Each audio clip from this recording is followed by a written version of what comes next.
Hello. How's it going? Sylar, how are you? Rosie. Jump scare. Yes. Oh. Oh, did my teeth explode? Not far off, actually. One of my teeth exploded.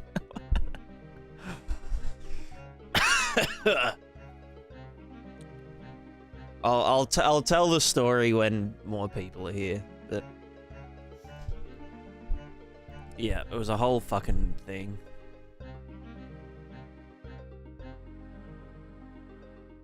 It was what's with my fucking hair? There we go. It was a real weird one. I should be more careful. Is that a threat? Are you threatening me? Co-pilot, hello. Sneed, how's it going? Careful of the exploding teeth. Yeah, I know. Yeah, it does. It does do. All right, I'm just gonna start off with Prismatica giving people help.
What the fuck, Rosie? Stop doing that. Stop doing that. It's weird.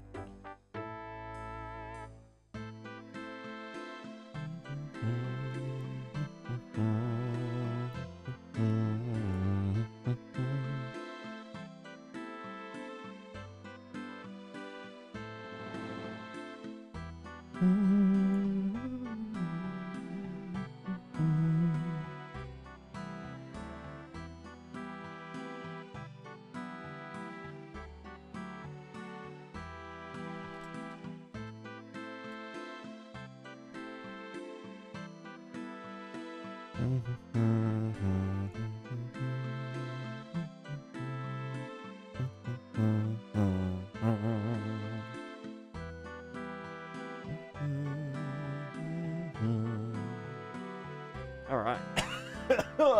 Sorry about the cough. Il Giano, hello, hello. Also, dealer, got the water to work? Nice, nice. Headsman, have an issue with the plugin? Can you? Yeah, absolutely, absolutely, go for it.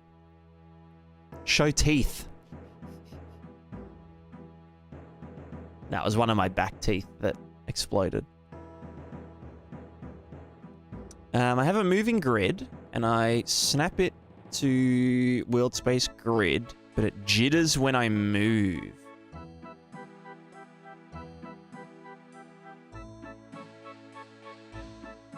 So you have a moving grid, and I snap it to world space grid, but it jitters when I move. Okay. Ah, yep. I'll have a geese. Here we go. Are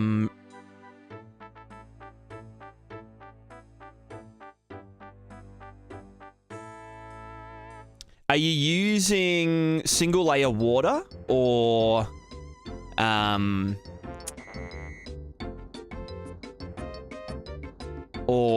translucent material for this exemplarino? Single layer? Okay, that's good, that's good. Yeah, I can see the jitter. I ran into that myself. It's to do with when you set on the... if you're using a material parameter collection. So yeah, if you're using a material parameter collection to set the location of the render target so that the materials know, you know, where to draw it, you need to set it... You need to set the previous frame's location, if that makes sense. So the way that I do it, which is a bit confusing, but it saves me having to, like, actually cache a variable. If you look in the Prismatica manager where it says calculate RT positions or something, you'll see that I set the variable before I calculate the variable. So then it's always doing the previous frame's location. Because the rendering, like the game rendering is always a frame behind. So if you're setting the location that frame, then it will jitter. Because when you do your offset, so like when you move the pixels to accommodate for the render target moving, it will do that. No, it'll move the render target first, and then it will offset them. So they're just out of sync. So we just jump in here and go to calculate deform position. Yeah, you can see that I set this material parameter collection value and then calculate, you know, the offset and the location and set the Niagara, you know, things for the inputs and whatnot. And so this, yeah, calculates this location, and then on the next frame sets that to the material parameter collection, and then calculates the next one and whatnot. So hopefully that helps. On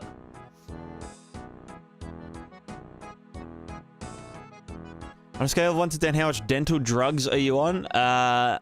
None. None, unfortunately. I wish I was.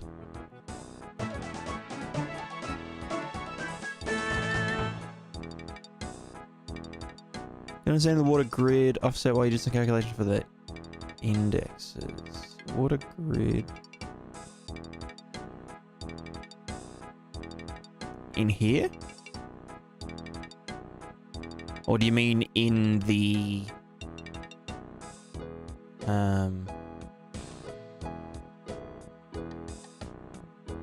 in Niagara?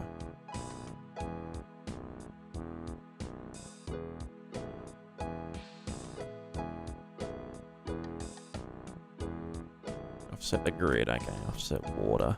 Where's my water?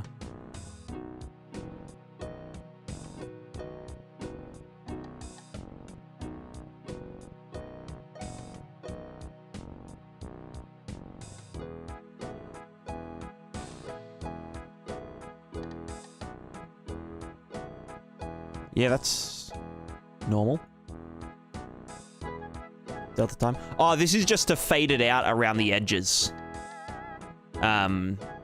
Like to slowly fade it out around the edge of the simulation so that it doesn't reflect off the edge of the render target.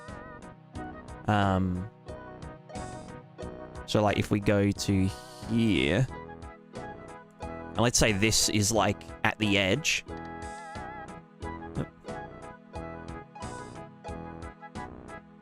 Like this. See how it fades off smoothly? Which means that we're not going to get, you know, when this ripple reaches the edge, it's not going to do a reflection even though there isn't a boundary there. That's just what that's for. I do it inside the offset pixels thing because it's sort of... I should probably do it in a separate module. Called, like, boundary fade out or something. So then people can just replace it with...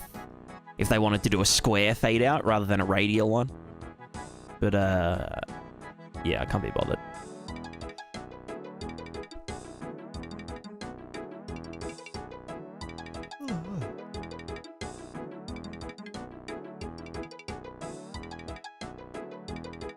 Sneed. Do you have any idea how to correctly set up RVT with a plugin? I get really inconsistent results, different resolutions and tile sizes and padding, etc. How do you mean inconsistent? Do you mean like the resolutions are like inconsistent between tiles and stuff?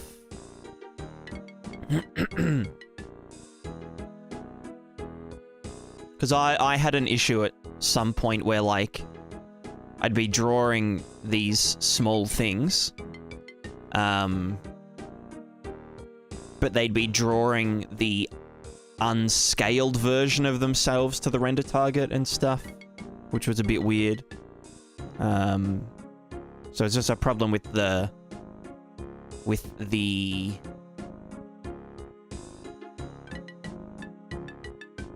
RVT not updating. I think it was the MIP. It was using the lowest MIP.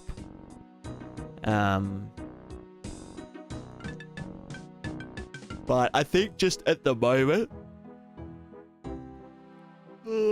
Niagara is a bit... I don't think Niagara, like, refreshes the thingo.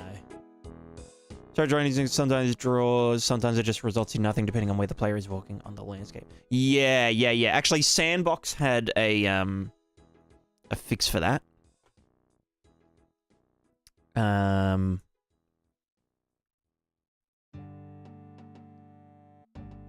Here. Where, like, yeah, some tiles just wouldn't update. And this is his temporary fix. It should be, like, fixed in an engine update.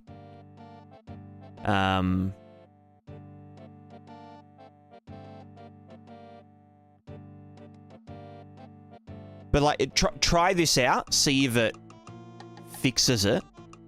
And then at least we know what the issue is and we can try and figure it out.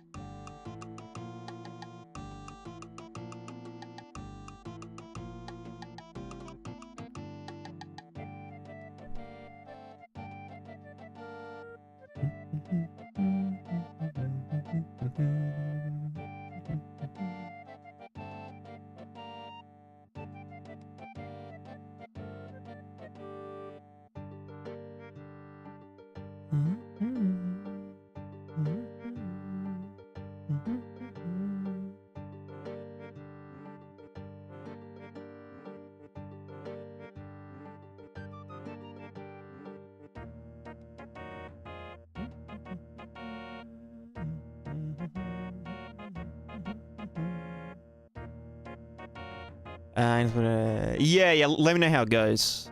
Let me know how it goes. I feel like there's one more.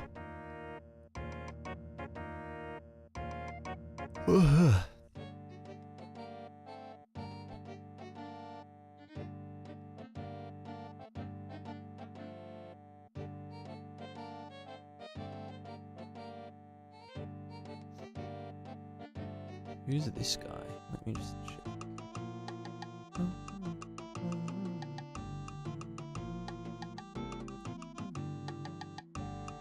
I feel like he just hasn't watched the documentation.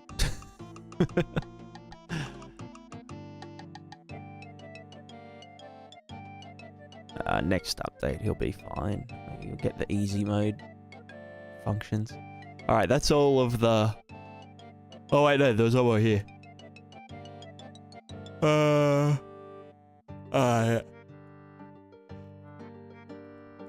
Pogs. Pogs. Easy. Alright.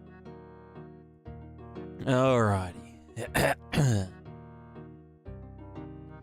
I can remember you saying something was bugged with RVTs and splines which could make rivers a problem.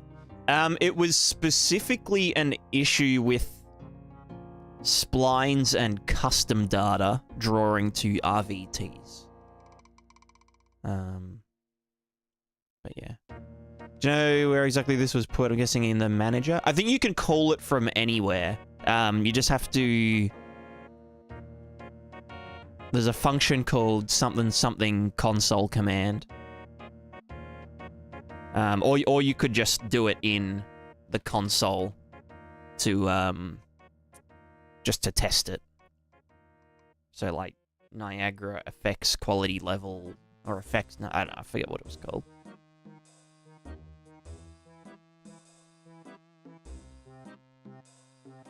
Oh, sorry. Let me catch up on the on the chat. Pardon me. Don't have a question. I just want to let you know I started streaming my GameDev because of you. Awesome. I'm glad to hear that. Very glad to hear.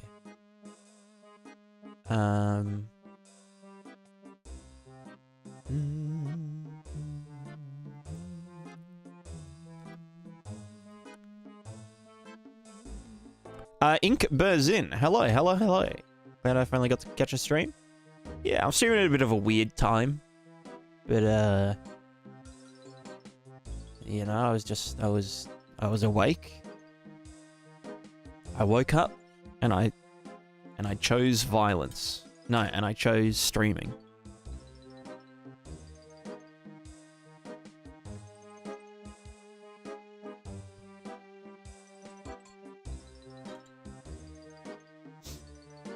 Elmarath, talking about watch action system plugin several streams ago. So you watch a video if you remember. It's already on YouTube. You're available. I'll have to get your input. I will after the stream. I won't do it right now just because I want to get a bunch of stuff done. And I'm not feeling 100%. So, but if you... Can you tag people on YouTube? I don't think so. If you just put it in the Discord, I'll get around to it.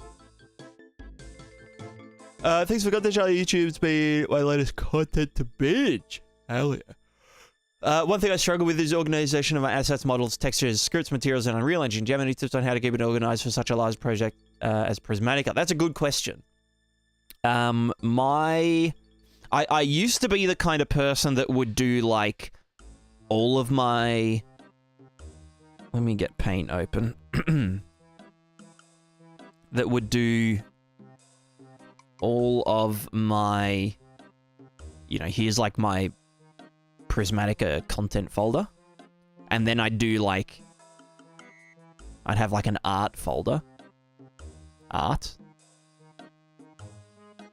But then within this art folder, I do like, you know, meshes and all the materials and the, you know, a textures folder. And it was just a fucking nightmare because it's like, you've got these meshes and then, and you've got, you know, you've got like subfolders like, oh, we've got props, natural, trees.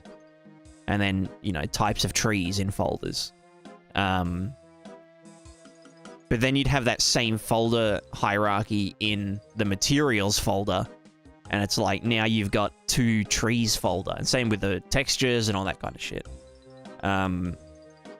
So what I tend to do now, unless they are generic, like textures, so like textures that get used in a bunch of places and stuff, I will do... So this bad. I do art folder. Well, actually, no. I sometimes I don't even use the art folder. Like I try and keep everything where it's relevant. So, like, you know, I've got like my core folder, which is like the core, you know, gameplay shit. And then I've got like my, you know, items system. Like my items thinger. And then in that items folder, let me just go sideways because we're going to need room. So then I've got items, then I've got, you know, armor items. And then I've got, you know, helmets.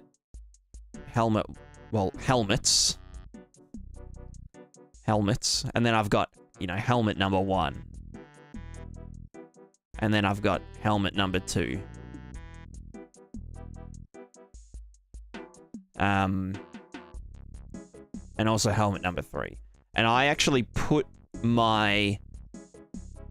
all of the models and the textures and the materials, well, not there are no materials, but the preview materials in this folder with all the code, because,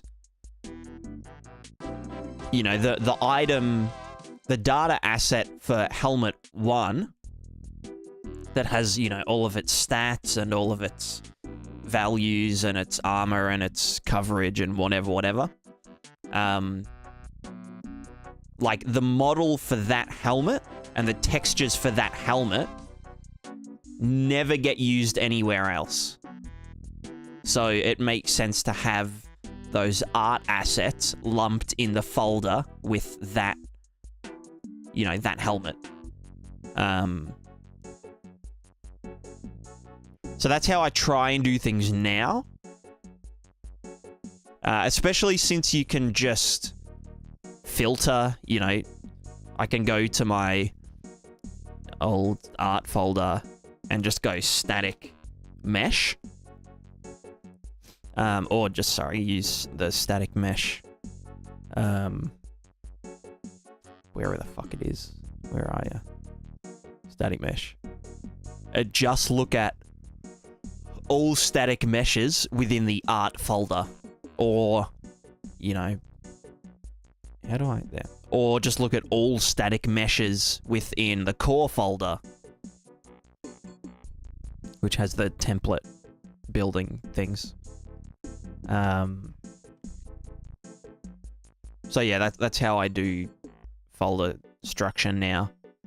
Is to just keep things where they're relevant and not worry about, like, you know, separating meshes from materials, from textures and all that kind of stuff. Do you know what the default value should be for that Niagara quality level command? Is it 0?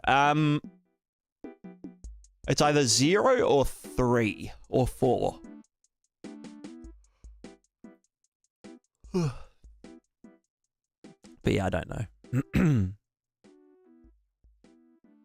So I had to give Unreal's water a try. I can't get it to read the water height. So I thought that might be the issue. Ah, gotcha. Yeah, no, it's just that the Unreal water just can't draw to an RVT because they just forgot to put the tick box on it because they're dumb as fuck. So you would have to reconstruct a spline over the... like an invisible spline over the top of the Unreal water spline.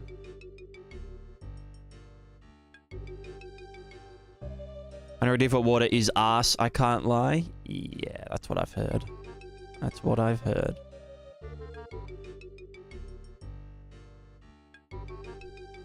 Since I mod Skyrim a lot and it follows the first method you showed, it sucks sometimes. Yeah. Yeah,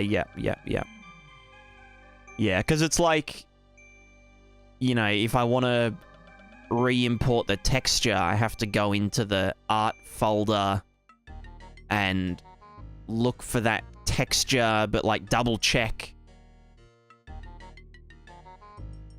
Well, no, let's say we've got a tree and we want to re-import, like we've made an edit to the texture in Photoshop and we need to re-import it or something. You've got to go to the mesh, then you've got to find out which material the mesh uses, and then you've got to find out which texture that material uses. And it's like, wouldn't it just be nice if there was just the tree with its material and its texture in that same folder? So you could just be like, oh yeah, this is the tree, here's the texture, re-import, you know, as new file. So yeah. Sneed, it could also be that your RVT boundary is not correct in the Z axis. Just as that's a real common one, is like, if you've put in your RVT and then you've sculpted your landscape and stuff, then it won't be drawing above the volume.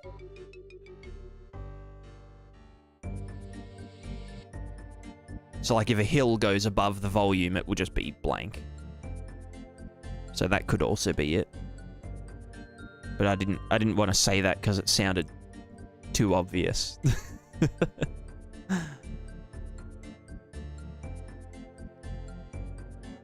Praise the search bar? Exactly. Oh, fuck, I'm so tired. And I'm so cold. It's real chilly today. God, it's been a wacky couple of days. Like, like 2 days ago, there was like fires and shit. Well, actually, no. In the same day, we had like a 30-second hailstorm. And also fires nearby. It's funny as fuck. And apparently, like,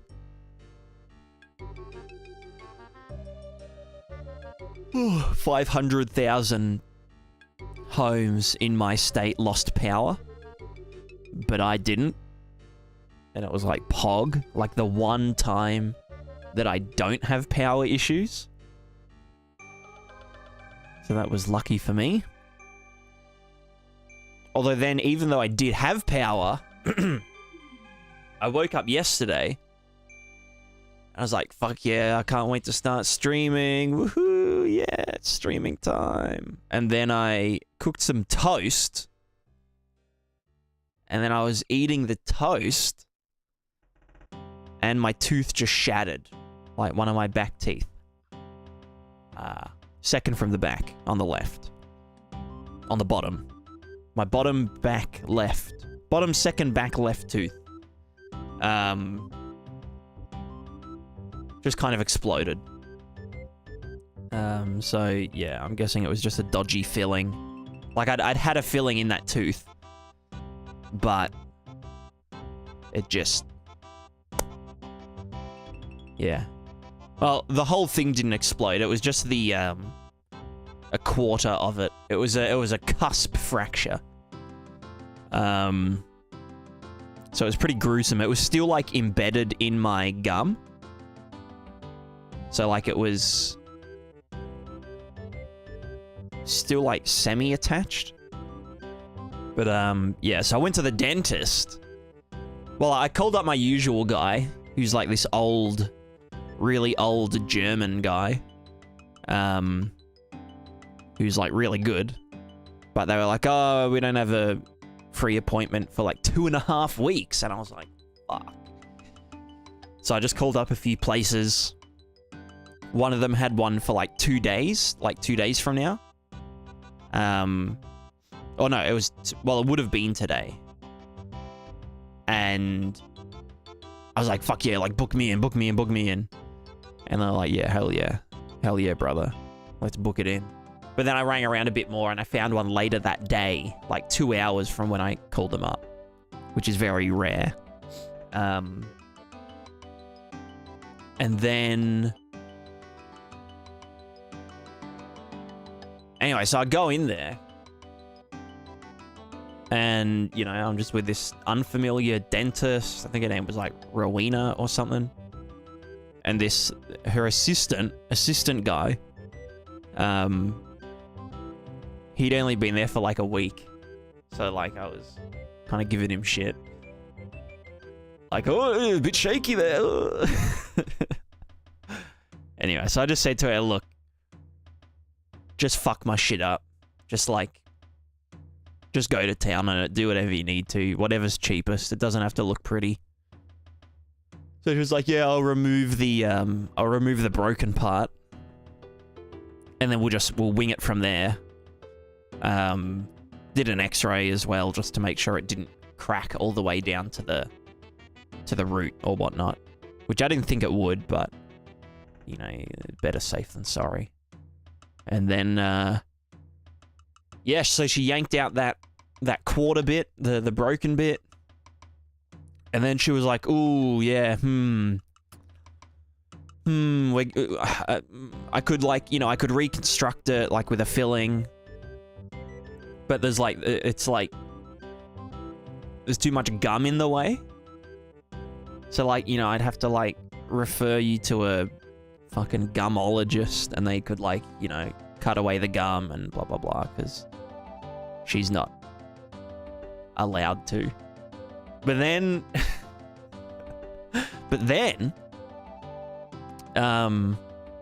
she was like, actually, you know, I'll go and talk to, like, some of the other dentists that are in. And so she goes away for like 5 minutes, comes back, and she's like, oh no, actually, yeah, no, you know what, we should be able to work this out. And I was like, yeah, look, just fucking just get your ultrasonic drill and just fuck my shit up. So yeah, I'm pretty sure what she did is just carved away my gum with the you know, the ultrasonic. Because it's just like the anyway. So yeah, heaps of blood and whatnot. I mean, I obviously couldn't see about... I couldn't see the blood. But like I said to her, I was like... Oh, yeah, but like, you know, how much is a fucking consultation with the gumologist gonna be? And, you know, I'd rather just get it out of the way now. So, like, you know... Like, you know, like, I said, look, you can just yank the tooth. Like, I just can't be fucked. She was like, no, we'll figure it out. So, yeah, anyway. So, like... There's like a big chunk out of my gum. It looks like it's healing really nicely, though. It wasn't like the core gum part. It's like the bit that... of the gum that sort of... It's like just gum flaps that, like, you know, kind of go up your teeth a bit. Anyway, so yeah, then she filled the tooth in. Well, not filled it. It wasn't really much of a filling. It was like a... She had to, like, put this metal... like... It's like a little metal plate that they, like, clamp around the tooth so that the filling doesn't fuse to, like, the other teeth. So she, like, chucked that in, just, like, tightened it and whatever, and then, used that to, like, fill up the side of the tooth. So anyway, I'm all better now. I mean, I've got a bit of a headache, but...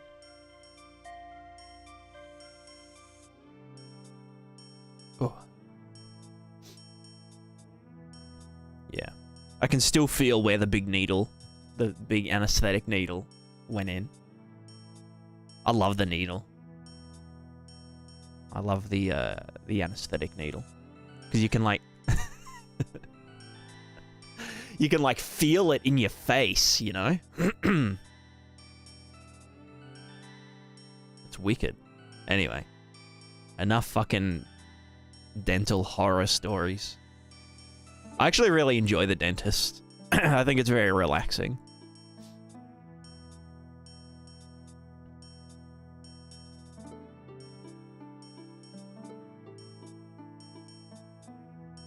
Sometimes I just get, like, work done without anesthetic just to, like, make it a bit more exciting, you know?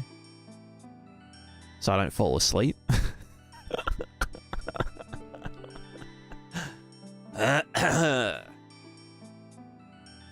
Anyway, so that was my Valentine's Day.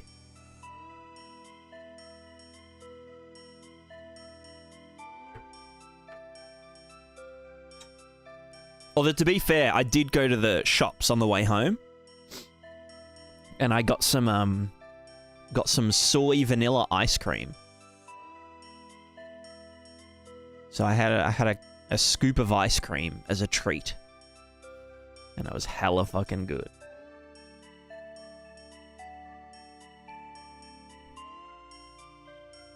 Just being a masochist now? Nah.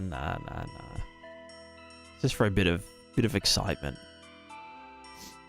All right, let's get to work. It's been like 40 minutes, and I've just helped.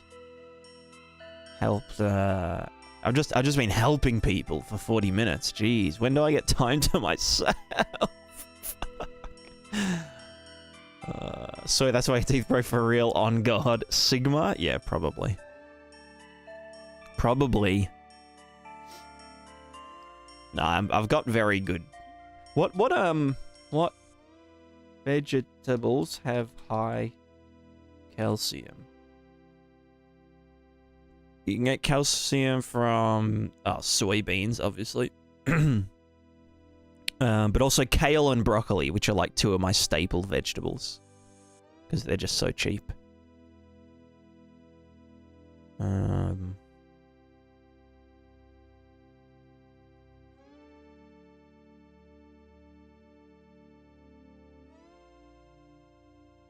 Yeah, lit.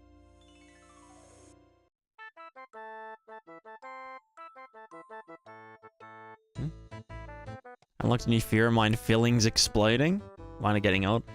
Yeah, I mean, like, looking back on it, for about, like, 2 weeks, I had, like, some... You know, like, how they... I don't know, people have like sensitive teeth, you know, where like they drink cold water and it's like, oh, my teeth are so sensitive, you know.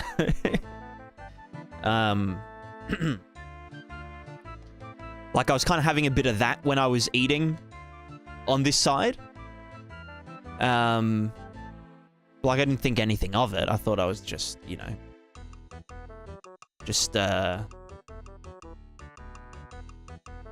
it was just a nothing burger. Yeah, looking back on it, I probably should have checked my tooth and been like, oh yeah, there's like a fucking crack down the side of this where I've, you know, had a filling before. Filling exploded? Yeah, it turns out they'd actually put gunpowder underneath the filling. And when I was chewing on steel wool, and it created sparks, and then it exploded.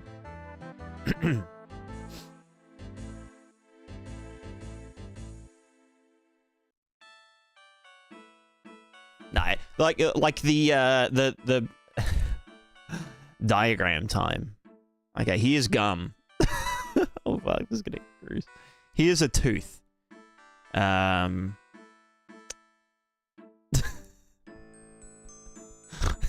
This is the cusp for the tooth. And here's the root. Also, ignore the colors. I know the colors are a bit fucking fucked up, but anyway.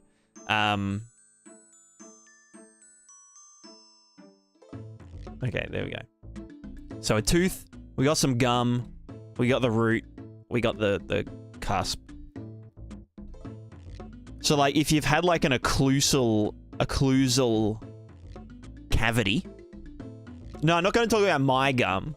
Actually, no, you know, I will talk about my gum in a sec. But so if you've had like an occlusal cavity, which is like the, like, you know, where your tooth, and like you get like a little hole, like a little cavity right dead in the center. Basically what they do when they give you a filling is they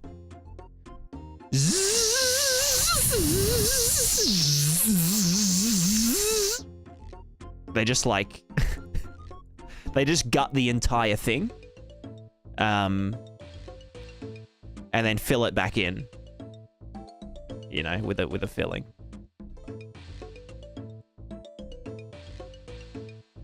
And so essentially what happens, at least this is just conjecture on my part, is that because they've done that, like the, you know, the side, you know, the surrounding bits get weaker. Or like if the filling, like, you know, detaches or weakens or anything, like these parts, basically as soon as you eat something hard, it will like, you know, it'll explode. So that's what happened with my, one of the corners. So like a quarter of my tooth just went, it went, and then it was like sticking out here, and like there was this gap, and I could see like all the tooth pulp, and it was bleeding, and like my tooth was bleeding and shit. But here's the thing, right? Sorry if there's a bit good. If you don't like teeth stuff, then don't listen. So my gum. So the fracture went below the gum, right? Let me just zoom in on this. Sorry, this is unhinged as fuck. So like, yeah, so my gum was being pushed outwards, so it kind of hurt a bit. But then the fracture was down here. So when she yanked it out, like the broken bit,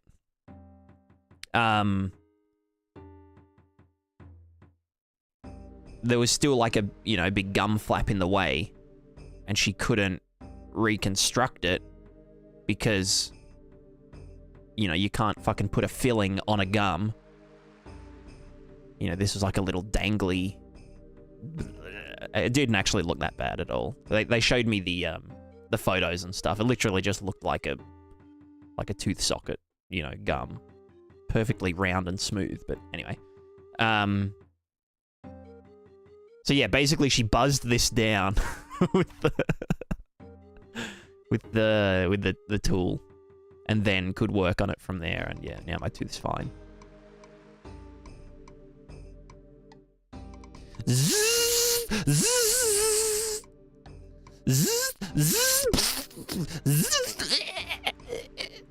Oh, we need suction. We need suction. Get the suction. Get the suction. All right, get me extra gauze. Get me extra gauze. Quick, we need now bite down on this gauze. Quickly, quickly. All right, now we're fine. And then yeah. And she was like, oh yeah, sorry, I just need to move these blood clots out of the way. Because, like, gums clot really easily. But yeah, she had to, like, pick blood clots out with tweezers. So that she could do the filling. Anyway, that's enough for now. Hope everyone enjoyed that. I see that I just lost, like, 5 viewers.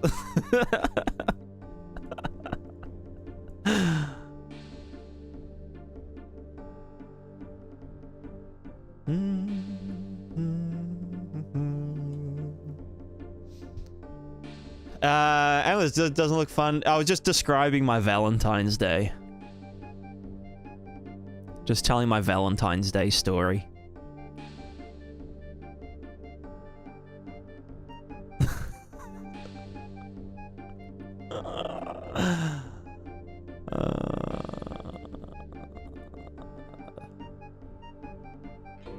Pain, pain, pain. Just arrived, you got drilled? No, I didn't get drilled on Valentine's Day. I got eviscerated. But you were just thinking of plugging materials during the whole ordeal, you know, going to your happy place? No, I actually, like, enjoy the dentist. I think it's fun.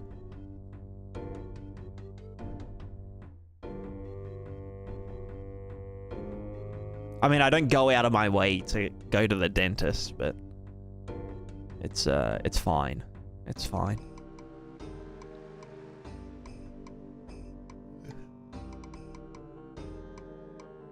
I mean, you know, I've lived on a farm my entire life, so I've seen, like, a lot of, you know,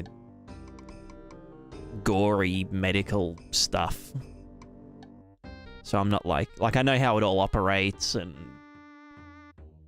you know, in my spare time, I just look up videos of, like, tooth surgeries and whatnot.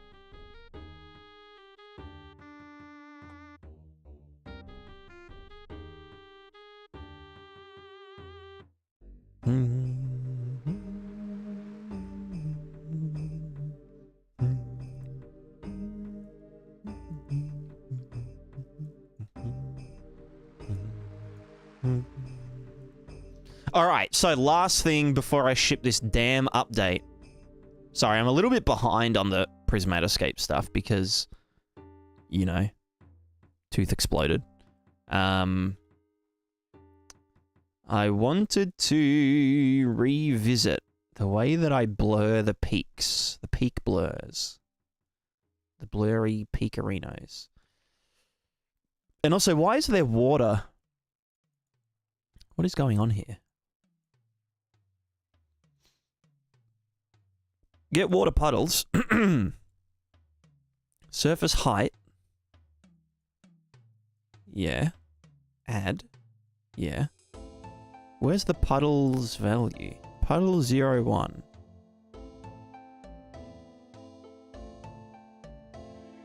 Puddle 01. Here. And then contrast. But I also need to...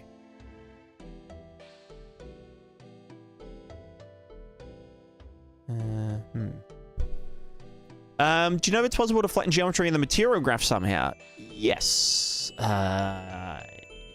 You may remember me from such videos as...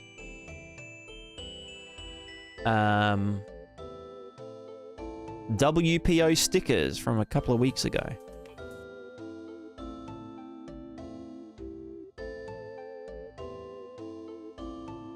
Remember when I had a beard?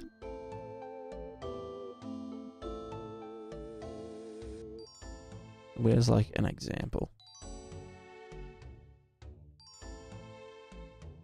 So yeah, in this video we flatten geometry to a height map. But like, if you wanted to just scale something in the Z direction,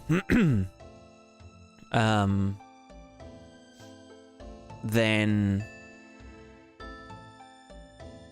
you just have to do pivot point minus absolute world position Z.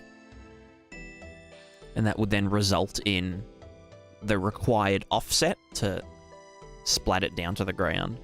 So if you look at this video, you should get like a gist of... I mean, I explain the math over here.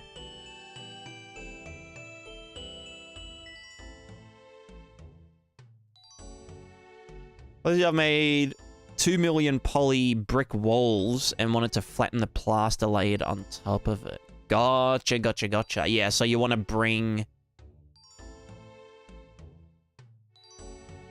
Yeah, that's doable. That's doable. You'd essentially do this, except with the... Instead of the bottom pivot, you'd just need to be able to define the... Like, the X location. Oh, sorry, the X pivot. Or, like, by pivot, I mean the point that you want it to go to.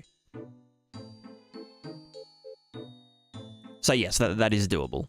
For sure, for sure. For real, on God.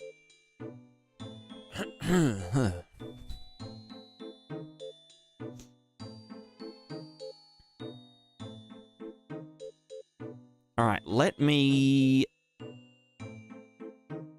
Puddle 0 to 1 plus RVT shit multiplied by 2. So if that was 0, then that should be 0. Oh, but then this fucks it up, because that should be getting clamped. Well, no, I can just do...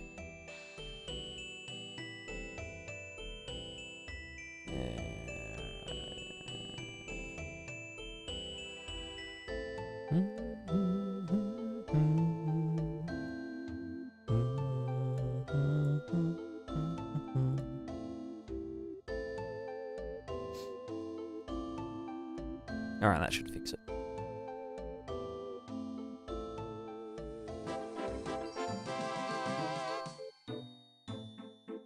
Yeah, nice. Oh, but then we've also got the fucking puddles material that... Maybe I should... do a multiply add. Because this then... Sample surface height map. Into there. But that should get clamped. Negative 1 to 1. You know what I mean? Because the reason I don't clamp it is because, I mean, like in the simulation, I mean, is because we want it to be able to go past 1 and then to smooth out like sand would, you know? And then it just like falls down and does sandy things.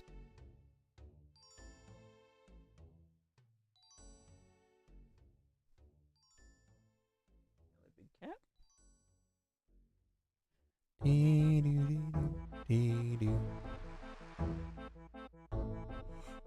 Oh, fuck. Ooh.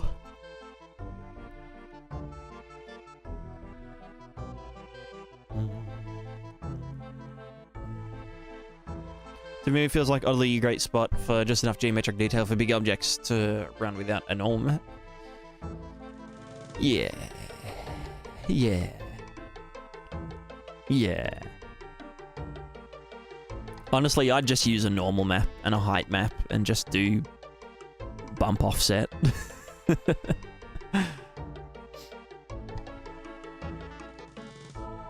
that's just my opinion.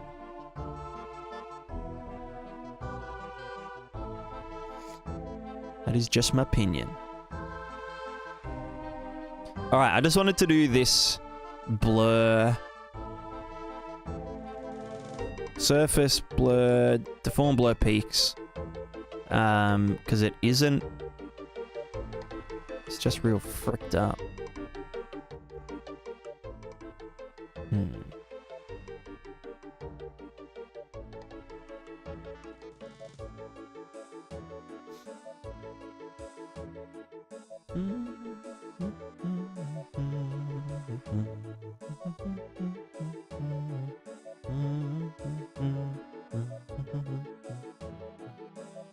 I'd agree, made us take 6 months to make a game in a team. Oh, ugh. Damn. Yeah, that's like, I don't know why they... I mean, like, I get it, but it's also like... If they wanted you to just flip a coin to whether you get a good mark or not, they should just commit to that, you know?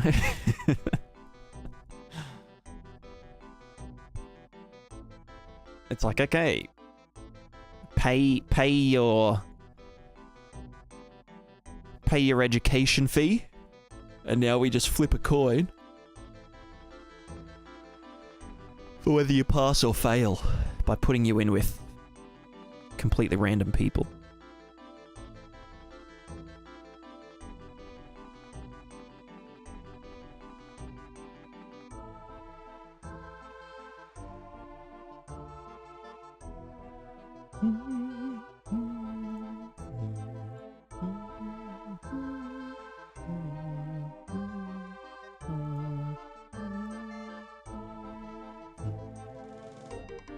I think I want to do a lerp here.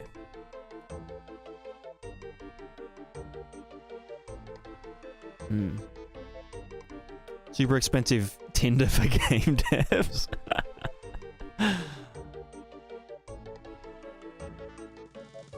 True.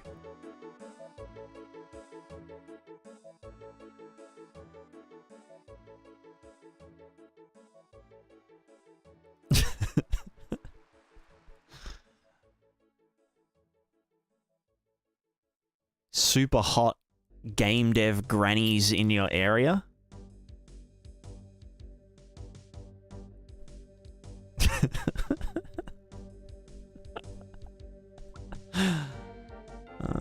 Fuck. Delta time.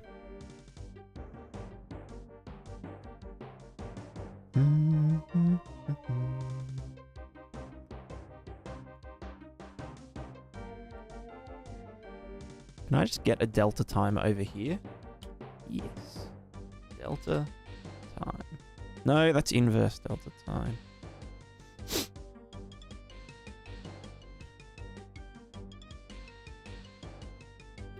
We need one called...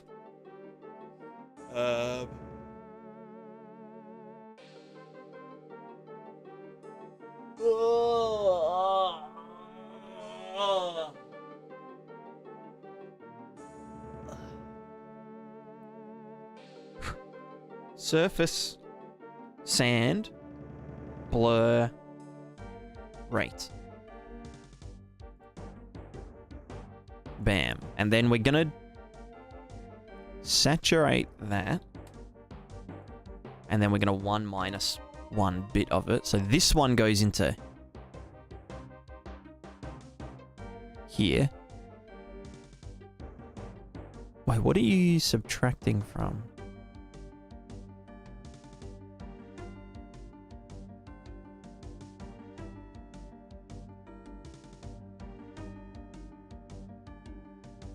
So we're getting the surface height. So if it is above big number. Right, we get the surface peaks. And we subtract it from the thing. But then we add it back in as its blurred value. That makes sense. So then we want to get the 1 minus of this and put in there. So that means that if this is big number.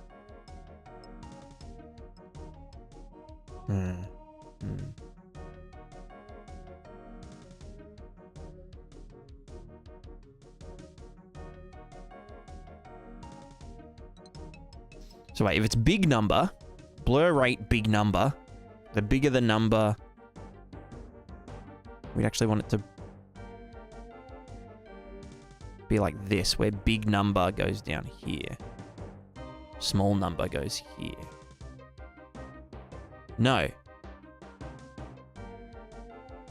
Wait, no, they're supposed to be the same. They're supposed to be the same. Yeah. Because we're taking this amount from the peaks and instead adding it as the blurred version. Makes sense. Until it is no longer above the peak threshold.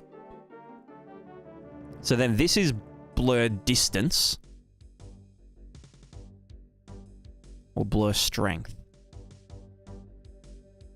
But is that supposed to be...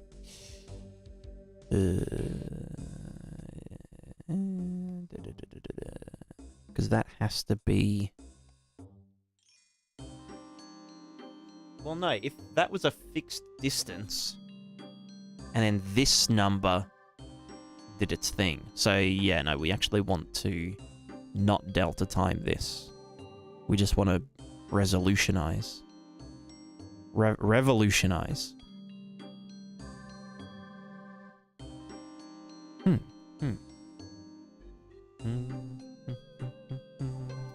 It's meant to be experience working with people because that's what you have to do in a job, but then you get stuck with dealing with people who would never be able to get a job in industry anyway. True. True.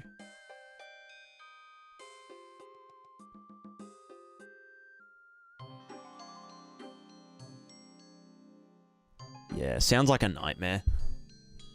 I did 1 year of uni in audio engineering, and then well, by that point I was already making money in the industry, so I just left.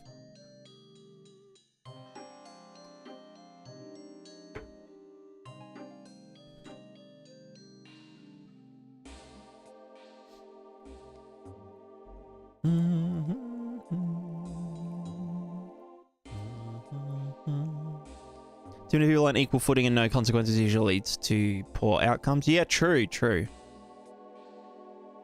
I mean, that's a good point, actually. Because I guess in like a university level group project, it's like, yeah, everyone is an equal and there's no, like, obviously unless you know, delegate that between yourselves, but there's no like hierarchy and no... You can always like palm it off to someone else, I guess. No consequences. It's kind of like solo deving, you know? Where you just sit on stream for hours at a time just talking instead of actually getting anything done. Because I can just delegate all of the work to future Charles, you know? Charles in the future. Hello. Oh, happy 14th of February. It's actually the 15th now. I outsource my work to the future.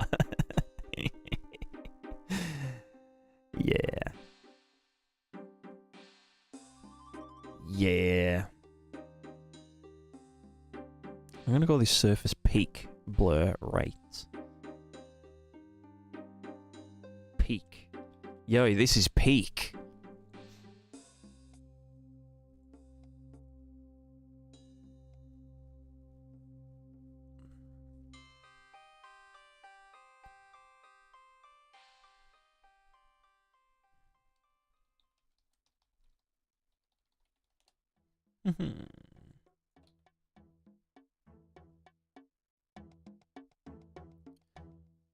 Because we still for there. Hell yeah, hell yeah. How was everyone's Valentine's Day? Or how is everyone's Valentine's Day? Did everyone treat themselves nicely? Because you're all forever alone game devs. Get yourself some chocolates, you know.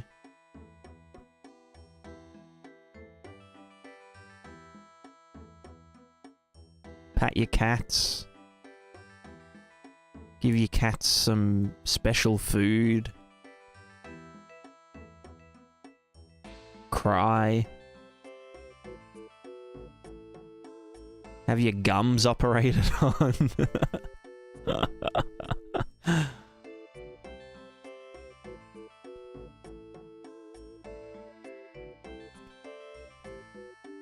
Did that last one? Hell yeah, hell yeah.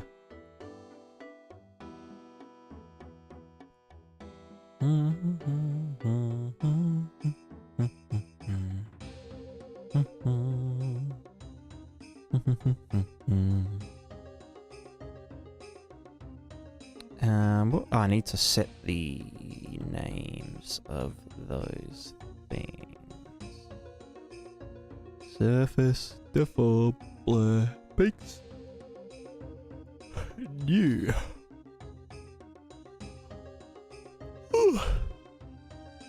Oh no, it should be called surface peaks blur distance. Surface. Oh shit. Surface. Surface. Blur distance. Rename. Surface. Peaks. Blur distance. Or is it just peak? Surface peak blur rate.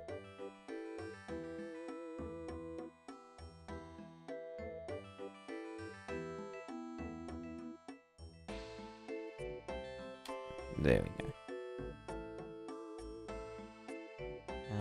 You are now new parameter.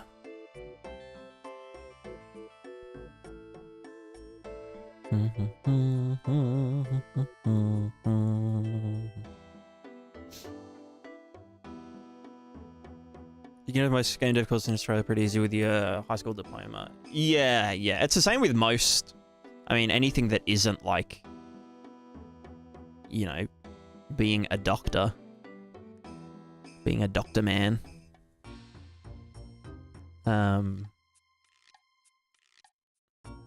Even to do like teaching in Australia, I'm sure it's the same everywhere else, but teaching is like you need like a 30 or 40 or something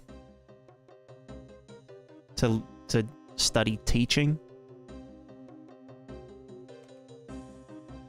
Which I feel like is just a bit of a... I mean, like, I get it because there aren't enough teachers. But, like, it kind of seems counterintuitive to lower the bar of entry. Because that's... like, it'll just feed back, you know?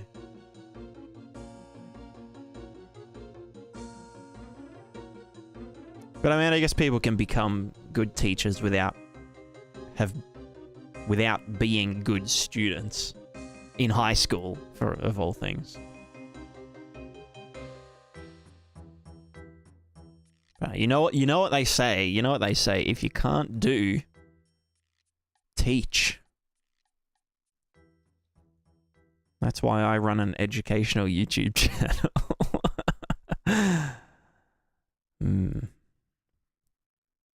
All right, surface, style, profile. Surface. Peak. Blur. Distance.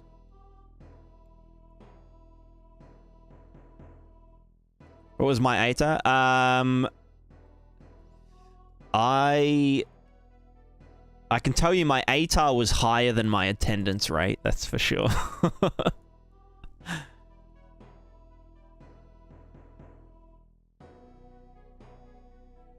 My ATAR was 81.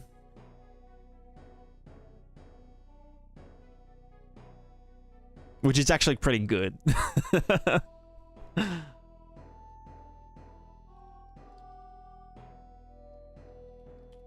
But I probably should have, like, gone to school.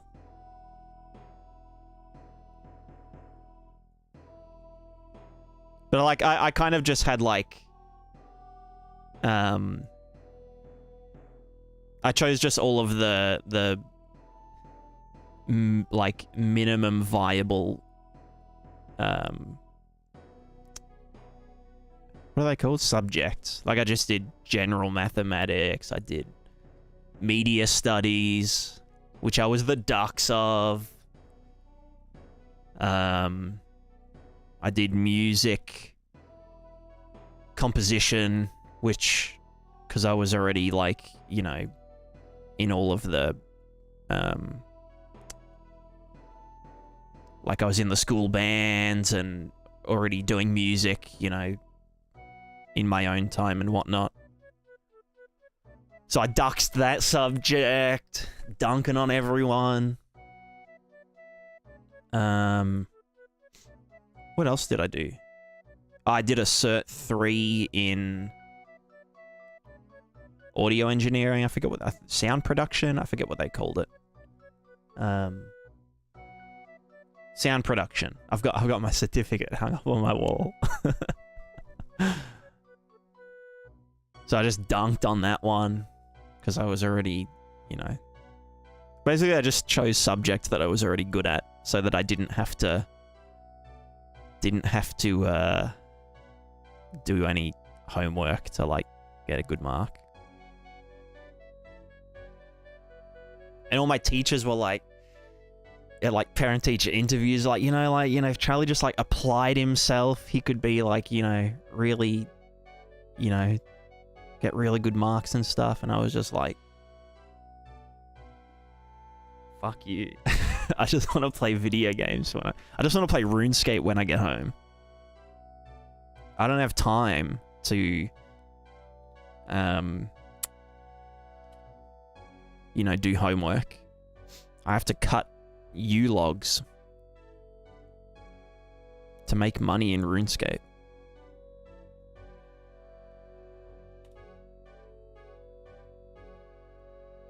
There we got 100% for one of my essays. Hell yeah. Nice one. What were your, what are they called? Like the films that you studied in year 12? Because we had bangers. We had bangers for year 12 media. We had Inglourious Bastards. So, like, just classic Tarantino, you know, loves his feet. And we had Memento, Chris Nolan, Memento. That was already one of my favorite movies.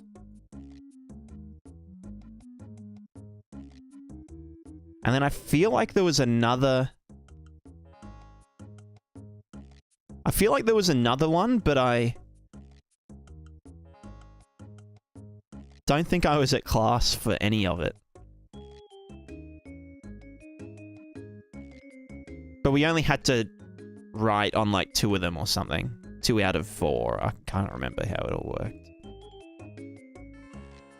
Memorization, fine with. Nice. Hell yeah, hell yeah. Yeah, I think, like... I can't imagine having to do...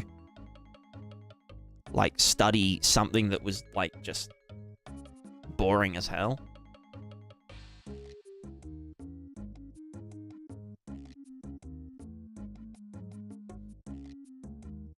Or, like, you know, didn't interest you personally. It would just be a nightmare.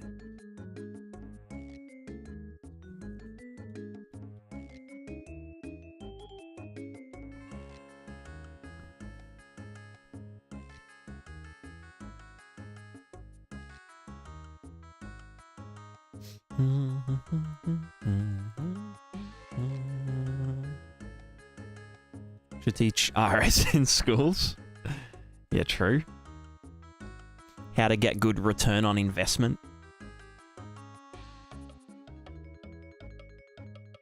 Alright, doesn't look like these are blurring. Oh no, they are, very slightly.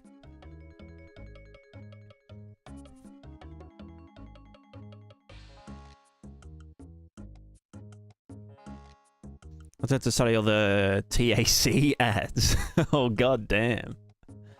Everyone ever released was just kind of depressing. Yeah, I can imagine. Yep.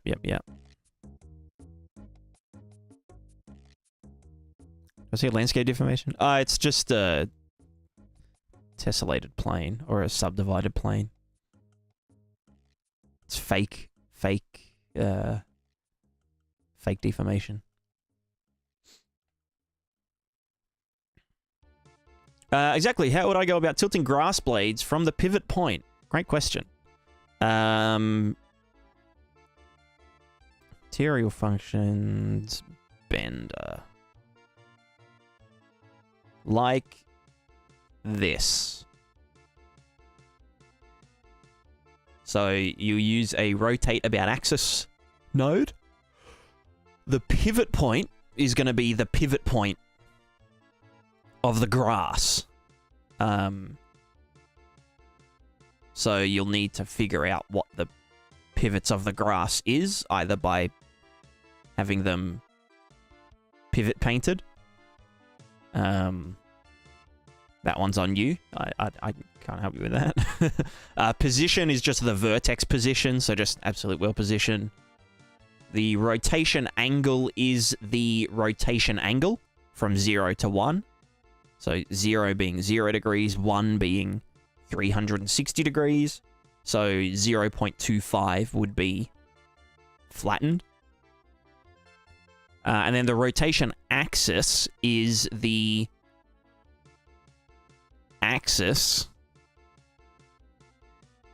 It's a bit of a nightmare, but basically you need to rotate it 90 degrees by doing this. And then, you know, append 0.1 just so it doesn't divide by 0 if there's nothing affecting it in the side to side and whatnot. But yeah. Normally I combine this vector with a render target with a vector field or something. Yeah. Or you can just feed in a number, like a wind direction or something. So like if I go to this bush, and I say bender, and I just put in, you know, -1, then this will bend in that direction. But yeah, like in my plugin, we use render targets to make it like interactive.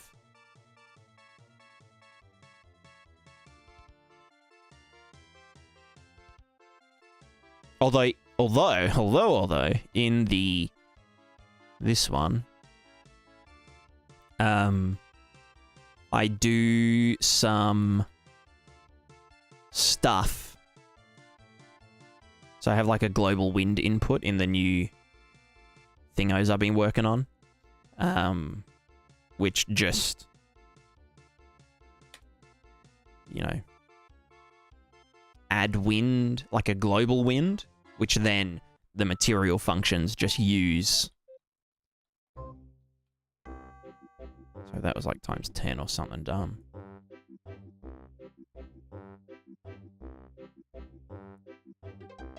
Yeah, and then also a wind wave. So that it happens in like waves, like the strength is multiplied by waves and stuff. But yeah.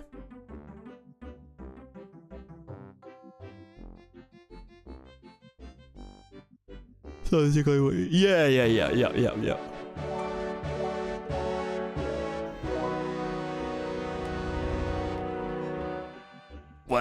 Well, well, well. Look who it is. Oh. Oh. Oh. Oh. So tired. Sov, how's it going? How was the rest of the skeletal nightmare? First, that's right. Kindly put your memes in the bag. I don't have any memes left, man. Please, I've got nothing left. I've got nothing left. It was a nightmare? Hell yeah. I'm currently just doing a thing. I had a couple of days off because I had a bit of a dental incident. Oh, I didn't save that paint file. Mr. Prismatica GameDev. Hell yeah.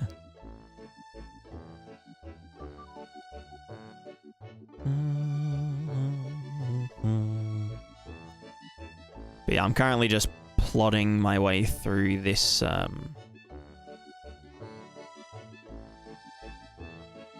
this update.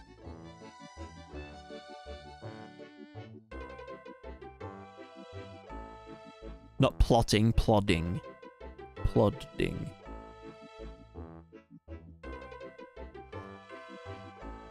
All good stuff. Have a ripper dinner. Leaf interactions are sick. Yeah, they're pretty cool. They're pretty cool. It's actually quite simple to set up. Actually.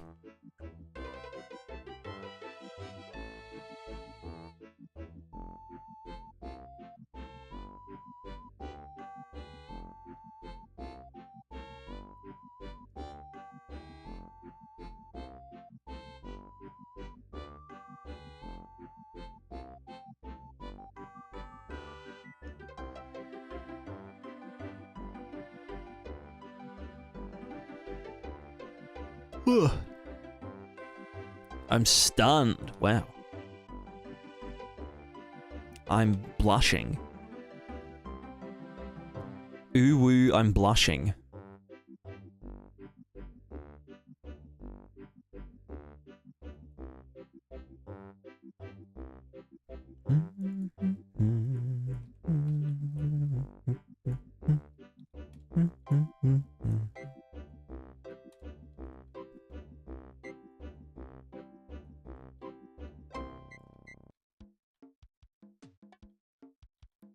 See, why does it always do this? I mean, it looks fine, I guess.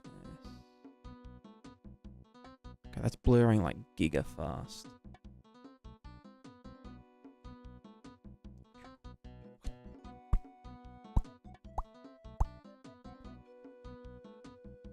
Too fast, too fast.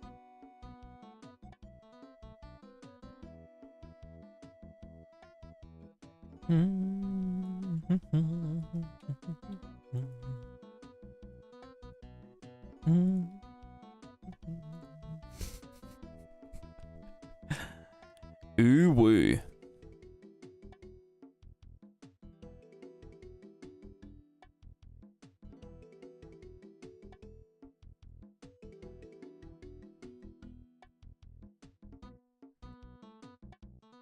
Okay, I want it to like blur more. So what does 200 mean? Does that mean 200 units in world space? Does that mean it's just doing nothing? It does. It does mean 200 units in world space. Well, fucking hell.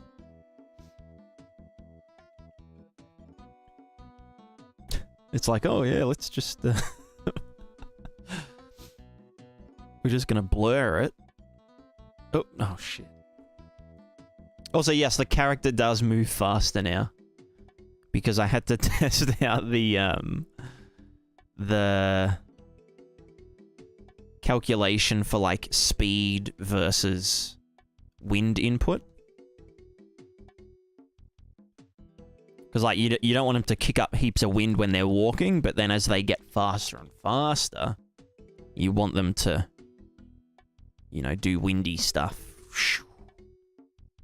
You know what I mean?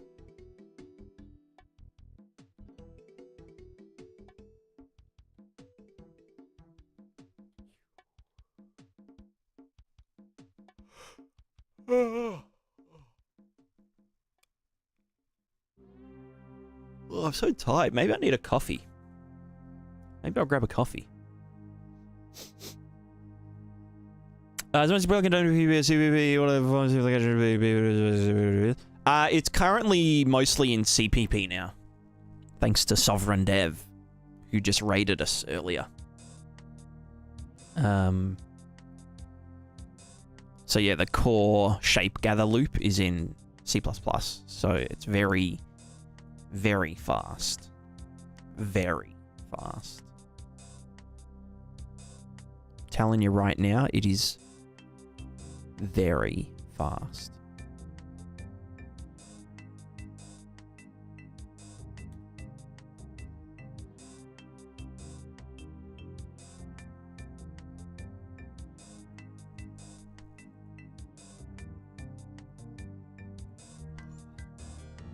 Are you still using Cascadeur? Yes. When I do animation, I use Cascadeur.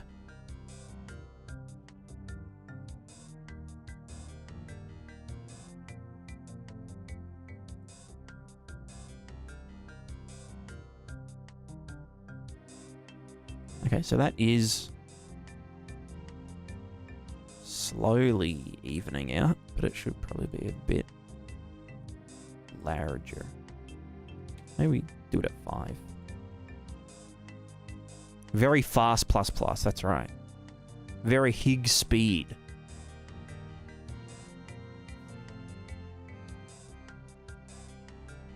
Okay, there we go. Now they're actually evening outwards.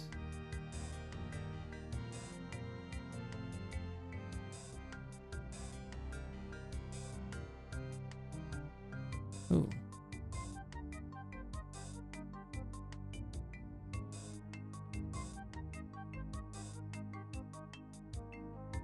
Cool, and then this should actually just be like fucking 3 or something. It's a bit extreme.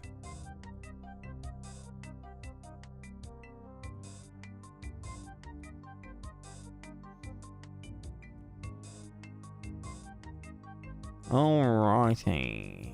Let's put that up to 3. That's all good. Okay, so everything is parameterized now.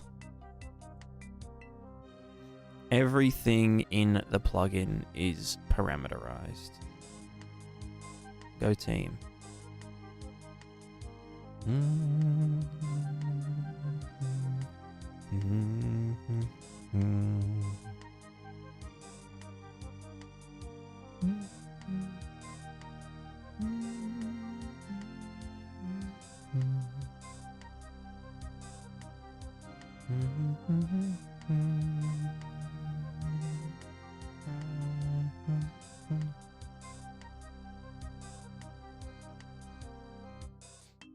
I also want to just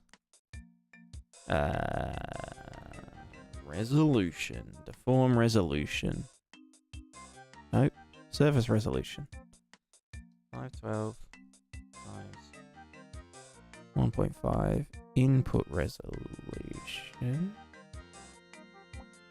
is gonna be that.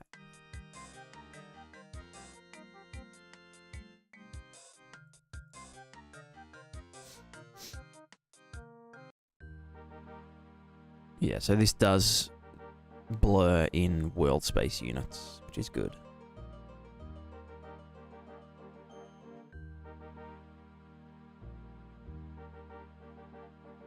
Why are the normals so hard?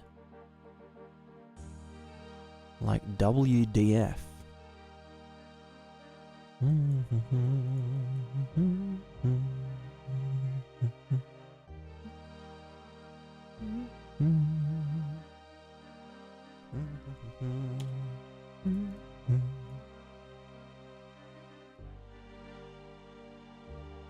I'm so cold. I can't even feel my hands right now. I'm very cold. Any cold in the chat?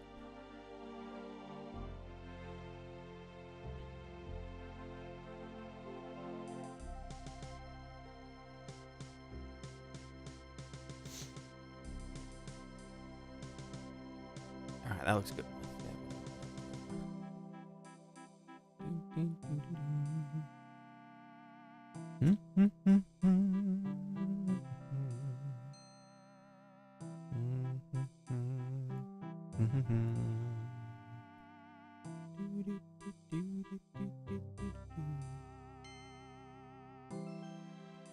Alright, next up, I need to fix stuff. No, you know what? I'm gonna go make a coffee. And then I'll be right back. So, with that, we say, be right back.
Hello, I'm back. Ugh.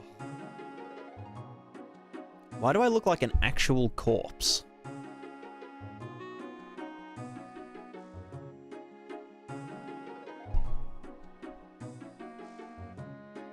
Ooh, it's so cold.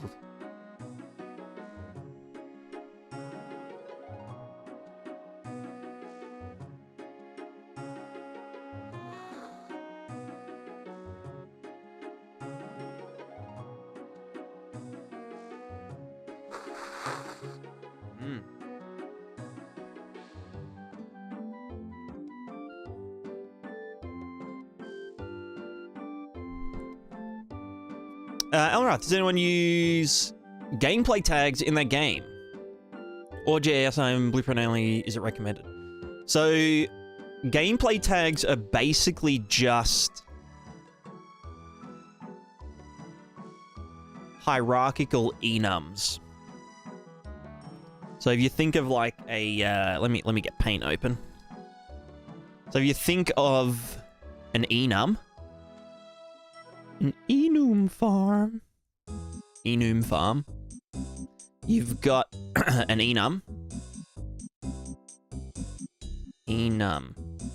Which is just, is it 1 or 2 or 3? Right?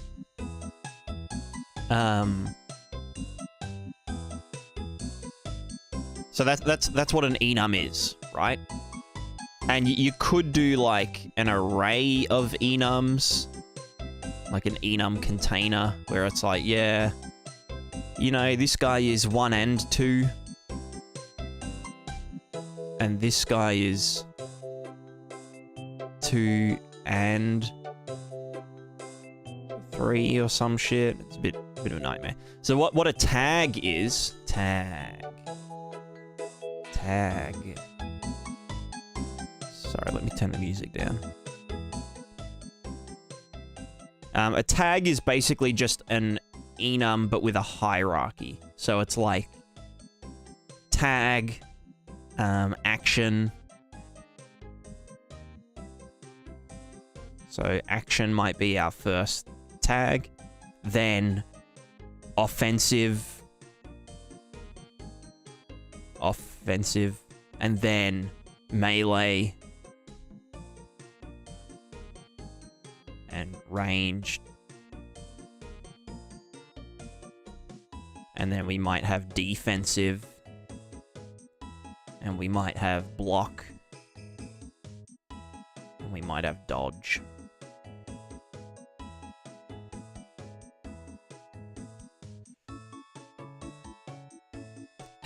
And then we might have melee, you know, light. And we might have heavy. So let's say like we're building an AI character that needs to react to other characters, you know, doing stuff. They need to react appropriately.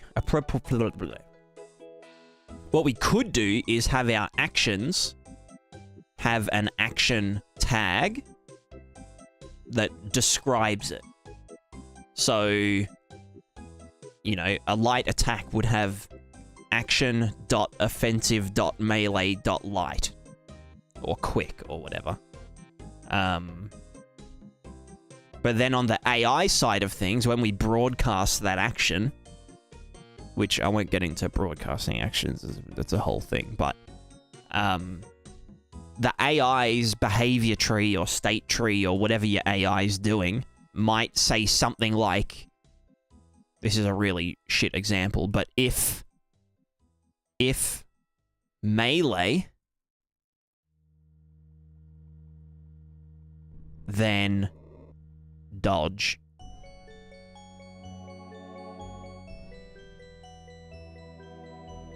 So it's not looking for light or heavy. It can just be like, okay, if action.offensive.melee, then do this. So you would use the does contain tag, or does contain tags, or contains all tags, or some shit like that.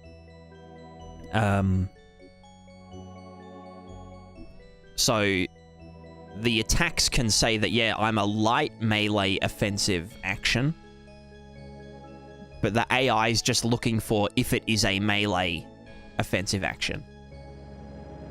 And it doesn't care about these ones. So that way it's kind of like an enum, but you can have not just multiple different enum states all at once, but they are organized in a way that it's like, you know, hierarchical.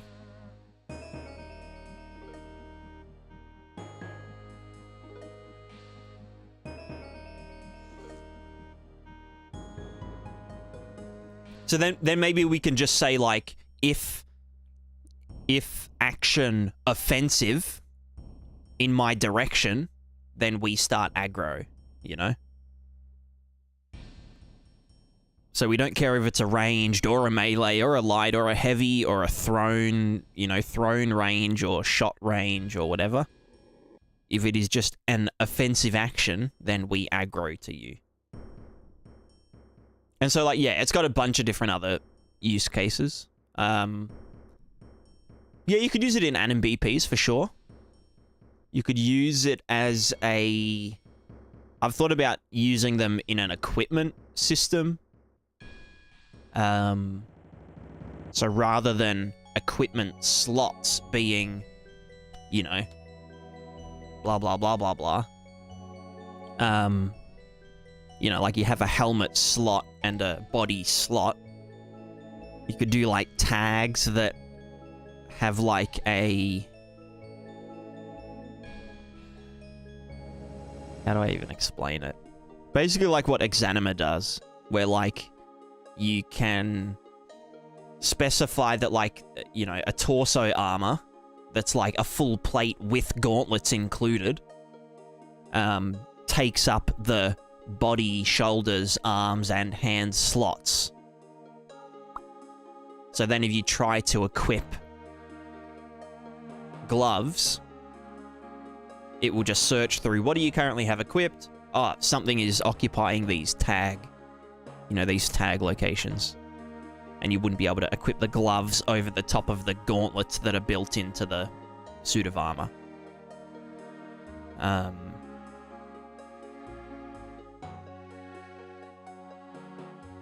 Yeah. Something like that.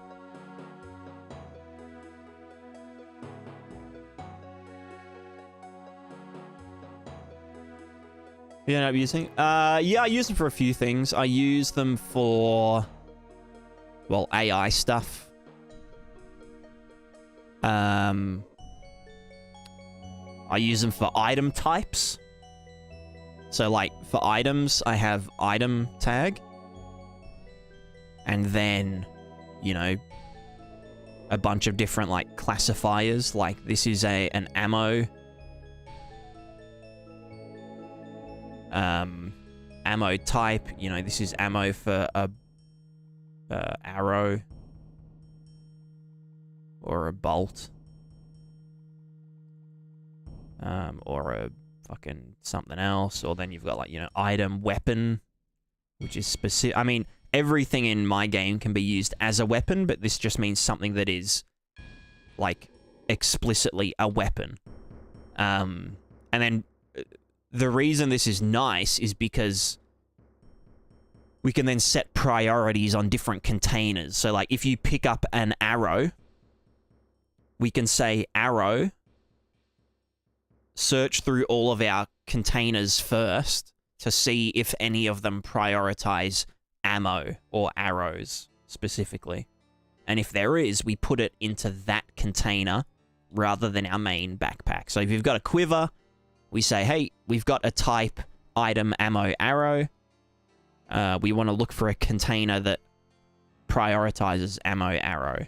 And if there isn't one, we just put it in, you know, the main or the first backpack or whatever.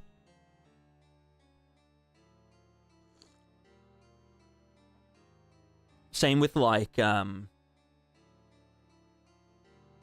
you know, you've got a bow, and the bow is looking for, rather than needing to have an arrow class, like a completely different class, because maybe you want an arrow to also be a container, right? So like maybe it's like an arrow that shoots a payload. Therefore, if you were doing it just with pure like hierarchy, as in like class hierarchy, if you had item, and then you had a container item, and then you also had an ammo item, and you know, this defines the basic item stuff. This defines being able to have, you know, other contained items inside it. An ammo or projectile or whatever has the logic for like being launched and dealing damage as a projectile or some shit. So that's not how all my items are just item class, and they have like components that they spawn on them, or you know, properties that they spawn on them. But by using tags, we can specify like the classification of stuff, and then query, you know, oh, I want to draw this bow, look for item, ammo, arrow in all our containers, starting with the look in ones that prioritize this thing. So if we had an arrow in our quiver, we'd grab it straight away, we'd load up the bow, we'd go pew pew, you know, do our thing. If there wasn't any arrows in the quiver, it would then move on to the backpack and say, hey, are there any arrows in the backpack? And then if there was, it would say, yeah, cool, you know, we grab the arrow, but it takes ages to get out of the backpack because we've got to rummage through it. We launch it from the bow and whatever. So it's just a good way to be able to classify and query anything in gameplay. And because you can... It doesn't have to be like, you don't just choose arrow. And it's, you know, item, ammo, arrow. You can also specify like adjacent tags. So we could say that this arrow is also a weapon and also a container.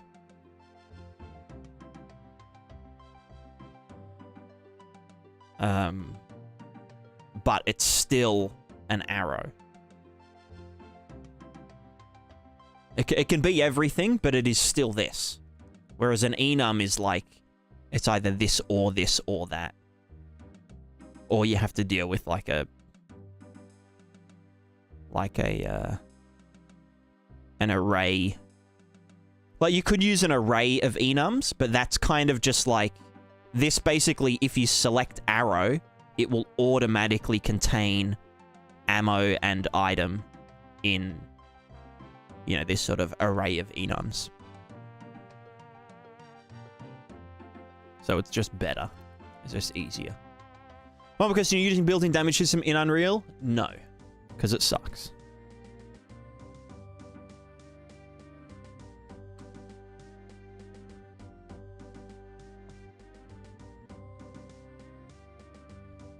I mean, it doesn't suck, but it doesn't work for my project. Because mine... we do a bunch of other stuff. It's not... Prismatica is not as simple as, like... you have 100 hit points, you hit the character, you deduct the hit points. Sort of thing. It's a little bit... sillier than that. Right, anyway, I need to fix a lot of these broken-ass material functions. My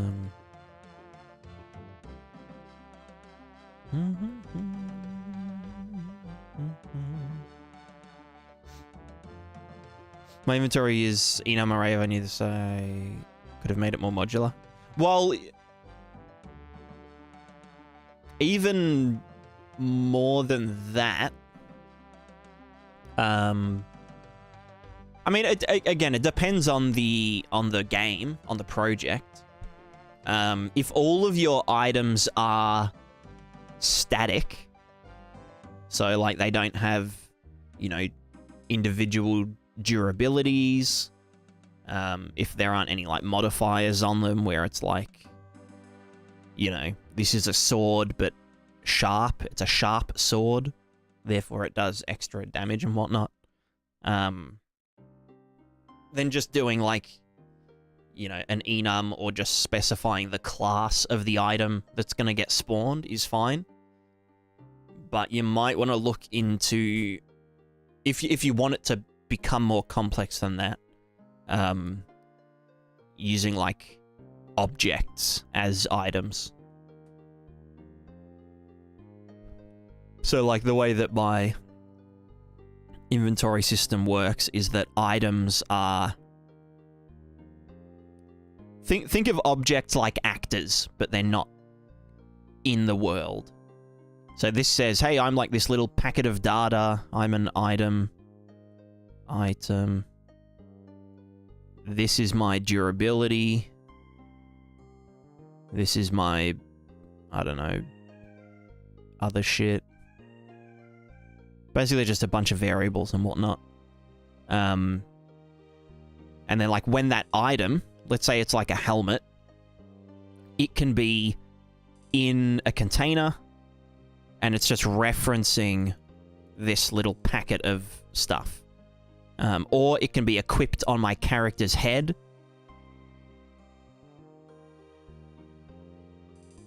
Like this.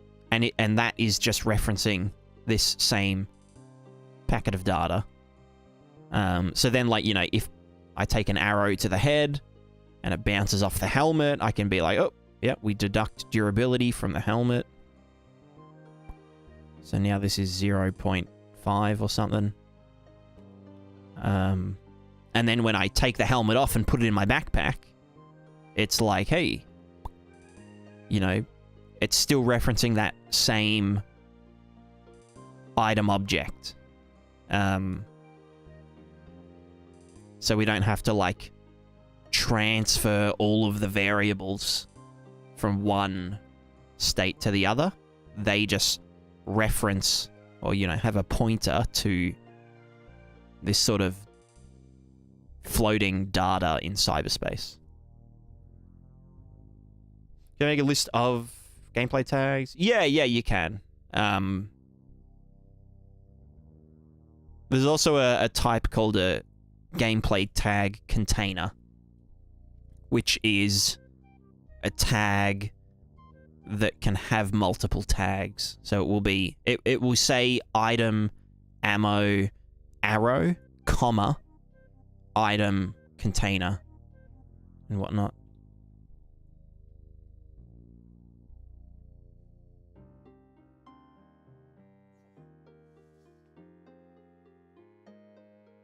Which is a plugin that could replicate lists. What kind of list are we talking about? Like an array list, or...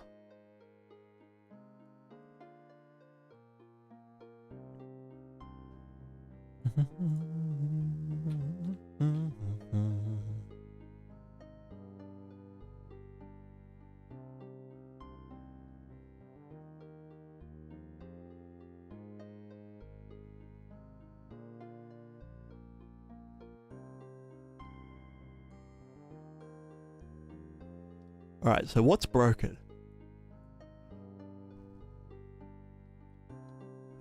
It's just a lot of the foliages. The trees are the most broken. Right. T mapped. Yeah, maps. Yeah, gotcha. Yeah, I don't know why they can't be replicated. I guess because of the way that they, like, because it's like a hash. But, like, it could just reconstruct it locally, right? I don't know. It seems dumb. Seems weird, champ. Alright, tree. You need to calm down.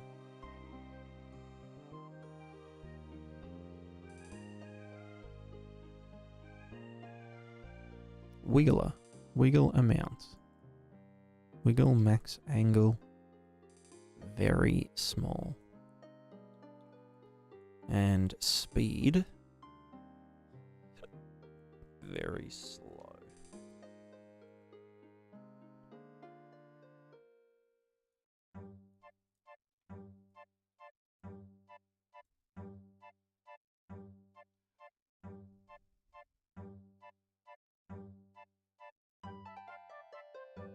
Excuse me?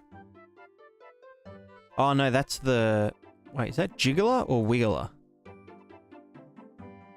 The wiggler.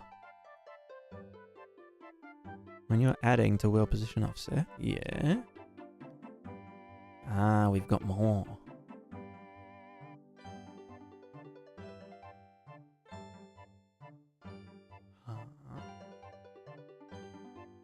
Sample wind. Wiggler. Why are you... The jiggler makes sense. Why is there an extra wiggler here?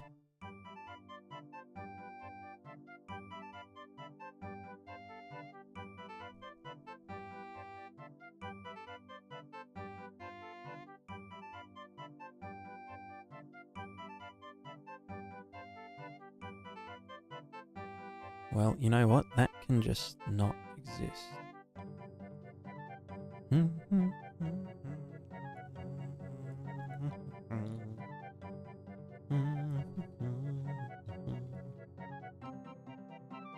Right, now they are doing their tree thing.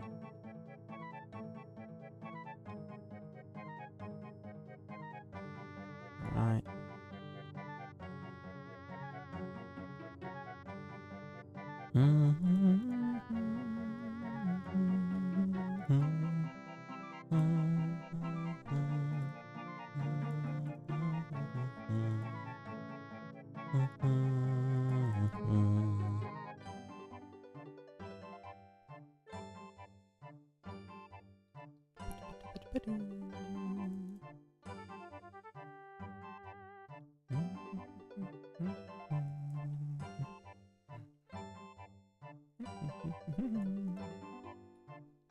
Alright, what else was broken? Oh, the fern's textures are broken.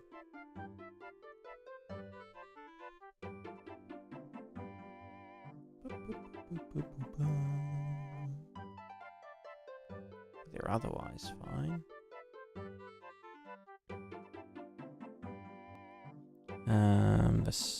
Not sand. What's this called? Grass. Not sand. It is also fine. Yeah. Cool. These are relatively okay. Yeah, you know what? They're fine. And then these are a little bit fricky. I feel like they jiggle too much.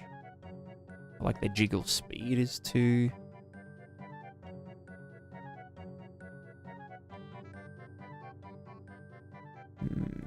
Materials, read.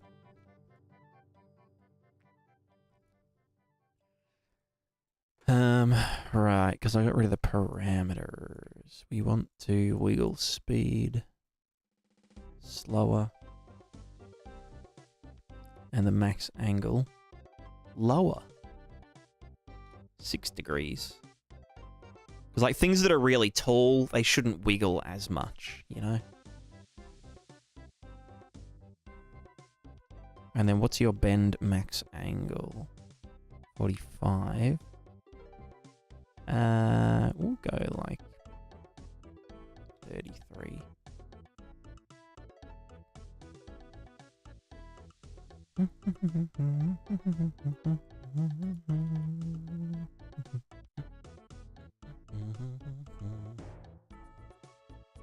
Although because they are taller, we want them to have more like floppiness, which means floppiness, wiggle floppiness, default, you go up to 1.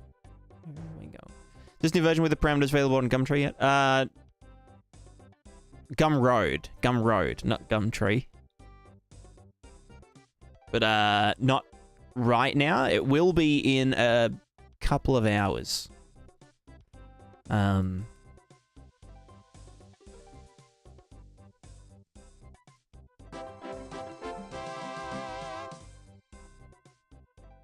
it's a pretty big update. I mean, I know I've been working on it for the past fucking week. I know I thought it was only going to take a day, but like when I say a day, I mean a week, you know. Maybe I should listen on Gumtree, true. How many miles has it done, mate?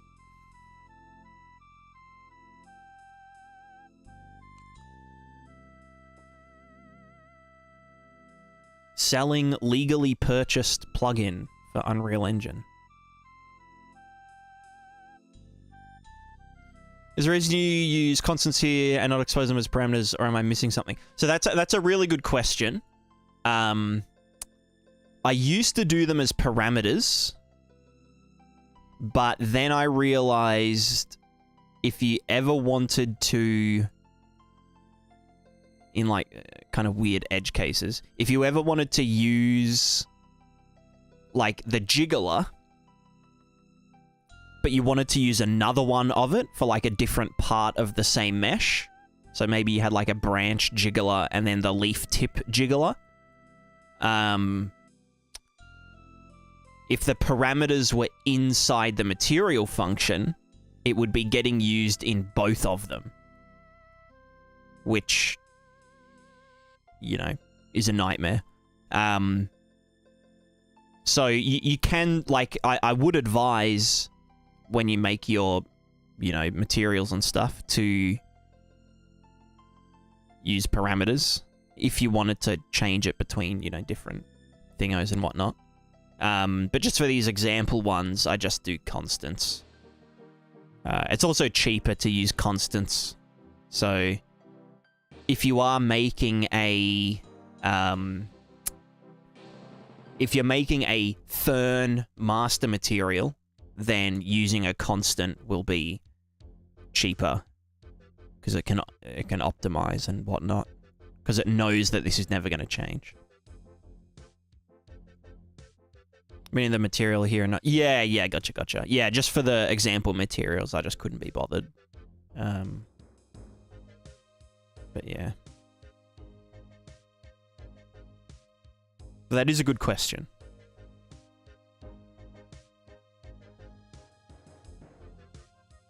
Is this a... Prismatica example fern texture? It's 2K. Whew. Alright. And then what about the oak? Why are they not... Wait, is that... Son of a bitch. Alright, hold on. So right there... So wait, what are you using as vertex paint? Huh? Using a cylinder mask. Ah, I see. Well... YOLO.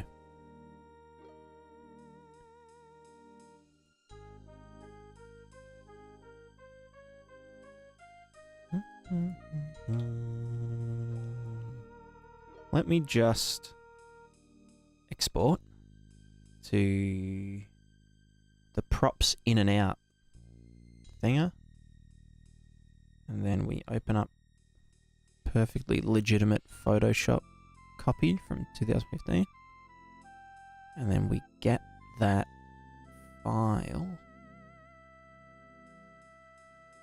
We go to props, we go to in and out, we go to fern texture as Alpha Chanel. We go to image size 512, bam. We save as this one, OpenEXR, yep. Whatever. We go back to the engine, we yeet that in, bam. Excuse me? What do you mean you... Oh, you son of a bitch. Alright, fucking get out of here. Alright, go here, re-import. With new... Why can't I re-import new file, huh? Eh? I want to specify a new location. Alright, well... Okay, there we go. Now it's better. Nice and low res. Beautiful. Stunning.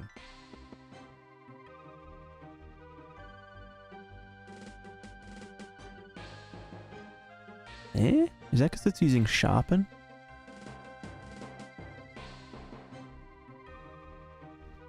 MIP gen settings. No, that's just a Photoshop thing. Eh, fuck it, it's good enough. Oh wait, is it because it's sRGB?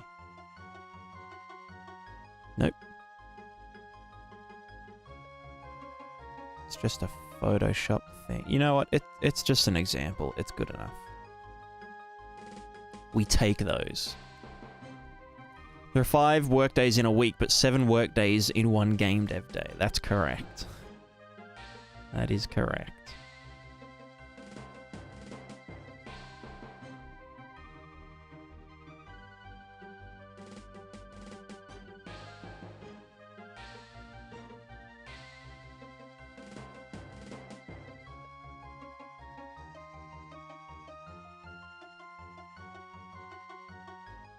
Cool.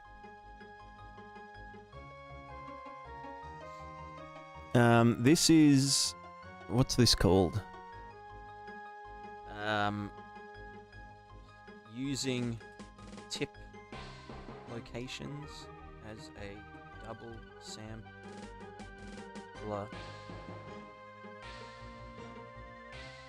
Or using tip locations to sample interaction of RTs to pivot around. You know what, fuck it. Using tip locations to sample interaction. Yeah, that's good enough. Good enough.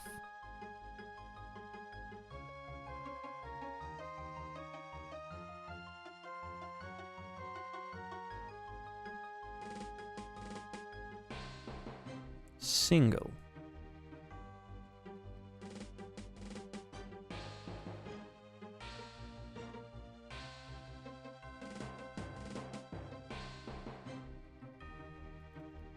Arrivederci. Nice.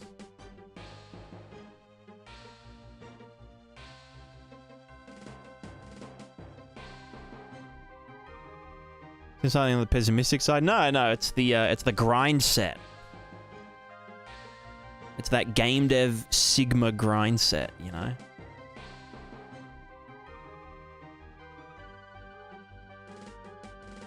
Dud teeth suck, true. True. Yeah, you missed me drawing my diagrams, Paul. I drew a diagram in Paint. Although I forgot to save it. I'll have to get a screenshot from the VOD. But yeah, basically one of my back teeth exploded when I was eating toast. Yeah, it was good fun. So I had to get an emergency procedure.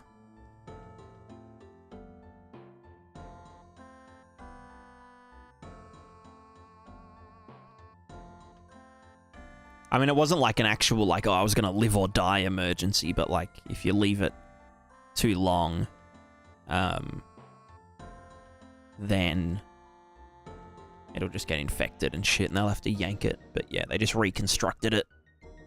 Well, sort of reconstructed it. It's a bit like, here's tooth diagram time. Here's the tooth. Very exaggerated. But like, and obviously there's 4 of these, you know, but only one corner broke off. Here's the rest of the tooth. we can't see it down there, but anyway, it's like a fucking... It kind of looks like this now. It's a bit flatter. But, like... The main thing is that the pulp is not exposed, you know.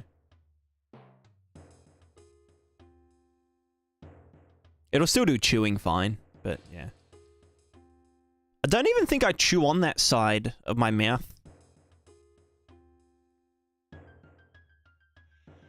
Often. Maybe that's why it... I don't know.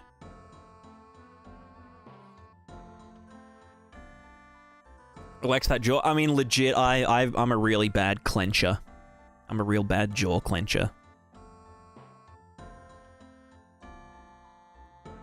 So, I mean, that's probably what weakened it. I mean, I had a filling in it that was, like, several years old. Like, a decade old, I think.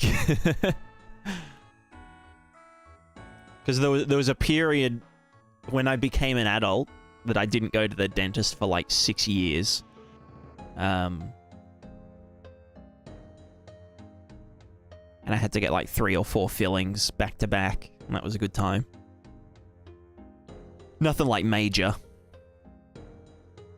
But yeah, before that, I had another filling, and I'm pretty sure it was one of them. From ages and ages ago.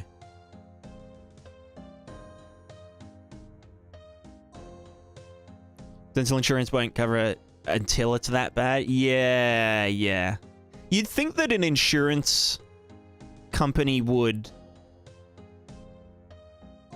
Because, like, if you get it treated sooner, then it's not gonna... You know, it's not gonna require, like, advanced operation or anything. So you'd think that, like, insurance would be trying to, like, prevent injuries happening.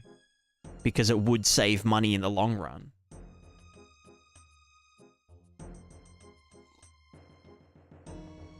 But I guess they're just gambling on the, like, on the chance that it doesn't get to that state.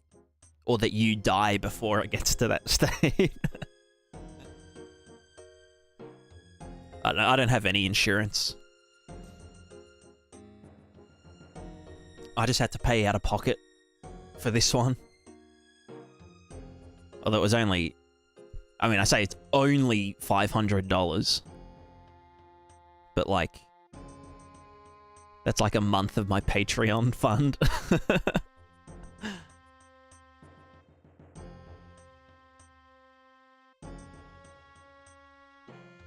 But I mean, $500 isn't that bad.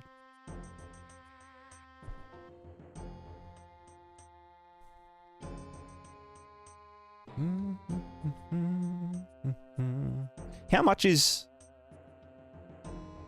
You know, I'm going to look up insurance on stream. Health insurance. Health insurance average cost.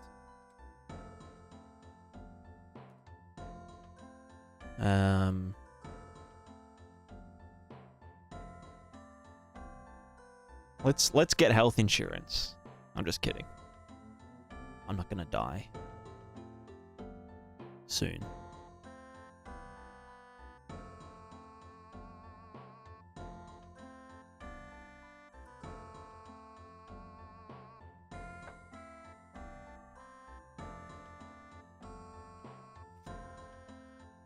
All right. I am a singular male. I earn less than that large amount of money. I'm born around this time. Actually, I should probably get the year right. There we go. Do I have private health insurance cover? No. Because you're under 30, you may be eligible to receive an age-based discount on applicable health insurance policies. Yeah, well, I'm not going to be that way forever. Alright. Oh god, there's so much. Alright, what do I want? What do I want cover for? Don't need heart and vascular. I don't think I have cancer. I don't have wisdom teeth. What do I even need cover for? Like, you know what I mean? In hospital psychiatry, maybe, even though I get free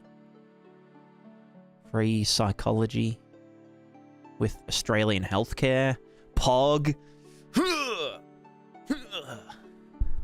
National healthcare. Let's go.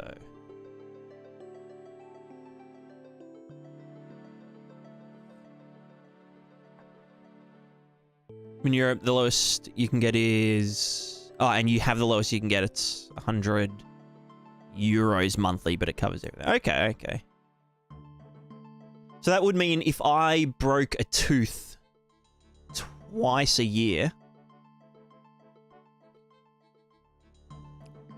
Well, if that included dental... General dental, examinations, cleaning, fillings, x-rays...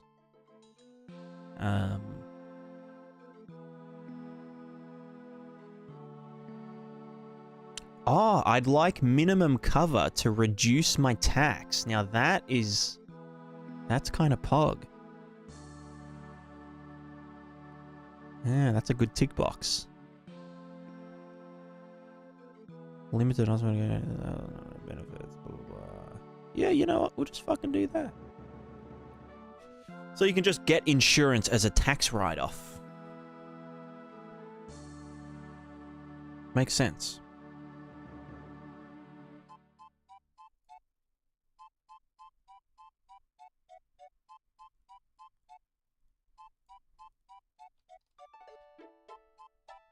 I have to put in my... you know, I can't be bothered. Let me just look up average. Average health. Average health insurance. Alright, CanStar. Average annual cost of combined hospitals, extra health insurance for singles is 3,000 for those under 36, 3,500 for those between 36 and blah, blah, blah. Average annual cost of hospital-only health insurance is 2,000, da, da, da, da, da. Yeah, even then it's not worth it until I start deteriorating rapidly.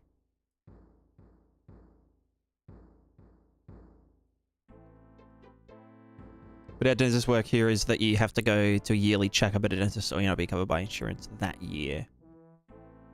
Yeah, I mean, that makes sense.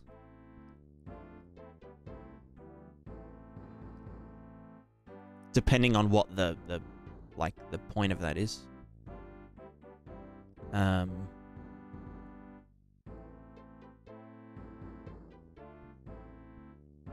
guess, yeah, so they can just check shit. I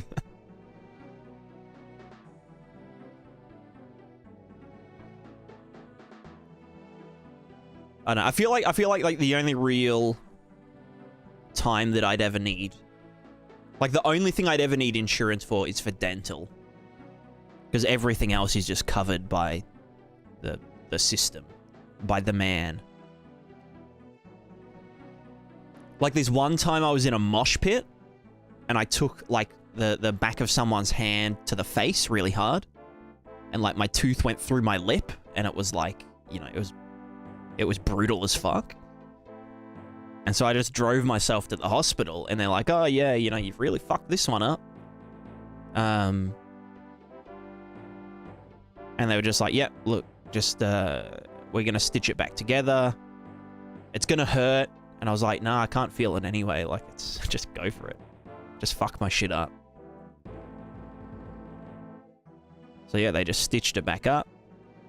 Had a bit of a rest, bit of a lay down, and then they were like, yep, get out of here.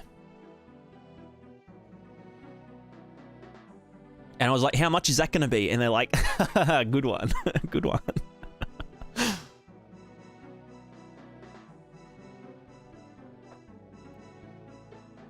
They were like, good one, man. If you come to the emergency room, it's free. You don't pay nothing. In fact, even if I got an ambulance ride to the hospital, it still would have been free because I have ambulance cover, which is $50 per year. That's like the closest to insurance that I have, which is just that I'm an ambulance Victoria member. $50 per year. Instead of having to pay like $2,000 for an ambulance, it's like, you know, it's kind of pog.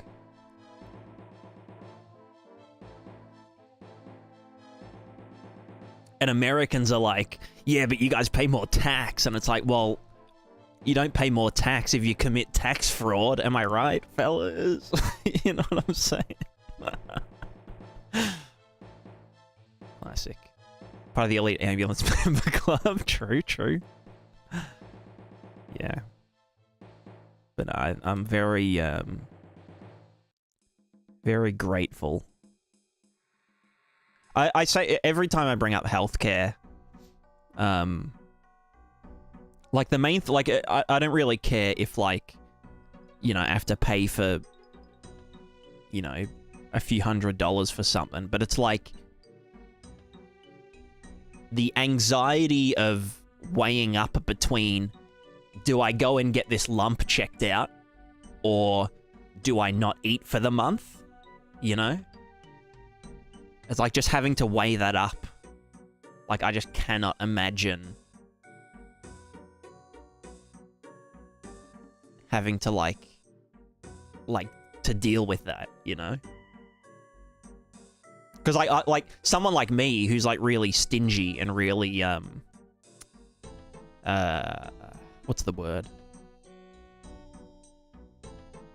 When you, like, don't spend money on, like, anything. There's a word for it that isn't stingy.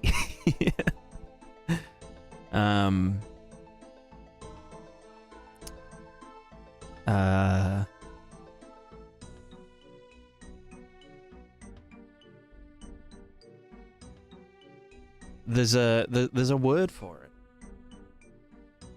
Frugal, that's the one. Someone very frugal like me. Like, I just would not go to the doctor if it cost more than $20. I mean, I go to a like a private doctor clinic, and it's like $30. I mean, it's $90, but then you get an immediate rebate of $70. No, of $60. So it's like 20 or 30 bucks to go to the doctors.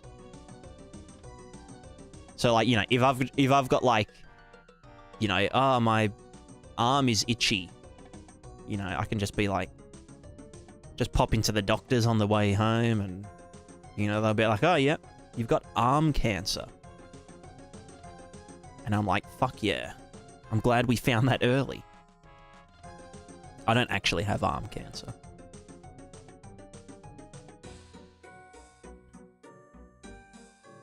But, yeah. That's, I don't know. I just find it weird. I just find it scary. Anyway, enough talk about healthcare.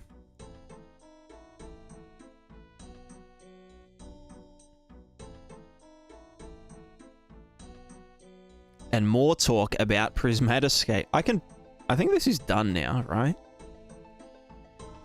This is all done. It's all parameterized. It's all thingamajig. Thingamagig.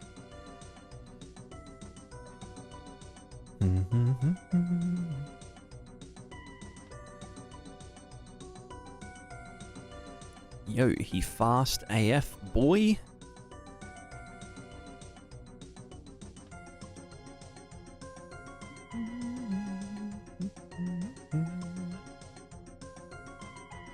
That was it.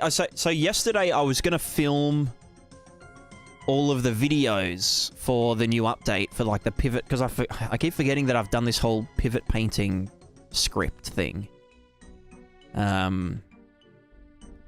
minus these. Actually, I need to remove this thing from the asset. But, yeah.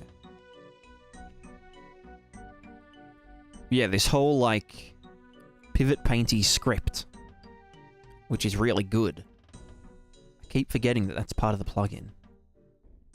So I need to actually... I mean, I'll release the plugin update for, like, you guys that already have it and probably know how the pivot painter works, but... Yeah. Yeah.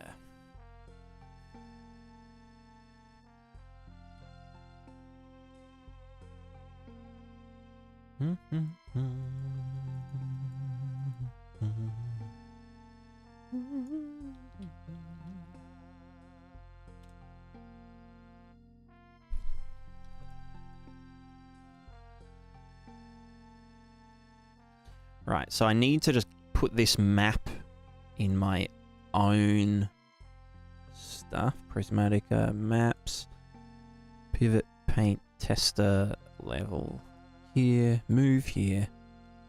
Source config, enable, yeah, that's fine, that's fine. Doesn't look like it moved, hold on. Landscape content. Okay, no, it did move, cool.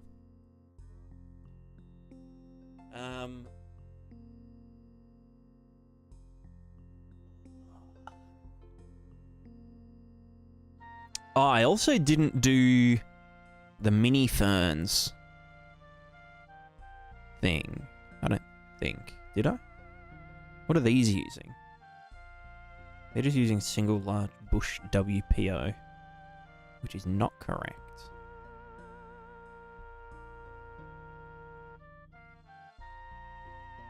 They should be using either the squishy boy or the tiny mini baby fern method. Yeah, look at this jiggler.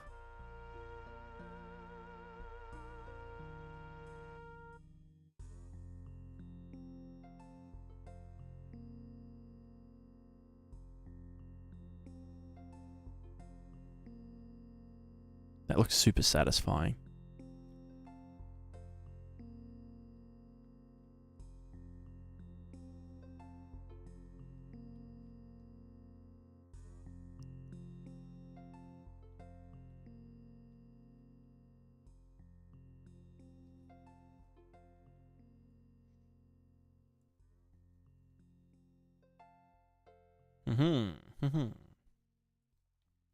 Ow. Ooh, ow, ow, ooh, ow, ooh, ow, ow.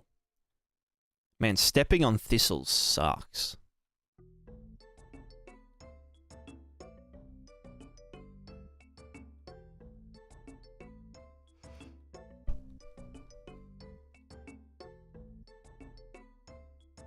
Ugh.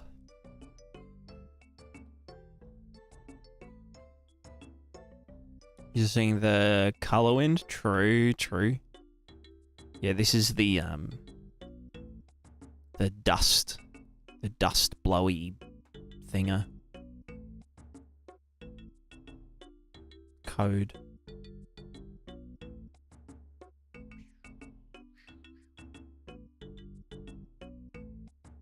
Looks better when you put like a plane down.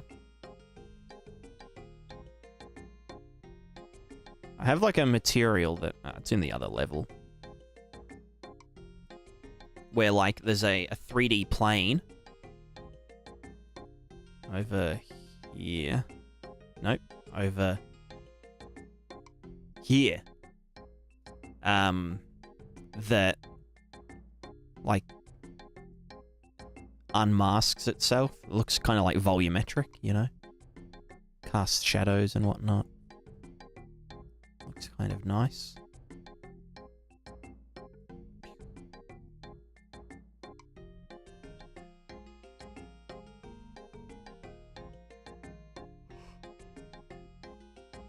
Now we're fluid ninja-ing.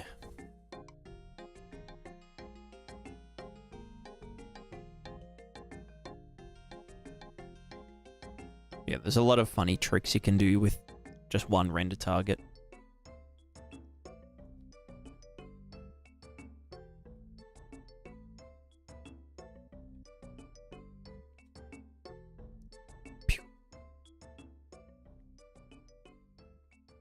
Previ, hello, hello. Hope your day is good even with the dentist. Thank you, thank you. I appreciate it. It was a traumatic experience. No, it wasn't that bad. I like the dentist. Dentist is fun. Renders your target. That's right. Okay, so I need to do one extra little module, but do I really want to put it? I might have to expand this test level.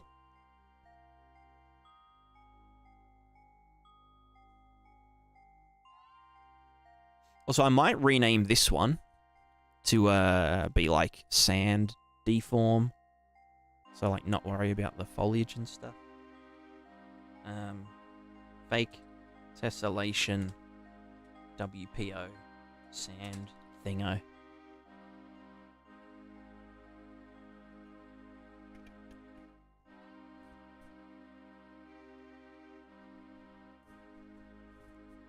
Wait, where is it? Arrays. Oh, I have to actually select fellas to erase. There we go.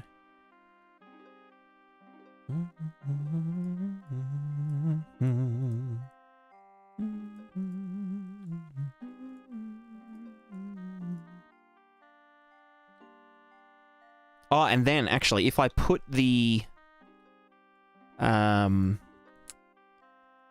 god, how can I select it? If I put this thing, I do this and then select, please, there we go, and then stop play, and then move this over to here. Yeah, now we're talking.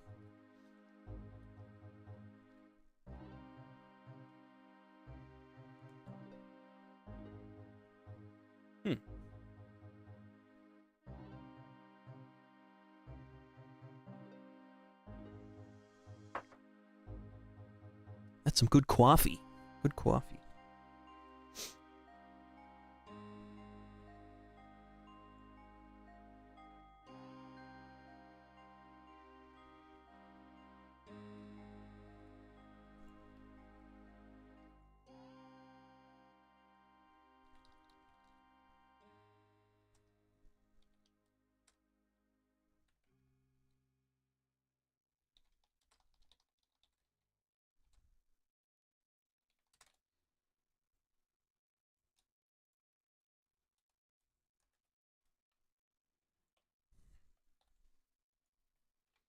If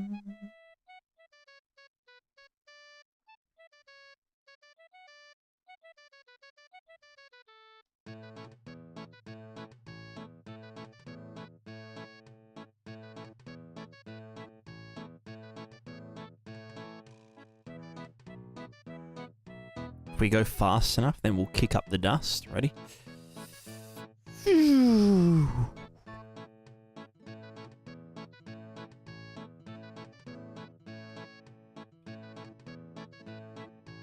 Also, I might just... Where's, like, the tessellated planes? Right. Where are you? Yeah, water. Water. That one. That one. And water. So wait, where's the other one? What was it even called? I feel like it had a really dumb name.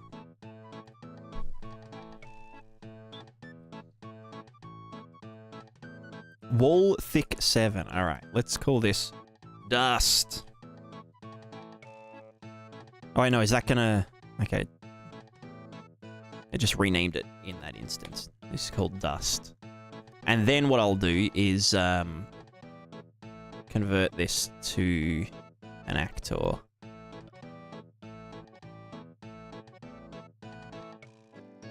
No, I'll just... Yeah.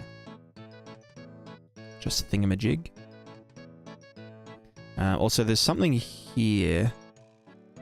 Or is that just a part of the...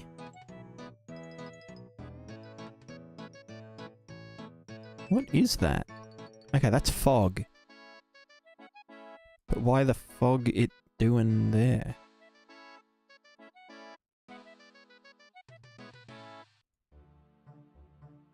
Oh no, okay, that is the fog. God, it's a bit sag.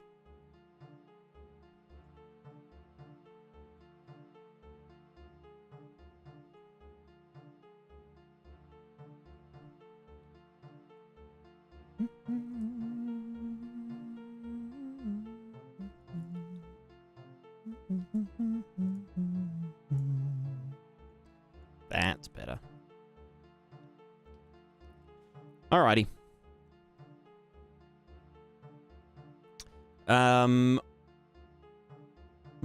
Okay. Do I want to film the pivot painting explanation video?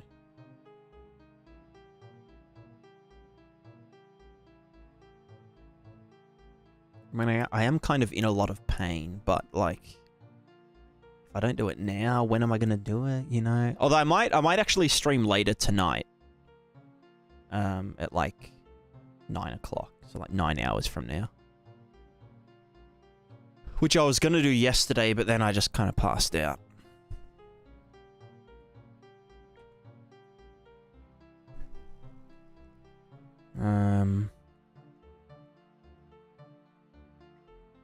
But I want to at least push the update, which I think I can do now. I don't think there's any bugs.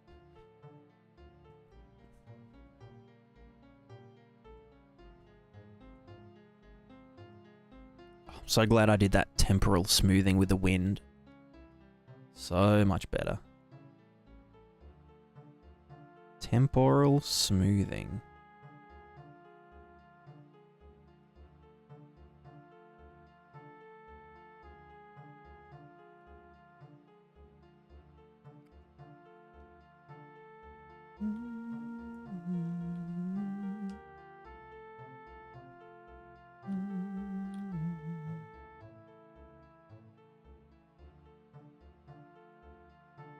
Oh, okay, one more thing I wanted to do was in the simulation profiles, in the style profile, I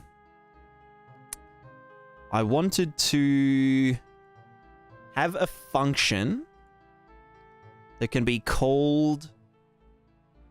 Wait, is it functions or is it events that can be called in a data asset?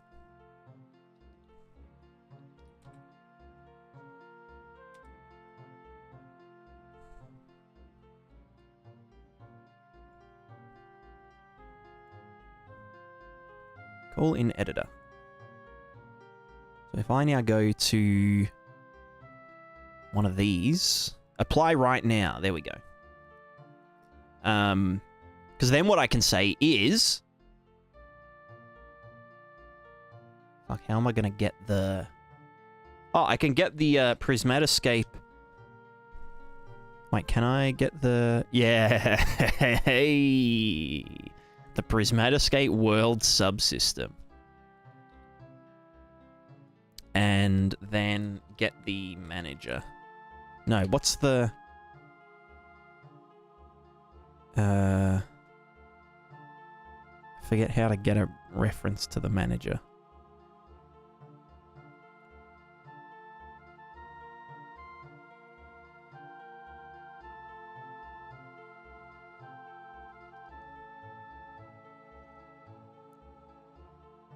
Wait, did Sov not... I'm confused. Maybe he just uses this in turn. Maybe it's not exposed. Oh, God. Variables. No, I can't. I mean, at least I can use this as a world context.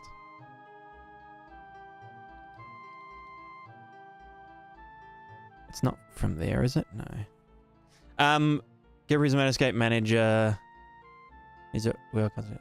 Ah, gotcha.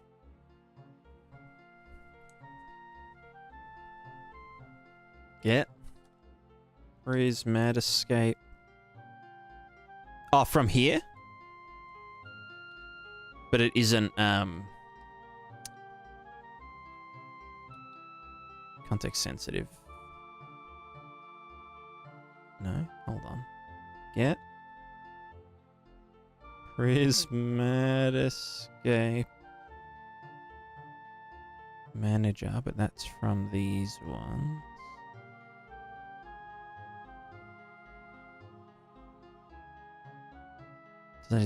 Ah, right. That does make sense. Is there any way to... I can get editor, right? Get editor. What was it? Get editor. Get world. Editor. Unreal Editor subsystem, that's it.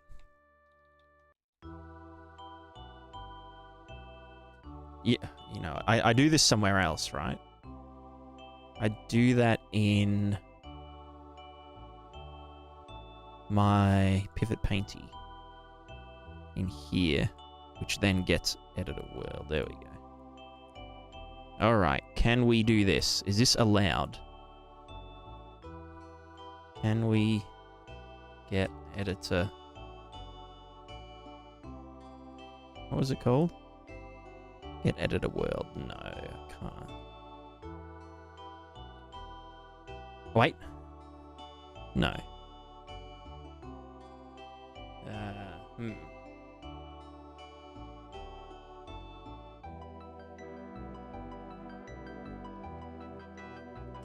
No, I don't think I can.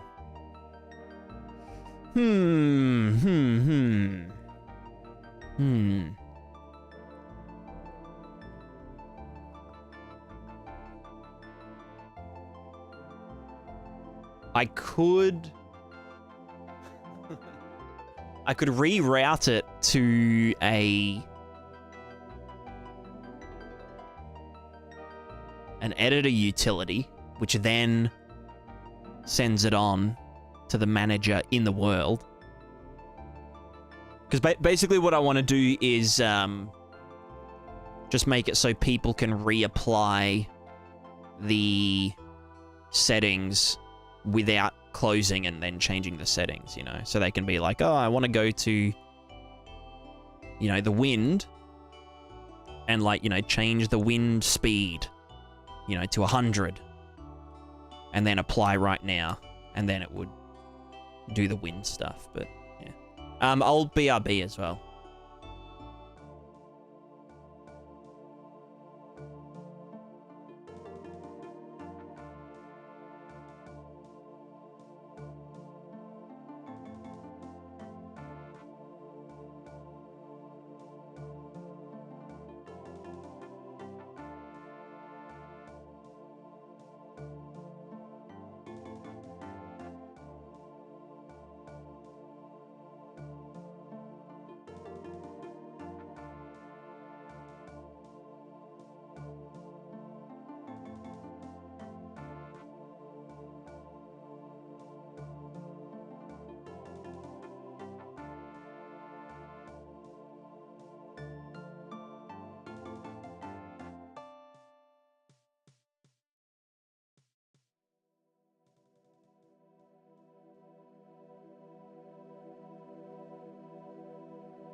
I'm back. And I have Oreos, which were on sale. Half price Oreos. Hell yeah.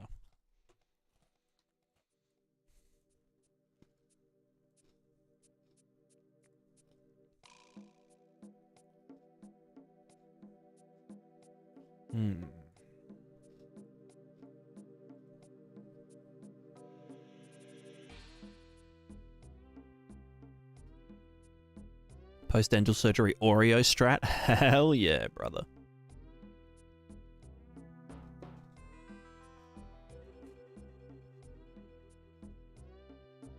I think a pet friendly all of a sudden I can make it auto update the manager when the property is changed.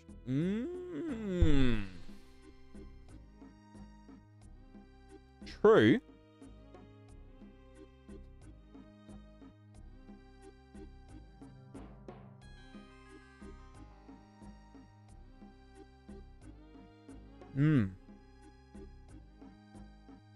I do like that. Let me just... Alright, you know what?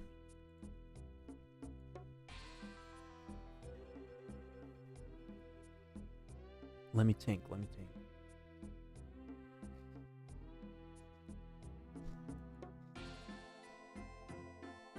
I got the manager.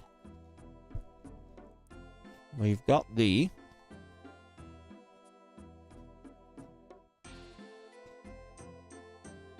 This bit I'm not doing in the update. I couldn't get it to work properly. I mean, I could get it to reinitialize, but it would be weird. It was out of sync with the... Anyway.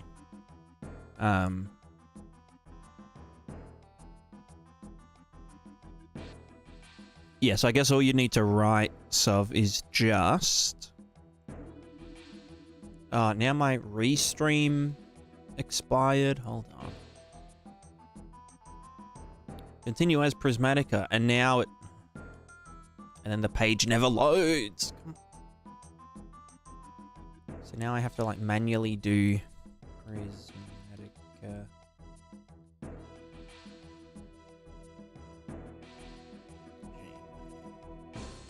Password. What's my password? Maybe? Log in? Invalid email or password? Invalid email or password?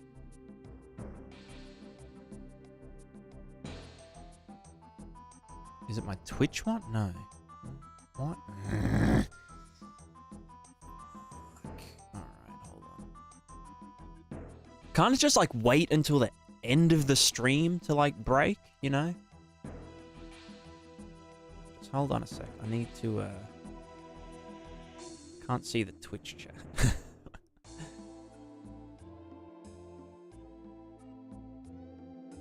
Okay.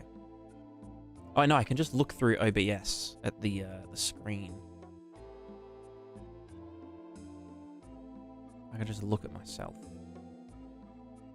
Alright, hold on, everyone. Alright, I still can't see. Let me just... There we go. Now I can see chat.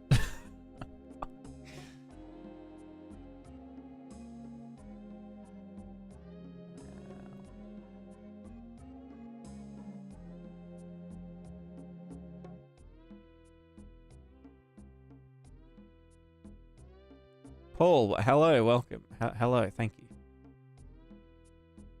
Actually, I can... wait, let me just... Can I pop out my viewer view?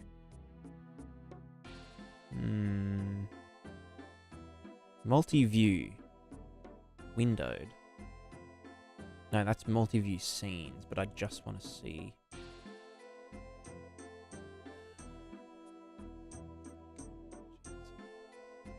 Docs. How do I pop out the full screen preview? Gotcha.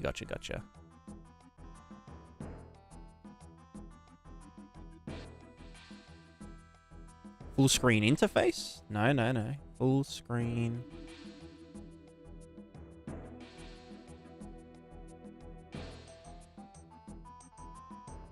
Wow, I want to die. Oh no, I just right click it. Full screen projector. Windowed projector. Preview. And now I can go big mode. Yeah. Okay. Now I can see the chats. Found it. Anyway.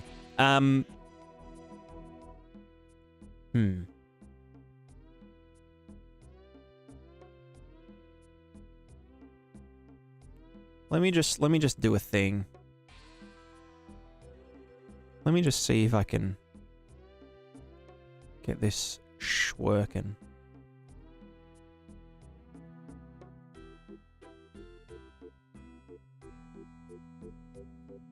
Like, can I just do...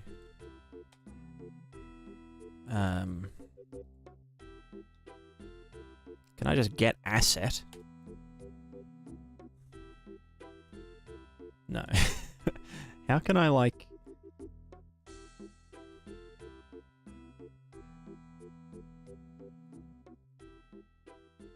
Yeah, maybe it would be best to just let Sov do it in C++. Seems like he knows what he's doing. Seems like a smart fella.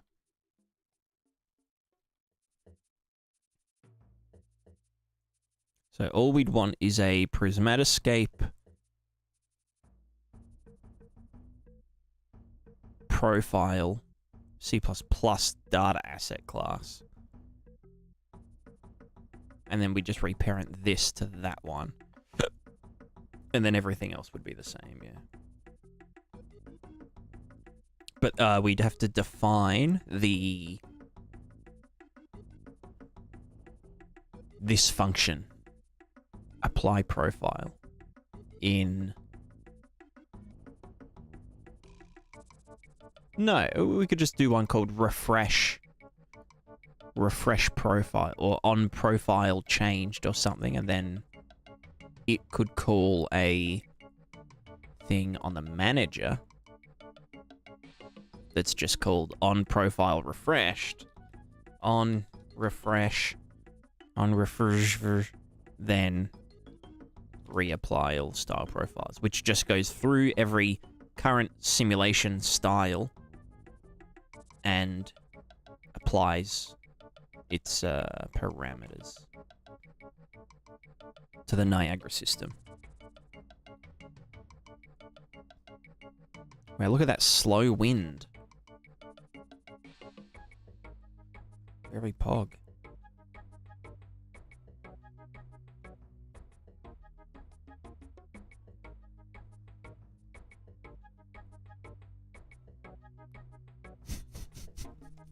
So dumb. Look at it go.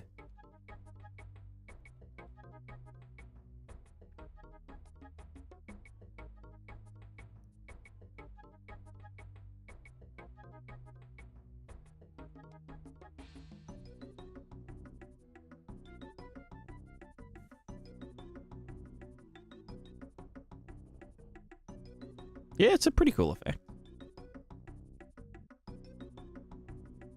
I don't know if it would ever be useful, but...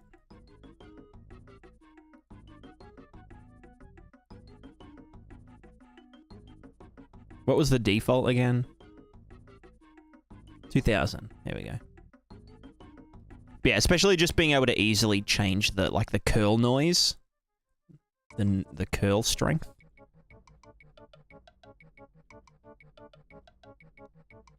So, like, now it, like, curls heaps. Heaps AF. Very turbulent. Maybe I should have called it wind turbulence or something.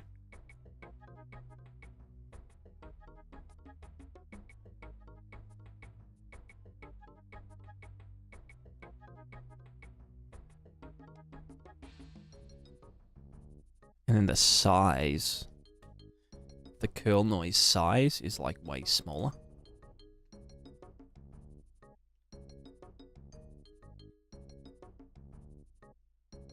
Okay, if it's that small, it's like useless. Oh wait, no, is it a... Wait, did I just make it bigger? Wait, maybe I'm doing a multiplier instead of a divisor. Yeah, that's 10,000. I think I just found a bug.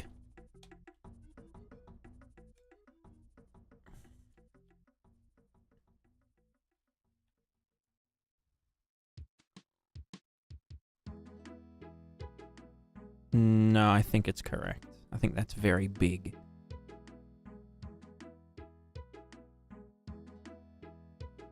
It looks quite big. I'm guessing when it was at 100, it was too small to even affect it.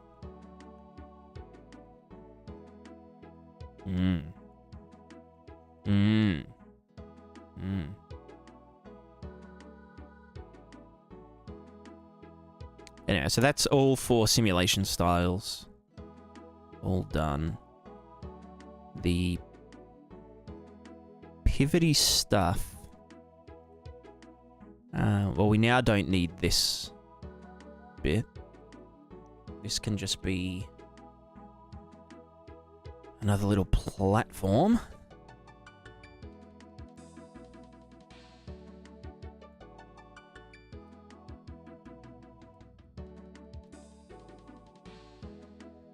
A little platform. Whoop. Whoop, whoop.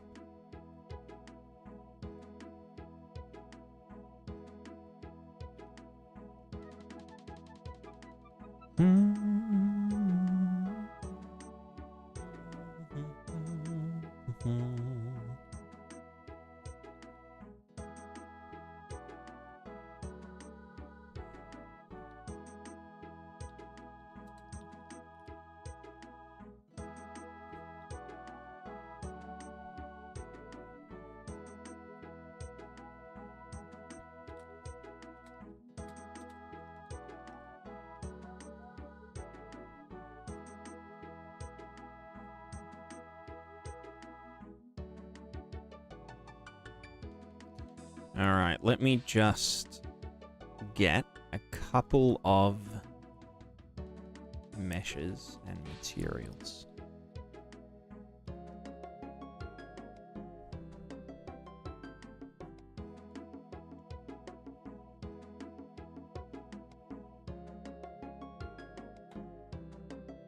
Oh, you know what I didn't do is a grass easy mode.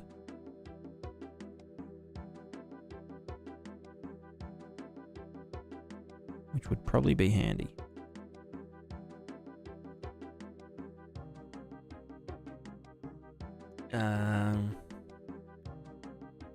Well, first I would need grass.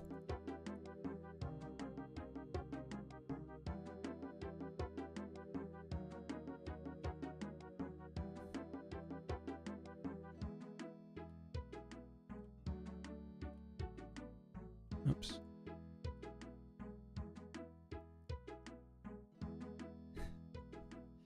Classic grass.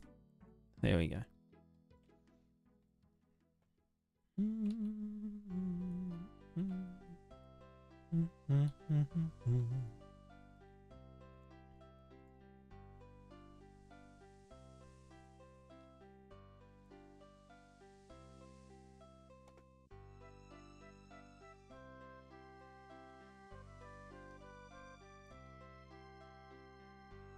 Oh god, it has collision.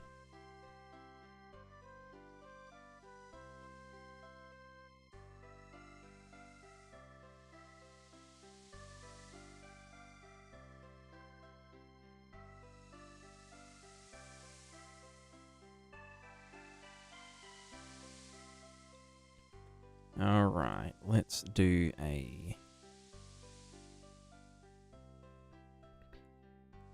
Example materials, grass. Grassy ass. This one. Hello. Alright, let's grab you there. And make a new material function, easy mode. These ones are all referencing this texture.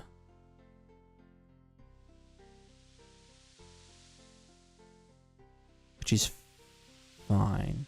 Yeah. New material. I'll just start with this. Duplicate. Pris.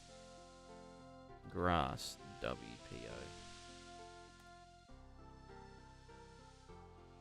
Alright, you get yeeted.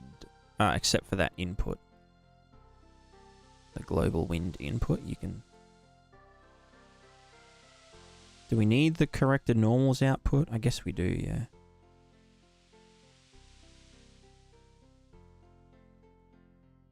Alright, what the frick is going on with this bad boy? Oh, my camera died.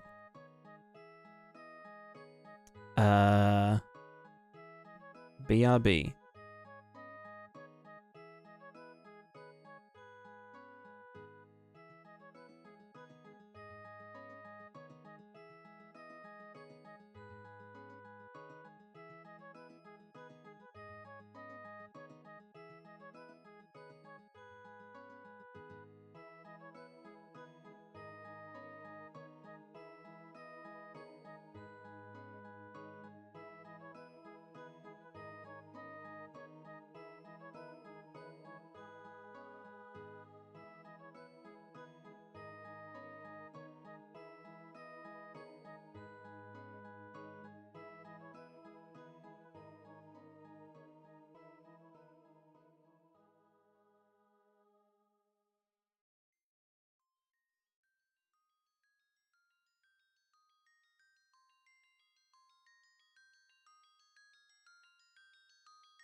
And I'm back.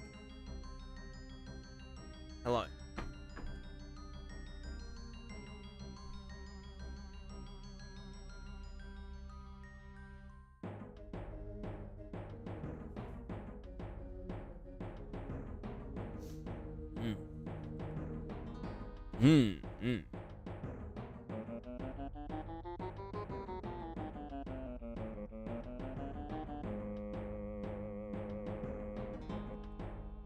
All right. Grass WPO.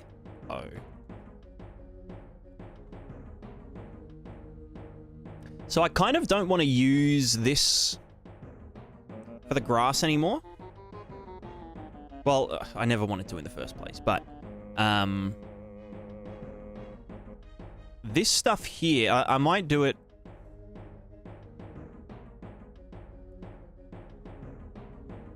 Kill that, kill that. We can not kill that. We want to do that into there. The bender gets done afterwards.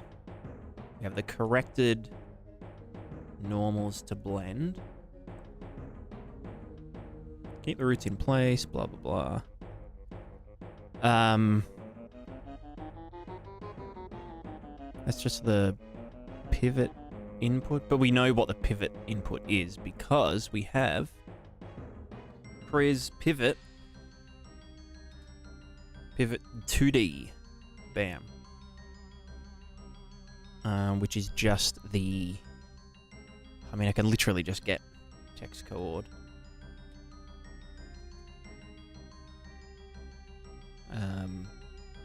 Channel 2. And...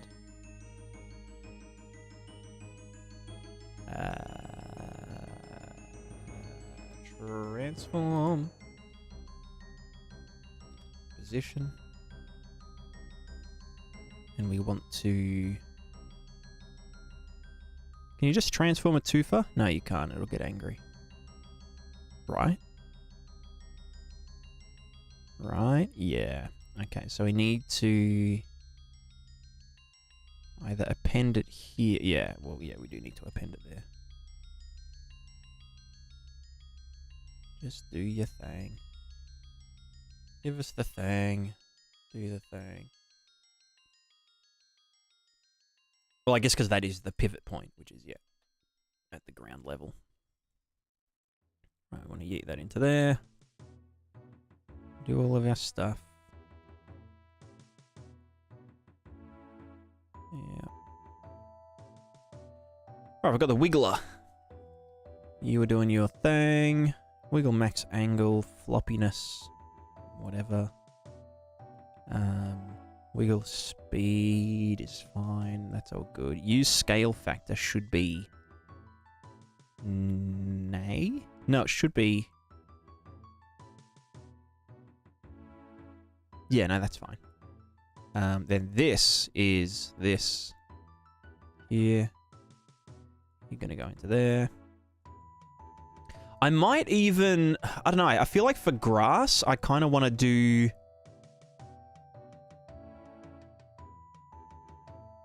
like for typical grass, it's like straight up and down, right? But for other grass, it isn't straight up and down.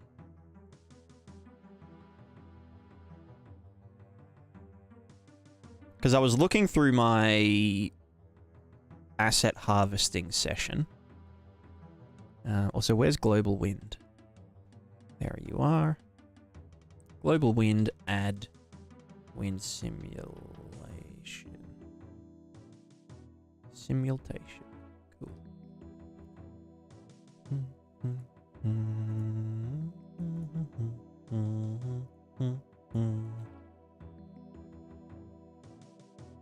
Also, I want to do a Pris grass WPO example. And then all of these grass meshes, you get set to grass WPO example. Nice texture. And then you need to have no texture.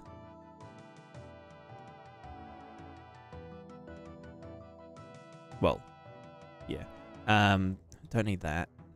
The wind global, no, because we've already got the wind global wind waves. This can just become grass. WPO, global wind input, blah, blah, blah. Corrected normals. Into the normals, I guess.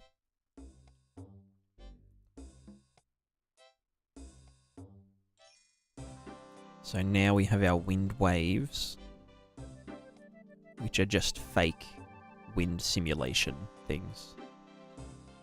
So we just do this real quick.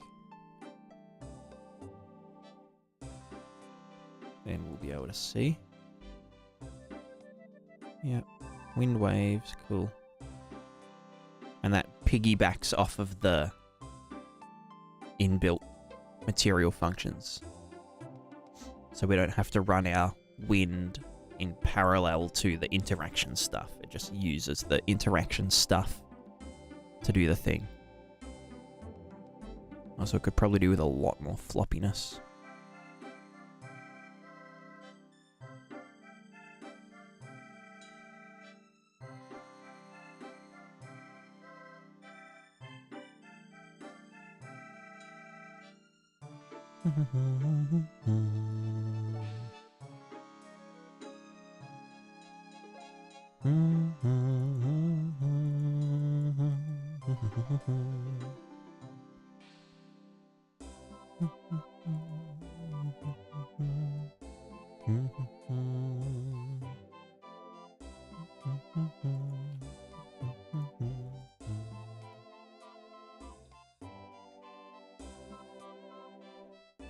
Ah, that's why there isn't. It all makes sense now.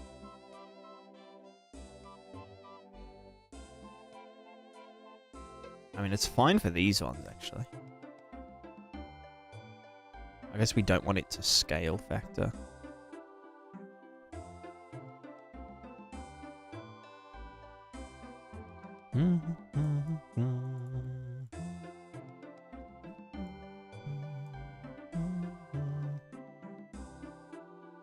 Yeah, that's fine. That's just using that. Cool.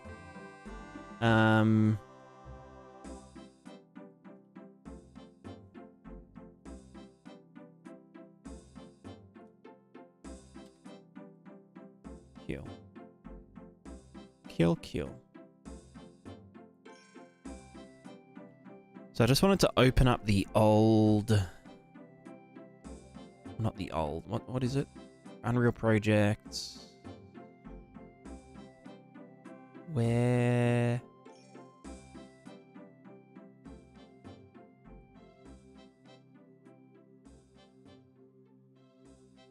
Is it in my Z drive? UE5 asset packs. Project Nacer asset. Right.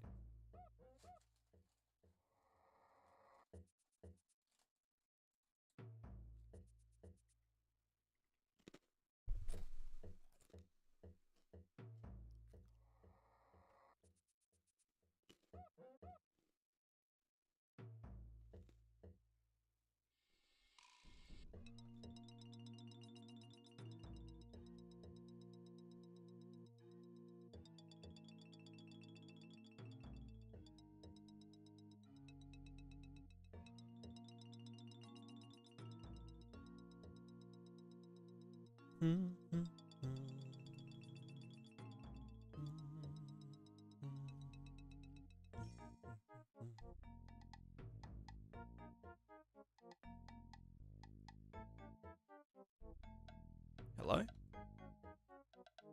Ah. There, oh, there we go. This is where I get all my foliage from.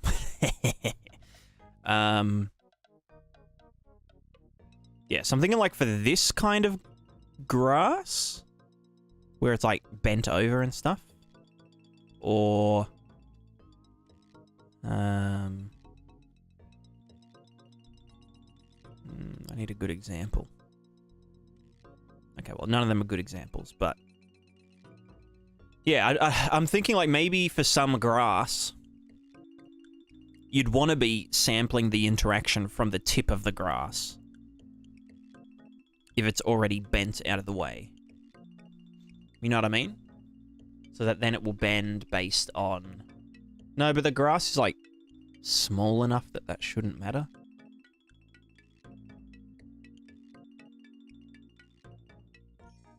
Maybe that's overkill. Oh, no, I guess for stuff like this, where, yeah, like it is really bent, we'd want to sample it halfway.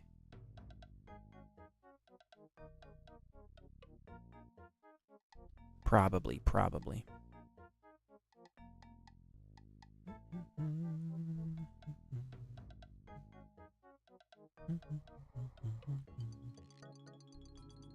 And then this stuff doesn't even qualify as grass at that point. It's essentially like bushes. It's got like pivots and shit.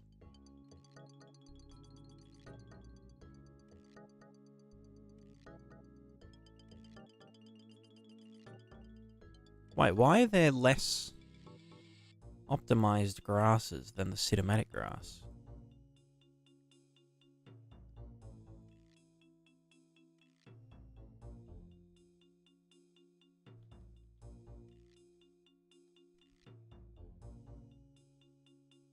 Also, why is it called cinematic grass? It doesn't even look that dense.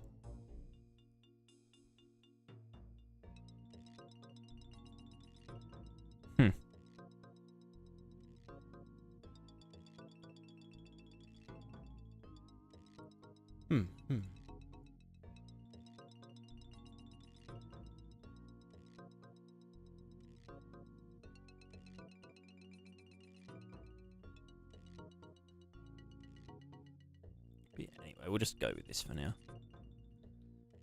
Can I really be bothered including the meshes and shit? Yeah, I guess so.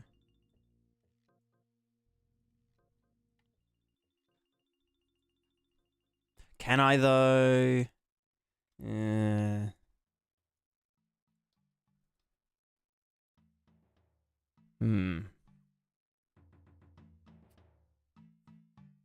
I guess it wouldn't hurt.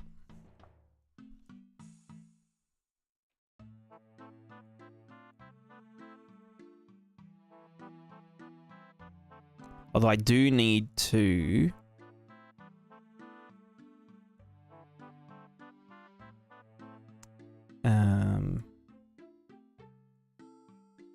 do I?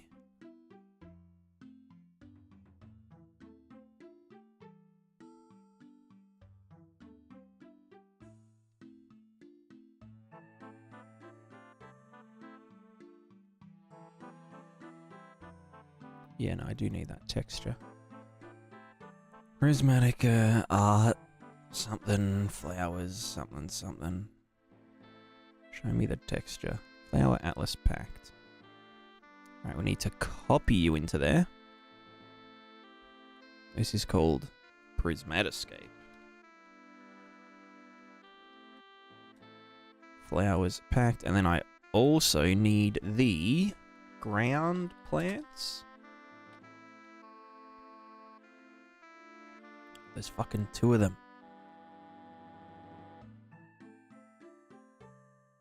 There's 3 of them. Ground plants. Okay, maybe just this one, I think. Copy here.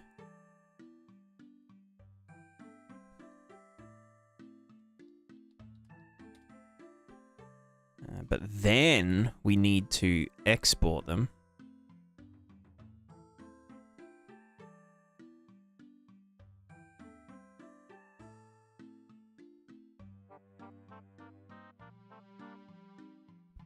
And the next one.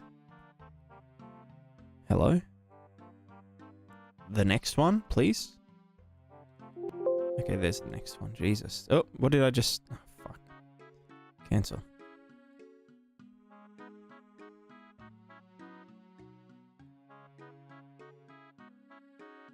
No, it was the flowers that didn't get done. Export.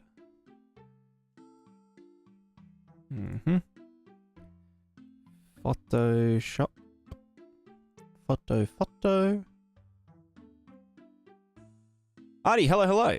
Believe this one, what's the emergency? Oh, I just had a tooth explode. So I had to get it put back together.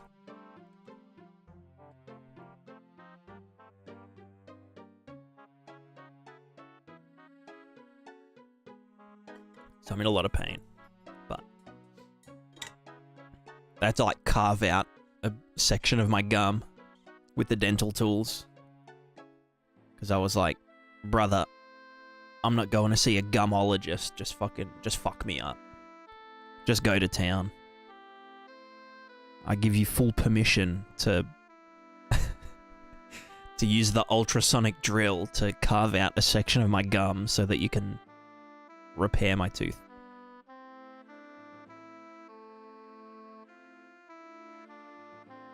But I'm fine. It happened yesterday, but I ended up just going to sleep when I got home. But, I mean, I make it sound a lot more gruesome than it really was. Wait, where did they export proper? Props. In and out. EXR. There they go. As alpha channel. There we go.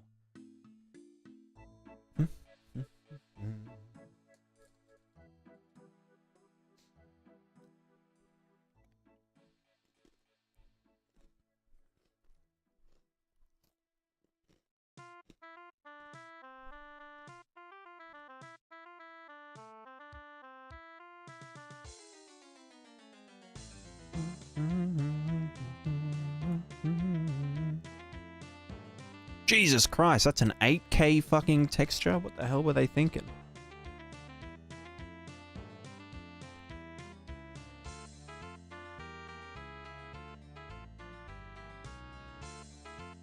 What kind of sicko does an 8K texture? I mean, like, I kind of get it, but still, that's fucked up. 8K? Okay, we'll get into 1K, it's fine.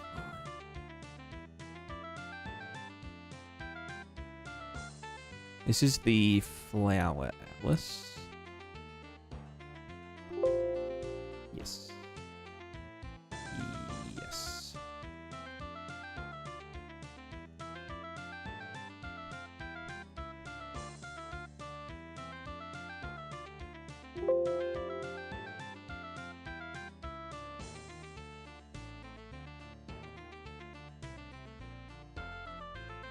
Particularly if he gets the nerve. Yeah. Yeah, that's what it was like. When my tooth broke in half. It was like, whoops. Now I'm in pain.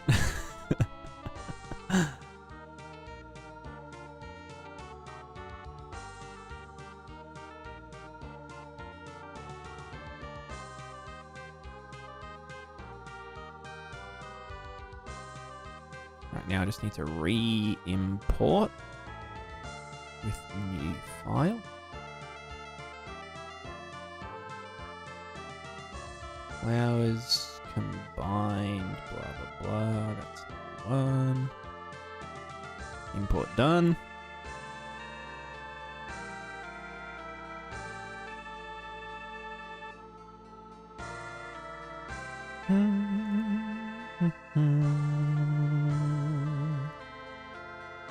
What the fuck happened here? Ah, the MIP gen set. Wait, what?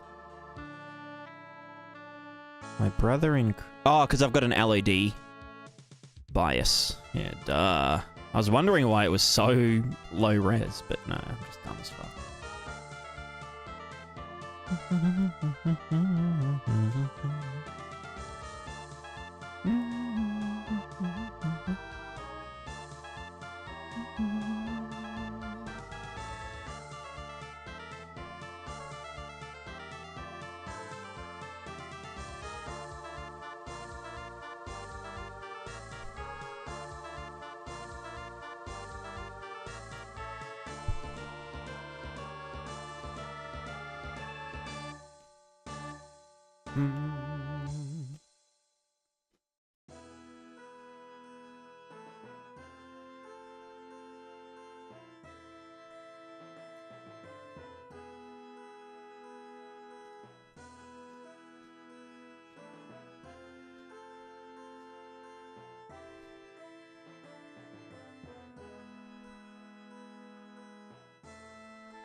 That one doesn't need a thing.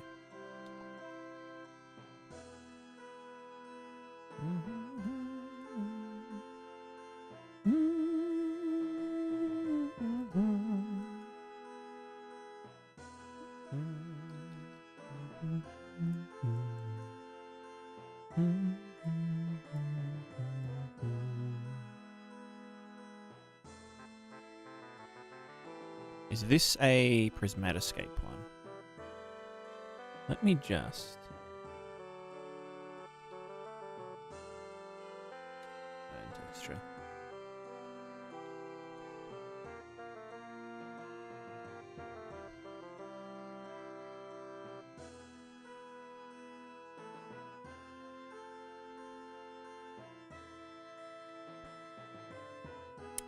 Where was I? Here.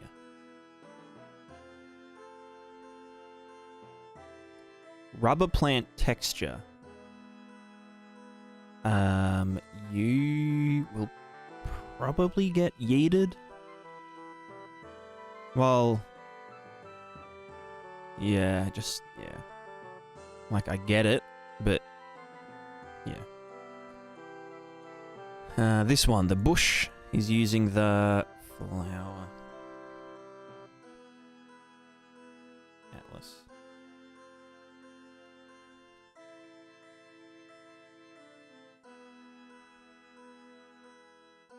The Bowley bush is the bush atlas, which I don't want to, like... You know what, I'll just remove them into Prismatica.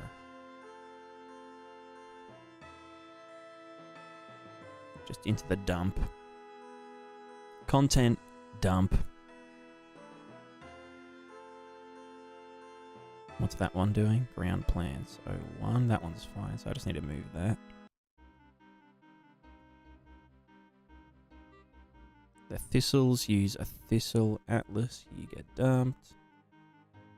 This is the Thistle Atlas 2. Dump it. Dump it. Bush Atlas 1. Yeet. Priz Little Squishy Boy WPO example.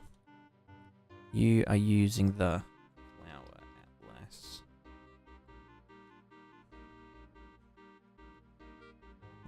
Little Squishy Boy. Is that the... I should probably clean all that up then.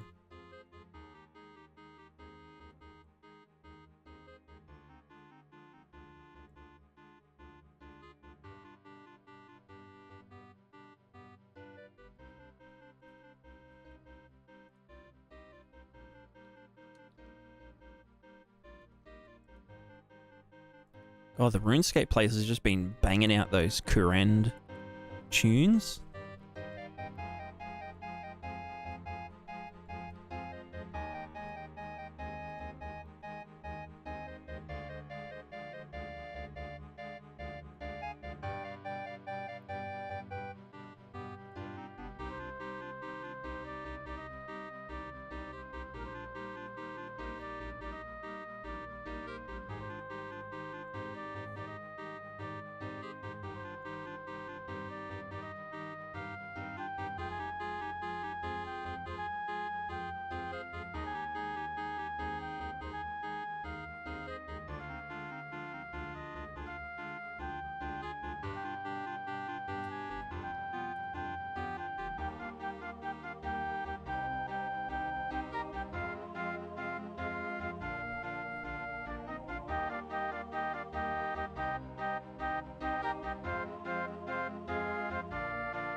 All right,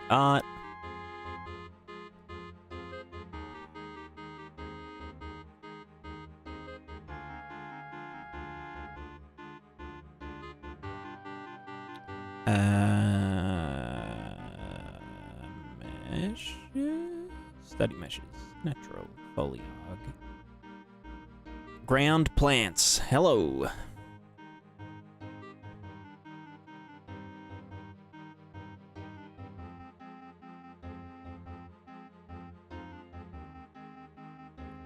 I get like a big one?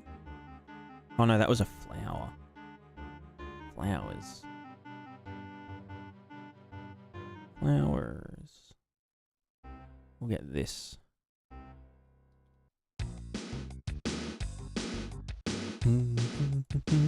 The snare drum's too fat in that song.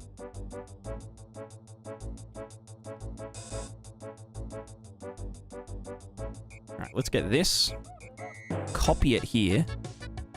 That one then goes there, but also has the flower WPO.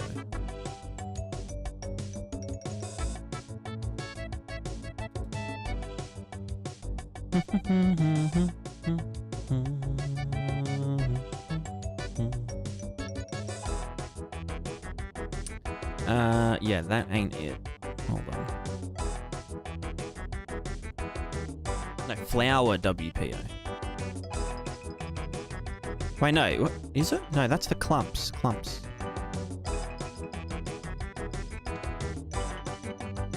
Mm-hmm.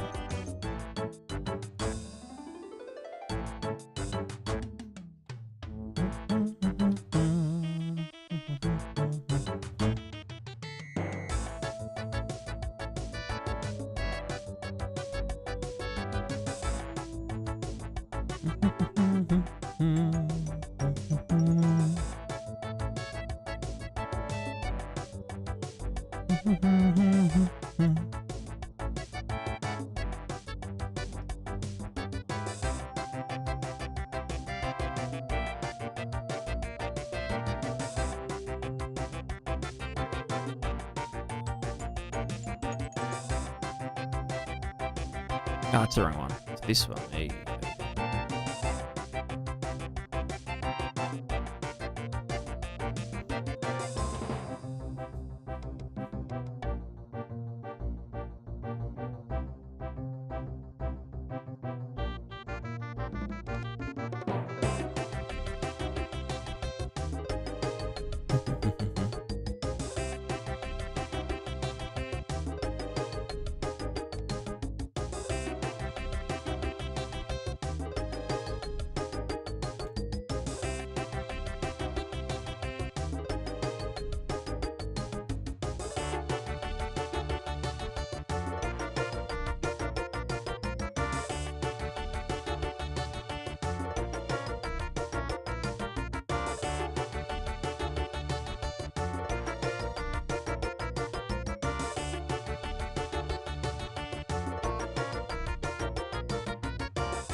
Right, where are those big flowers?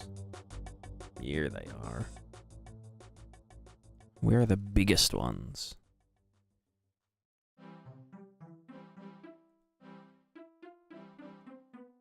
Wait, that one.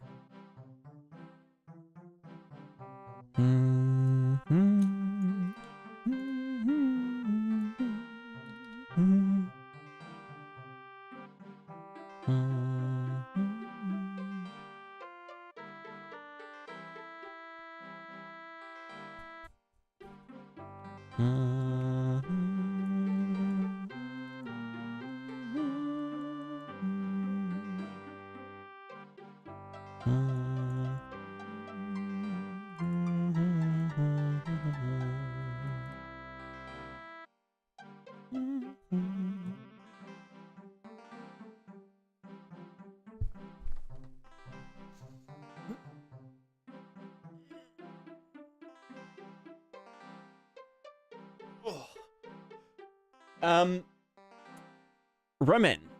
Hello, hello. Sorry, my chat window's broken. Everything's really small. Everything on Unreal Engine noob and your channel tutorials helped me understand concepts that once seemed like a foreign language. Thank you. Do you have any tips for new Unreal Engine devs? Well, firstly, thank you. Secondly, I highly recommend learning what you find interesting. That's kind of my one big tip, is like, don't try and learn everything when you don't need it, you know? So, like, don't learn, I don't know, like, level streaming and world partition when you just started, when you should be learning about, you know, basic coding workflow and, you know, modeling and basic shader stuff and all that kind of things. If you kind of do things like you would, you know, at like a school or something, where it's like, hey, here's literally everything that you're ever gonna need to know in the industry. We're gonna pack it into this one course, and you're not gonna have much time to, like, apply it and really, like, you know, soak it in. Just, yeah, taking things like one bit at a time, where it's like, hey, today I'm gonna, you know, learn how to animate foliage using shaders or something, because, like, I'm at that point in my project. And then doing that and absorbing it and then moving on to the next thing, rather than learning everything and not really absorbing it. So that would be my golden bullet. Is it silver bullet or golden bullet? That would be my bullet.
I've been streaming tomorrow, thinking to feel for the game network. Like, yeah, and I always feel free to ask questions.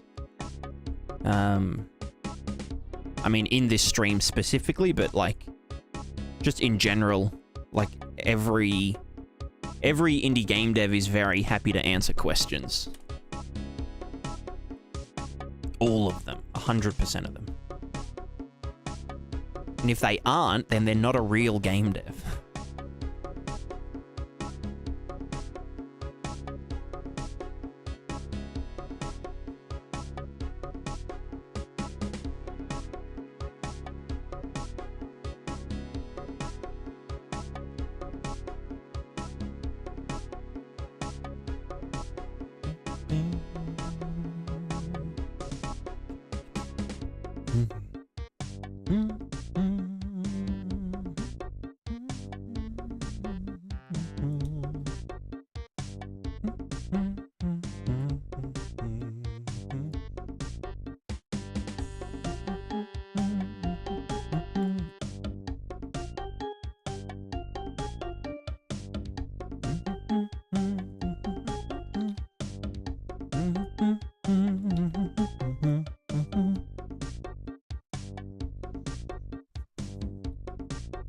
I'll BRB real quick.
I am muted.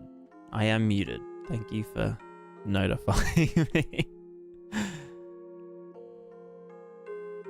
Sorry, I was just ranting to myself anyway. Nothing major. Let's just grab this.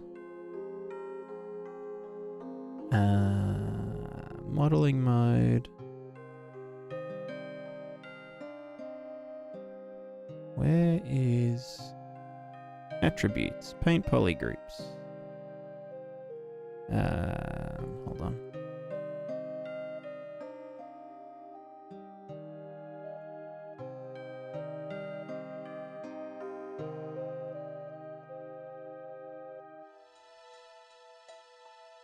Wait, is that?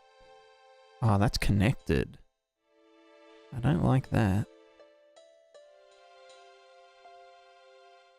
Wait, is it? Oh no, that's just grey. It's 17. Alright, accept. Right click. Scripted asset actions. Pivot painter. Pivot paint. Assign UV pivots as bush. Starting UV channel 2. Paint vertex color. Assign pivots based on stem location. Absolute 75. Beautiful. Pivot painted perfection. PPP.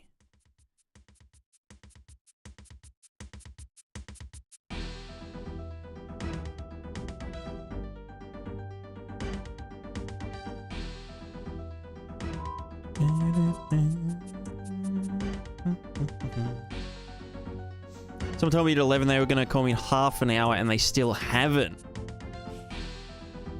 Damn. That sounds like something... That sounds like me. People that know me personally, we have a thing called Charles time, which means whenever I say, like, any time, it means you add on a flat 15 minutes plus half of whatever the duration until that time would be. So if I say, yeah, I'll be there in 5 minutes, what it really means is I'll be there in 22.5 minutes.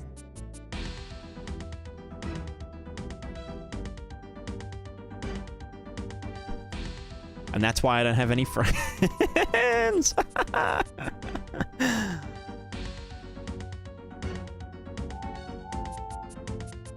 YOLO.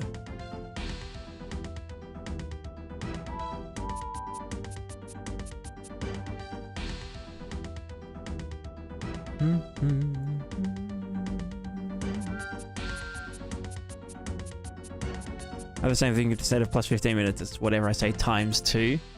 Yeah. See, that at least that's a bit more predictable. It's like less math.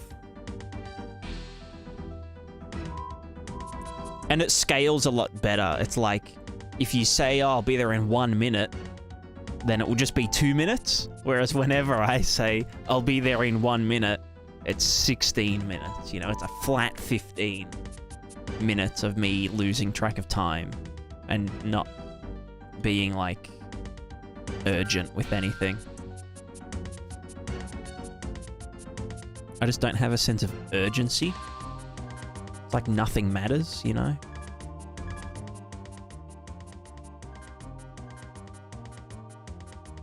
It was a friend or whatever to be fine, but it's just work crap. Yeah. I getcha. Oh, the worst is like when I used to work at this cafe. Like sometimes they'd ring me up and be like, hey, like, can you do this shift? Or like, you know, someone needs you to cover for them. And I'd be like, oh, well, like, you know, like, have you rung everyone else yet? And they're like, no, you're the first person we rang. And I'd be like, yeah, you know, I'll cover it if there's literally no one else that wants it. But like, you know, ring them first. And they were like, okay, yeah, I'll call you back or text you in 10 minutes. If I've, like, found someone. But then they just never text back. Because, like, they got someone else to cover it, but then they didn't message me saying, oh, we found someone to cover it. And so then, like, you know, I don't know whether I've got the day off or, like, if I have to come in. It's like, fucking hell, just do what you say.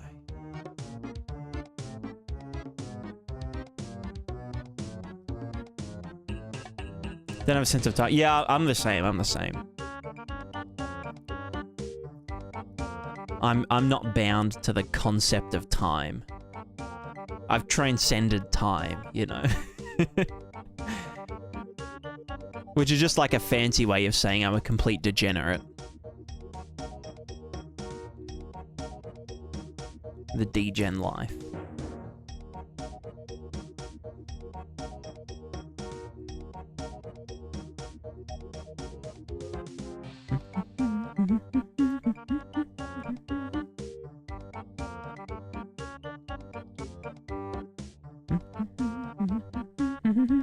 Wait, what's this new material? Ah, it's nothing.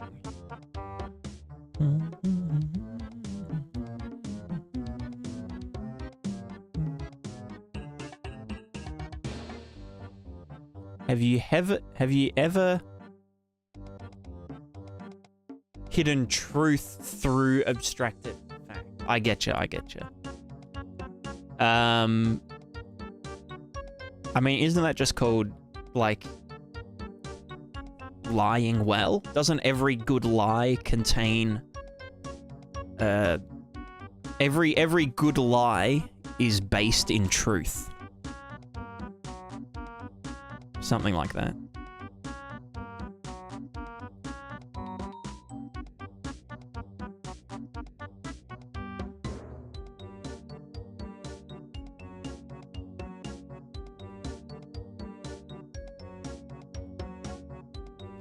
Something, something, something. Something, something, YOLO swag.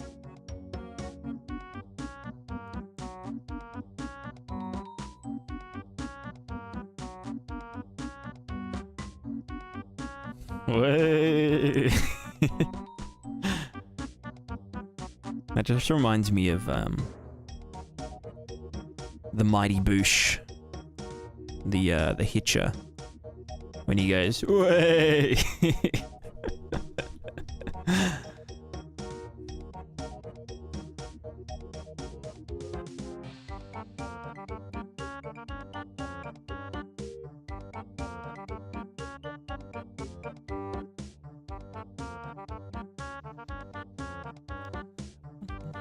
Ever drunk Baileys from a shoe?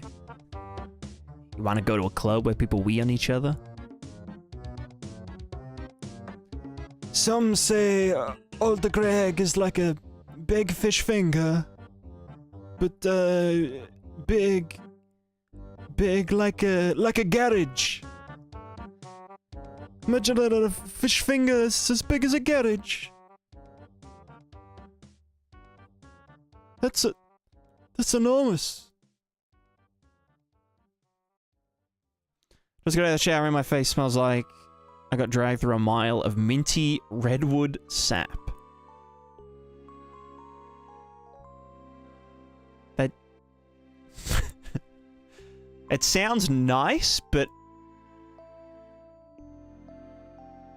Also, like, I can't imagine not... like, the smell of blood, you know? Like, being dragged through a mile of sap would probably hurt. So, like, I can kind of smell blood in my mind. You know what I mean?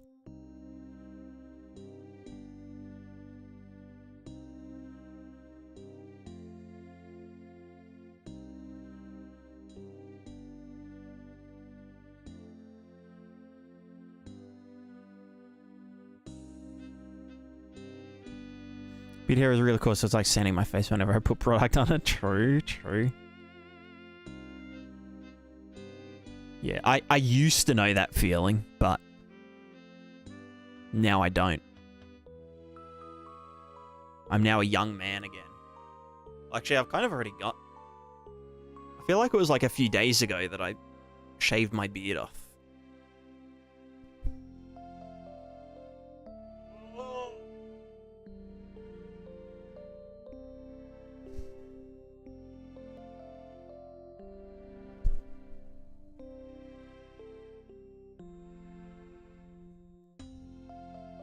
Also, did you guys notice that I cut my hair? I cut my hair like 2 days ago. No one noticed. No one commented. No one said, oh, nice haircut, Charles. You know, you look great. Hey, your hair looks great. Nice haircut. Yeah, I took like half an inch off. Just to get rid of split ends. Can't believe no one noticed. I go through all this effort to look nice, and you guys just don't give a flying flip.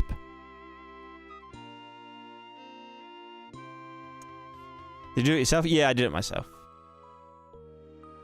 I've been cutting my own hair for like 10 years. I've also been cutting my brother's hair. Or my brother's hairs. No, my brother's apostrophe hair. Brothers'. The hair of my brothers. For ages as well. Although sometimes they cut my hair. We all cut each other's hair. It's like the sort of thing that like sisters would do. But like... It's like...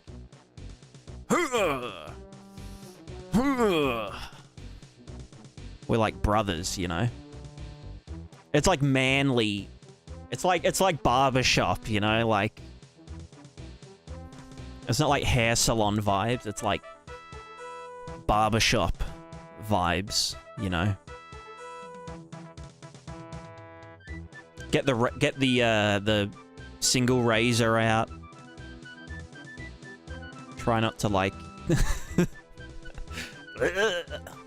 Try not to Sweeney Todd each other. Manly haircutting sesh, brother? Hell yeah. It's like, hell yeah, brother. It's like that vibe.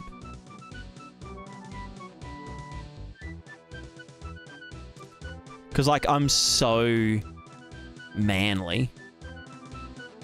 You know? Are all of you in a quintet as well that would help sell it? No.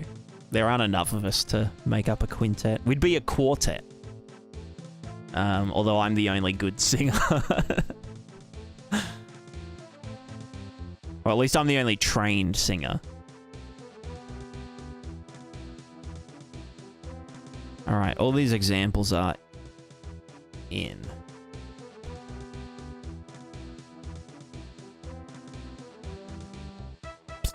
Wait, why are they not squishing? Wait, no, they are squishing. It's just that... Yeah, it's fine, whatever. Ooh. Whoa, that looked painful.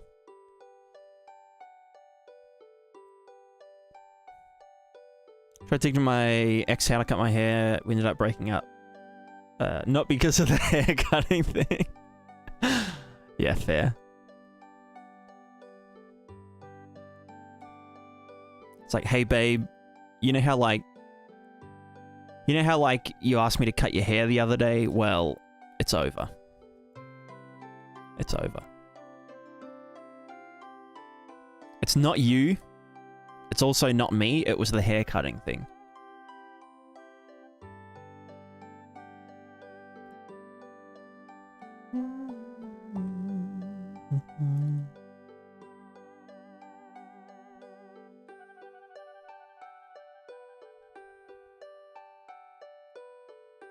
All right, I believe this is good to go. I believe. I believe, therefore I am. You know what I'm saying? Actually, let me get one of the ferns in, like the big ferns. Fern. You know what, and I'm going to do something fun. We're going to, like, spread these out around the place so they kind of look natural. Even though they're clearly not, but, like... I think it's just more fun this way. See, that's fun, right? Right? And that can be big. And then your... doodad. Hey, there it goes.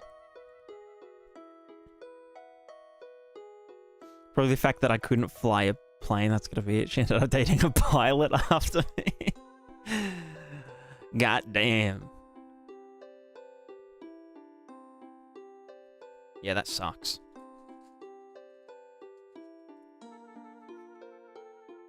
Also, Jay, hello.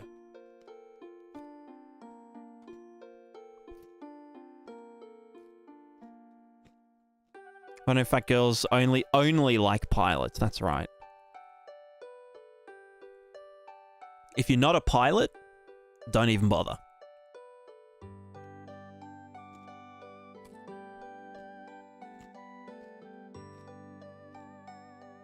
Well, actually,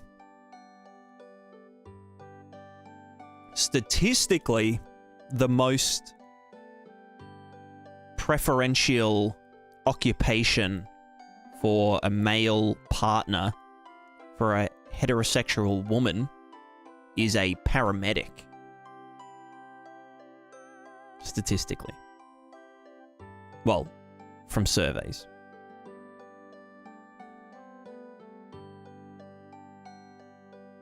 Not a nurse? I'm guessing that would still be up there. Not a software engineer? No, no. No.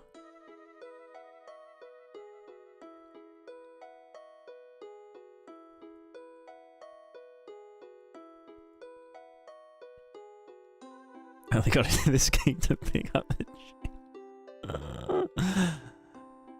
Damn.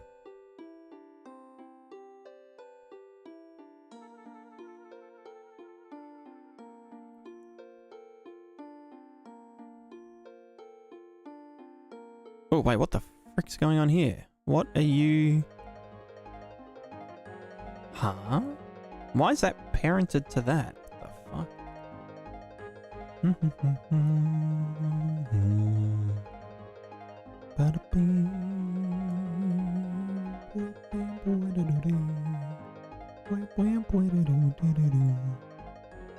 Okay, why is it so small, though?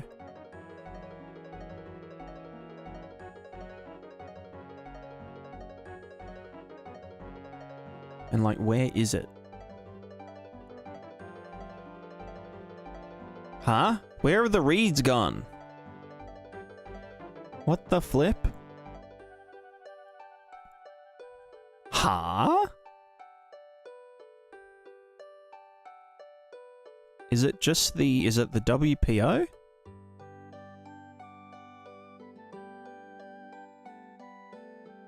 Or is it...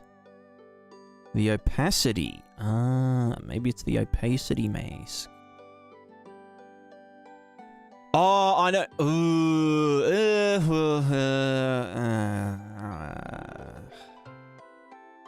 Fuck. I know what it is. It's because I changed the UVs. So now this doesn't work because we were doing it in text coord 2 instead of 1, but now it's not like that. Oh god. Oh, actually no, there we go. No, it's fine now. Okay, luckily I... No, I take it back. No, it's still fucked. Let's just do this without an opacity mask. You know what? They're just going to be not textured anymore.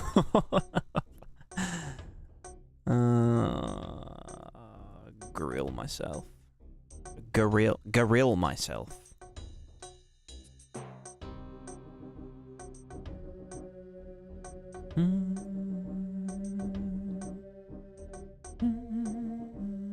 I mean, does it look any different? No, not really. But then this one, not that one. This one can use the example doodad.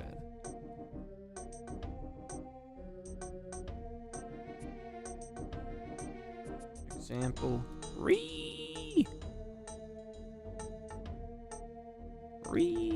where is it? WPO example single bush reads it. There it is. Okay. Thankful.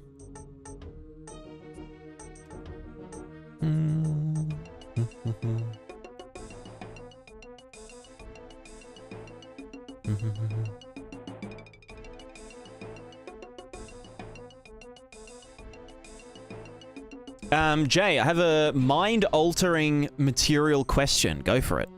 I am ears. I'm not all ears, but I do have ears. I am an eared person. Why does the abbreviation have to be squirt?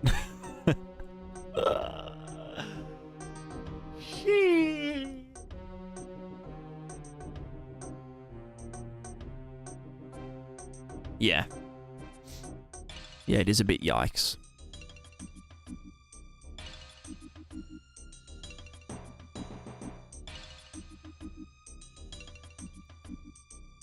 Have to squirt, lerp, then swizzle.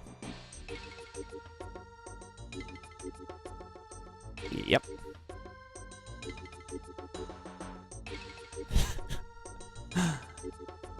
Ding him.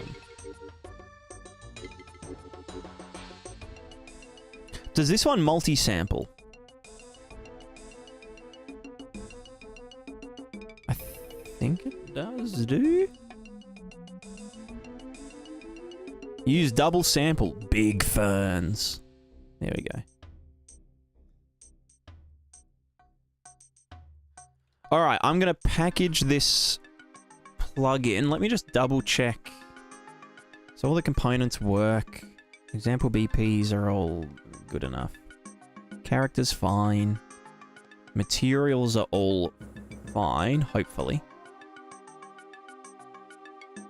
The material functions have those extra things.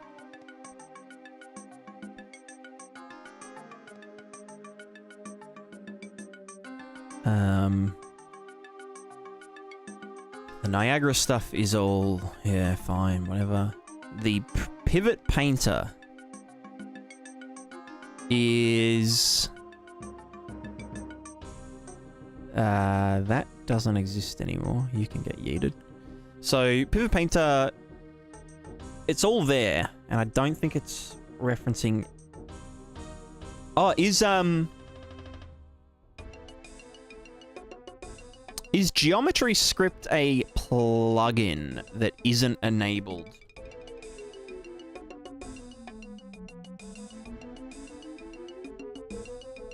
Do you know if Geometry Script is enabled by default in Unreal?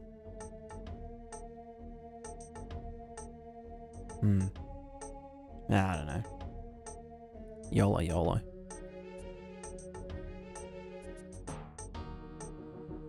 It's enabled by default? Okay. Oh, no, or not enabled by default. No enabled? Or no comma enabled? It is or it isn't? Please tell me.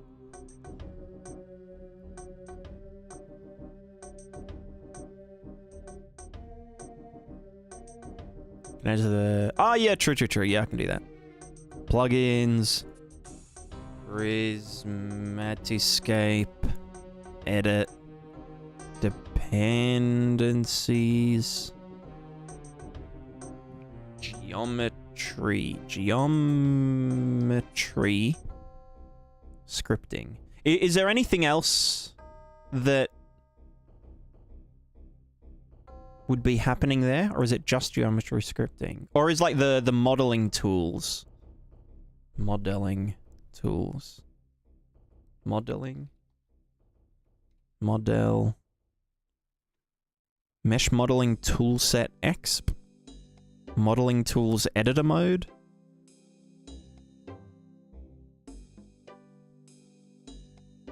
Is it on by default? Okay. I better add them anyway, because... Hold on. Modeling... No, it's not double L, because it's American. Modeling.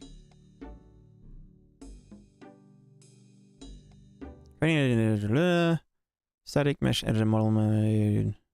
Modeling tools tab in the static mesh.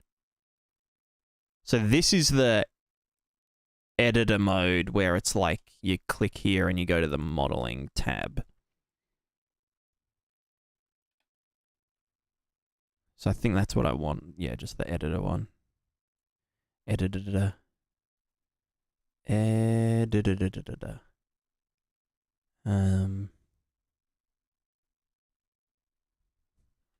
Prismatica edit. Oh, version name 1.03. Cool. And then Niagara fluids, geometry scripting, modeling tools, editor mode. Yeah, that's good enough. We can troubleshoot it anyway. So, do you think there's a way I can pass local space information into a post-process material? Something like procedural mask that uses pre-skin local space to post-process by using something like an RVT. RVT is the only way I can think of communicating between mats.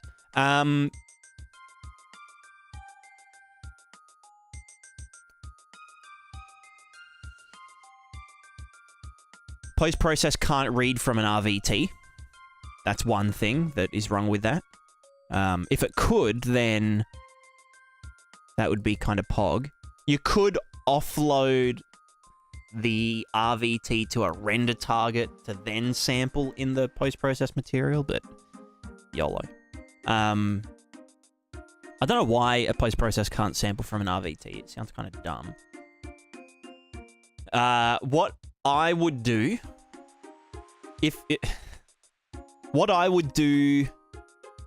if you didn't want to create a custom rendering mode,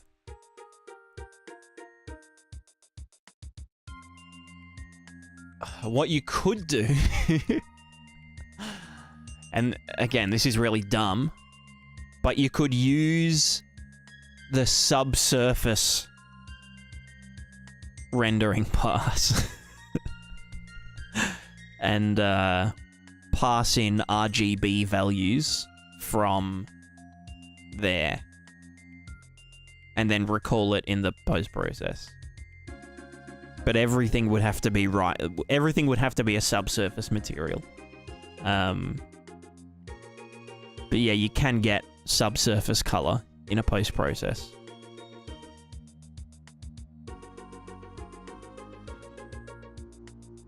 But it would be limited to 0 to 1, so you would have to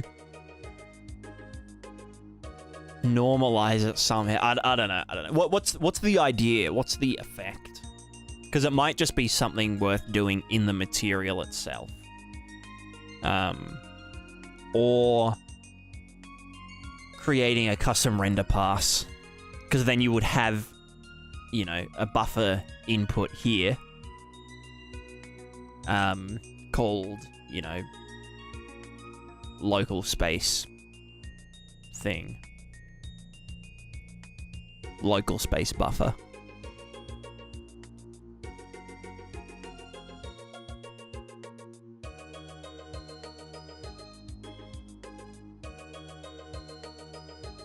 But yeah, like, the solution might be to make a material function that you put on all of your materials that then, like, acts as a post-process.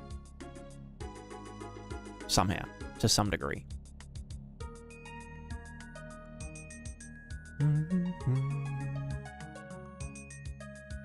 those fields get auto-filled when you edit the build CS? Yes.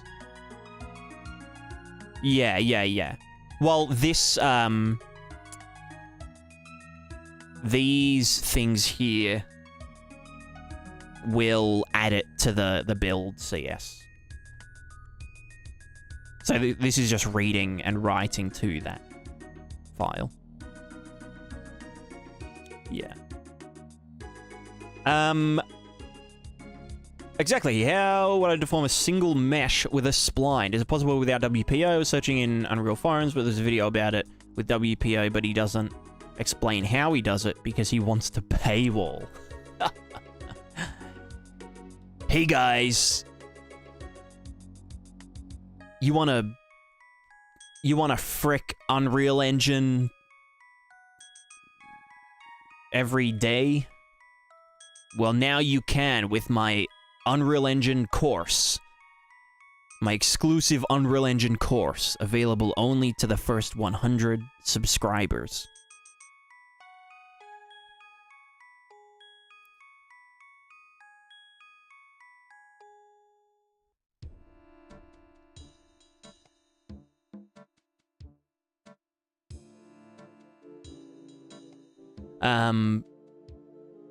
Yeah, so what you want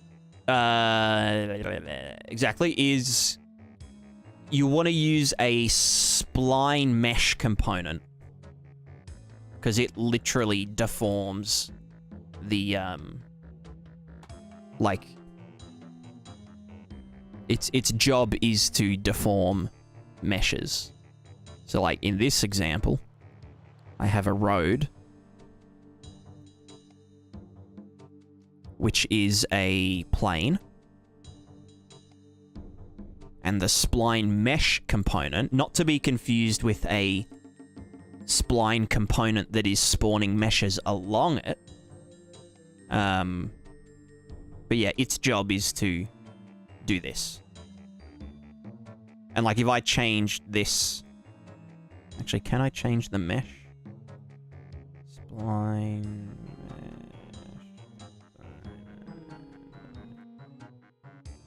No, I'd need to expose it. Well, if I did something silly like add spline mesh component,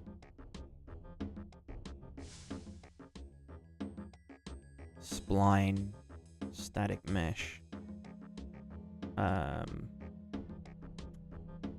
roof wall, then now I have a roof, although it is invisible because I don't have the right material on it.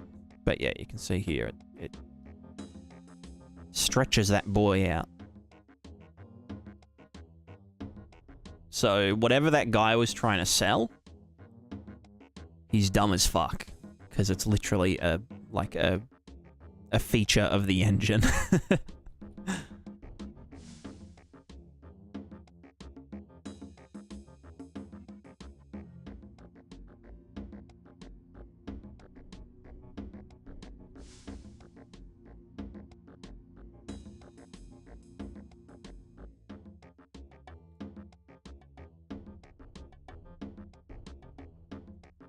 Zip.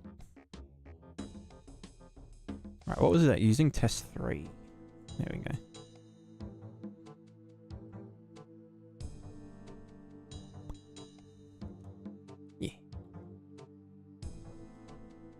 Yeah. Can you send me a link to Discord? You can send me a link on Twitch to an image or whatnot.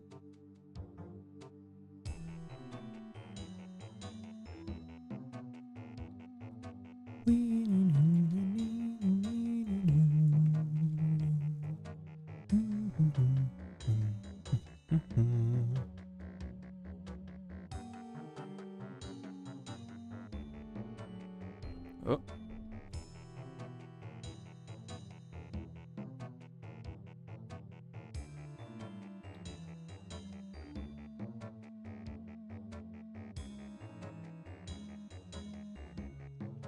Right, I just need to double check that these all use the correct doodad. Yep, Prismatica. Prismatica.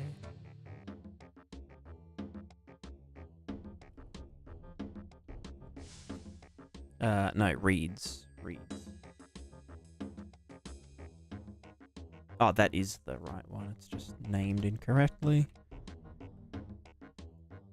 Alright, let me have a geese.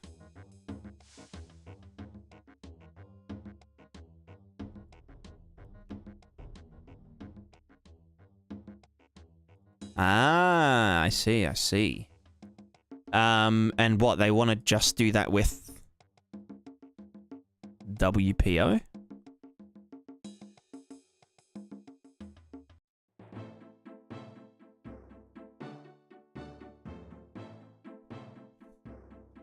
No.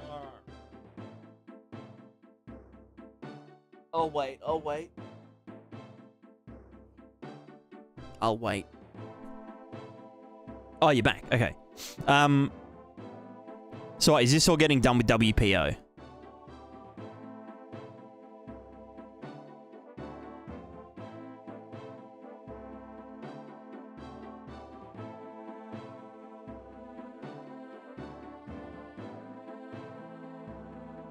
I'd just do like...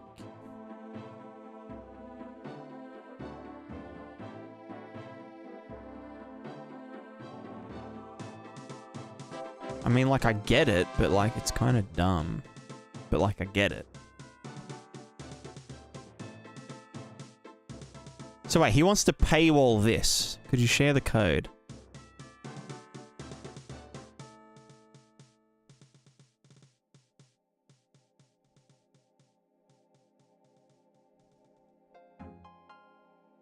Could you explain how you did it? I don't remember, lol. Damn.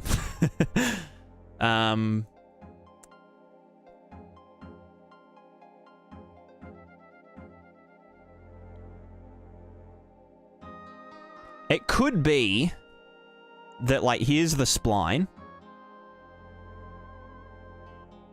And the mesh is, you know, one big mesh stretched over the whole spline. And then they're just doing WPO in, like, local space. Or pre-skinned local space, possibly. And just, like, shrinking it down. So it essentially shrinks it down before the spline deals with it. I'm not sure if splines actually do, like, skinning. Or if it's, like, if it generates a new procedural mesh when it bends them and shit. If it is using skinning, like the way that a scaly mesh kind of works, then you might be able to use pre-skinned nodes to, yeah, just, like, literally scale it in the X direction, and that would cut it off like that. The other option is possibly that they are moving it along the spline. Or something. But other than that, I've got no idea. I've got zero ideas on how to achieve that. Alright, everything good? Wait, no, I needed to check these were using the right thing. Yeah. Prismatica. Alright. Tonight. Yeah. Yeah.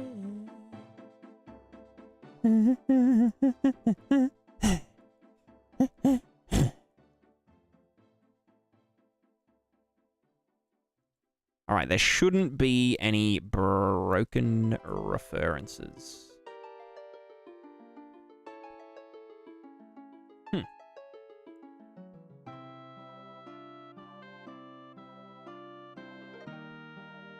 Cool. I think we're good. Dandelion-like is its own texture thing, yeah. That can all yeet. Yep.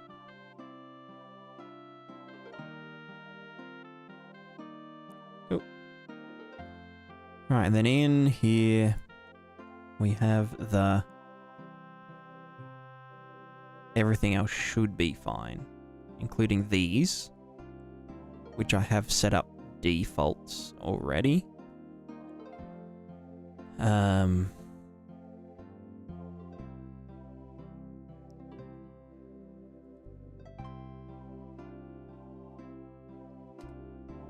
Let's whip.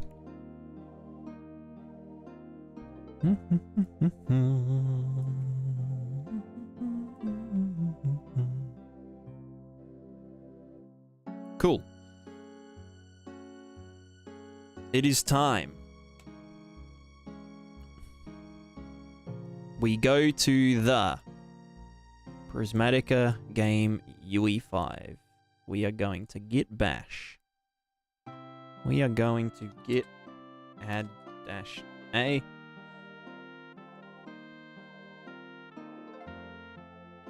Hello? Wait, how much stuff did I change? I moved stuff around. Oh no, I rebuilt the everything. And re-imported stuff. Okay, that's fine, that's fine. Git commit -m. Finished Prismatica 1.03. The C++ing. That's the code name.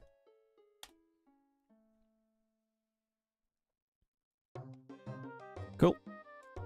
Now we go to our plugins. And we go to Prismatica. And kill that and that and that. I mean, they still exist. Yeah. What version is this? Is this 0.02 or 0.01? Or 0.03, sorry. It is 1.02. So what's this? Oh, that's the one I sent to Sov, I think.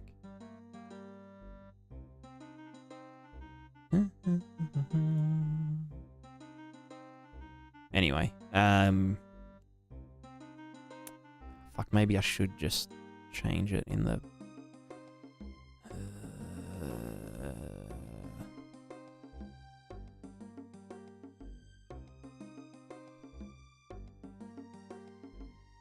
I did it as 1.03 in the plugin settings. And, like, I can guarantee that the Unreal Marketplace will be like, actually, the folder says 0.02, 1.02, but, in the plugin settings, it says fucking rah.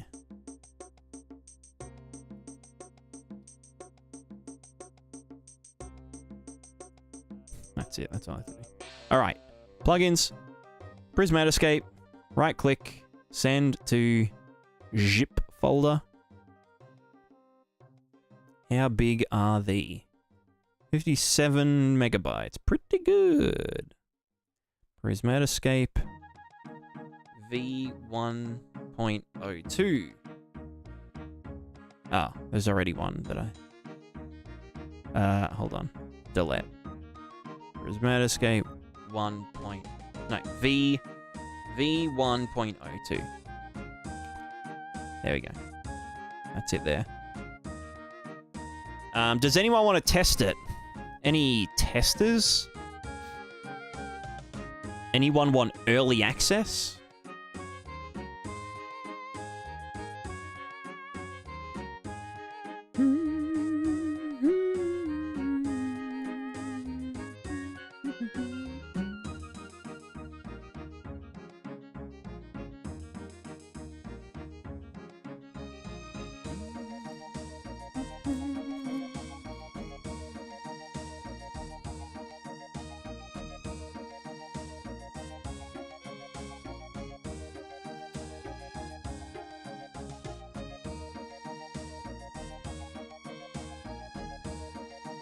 You know I'm too dumb to test it? Yeah, fair enough, fair enough.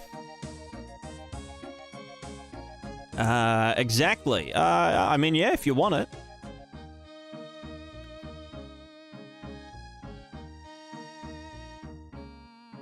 Have you already purchased it? Are you in the exclusive club?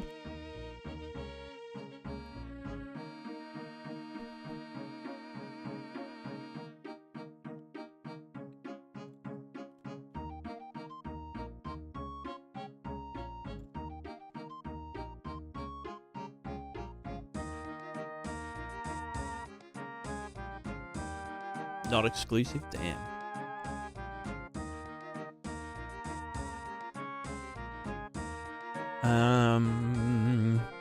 I may as well put it on the Gumroad and just...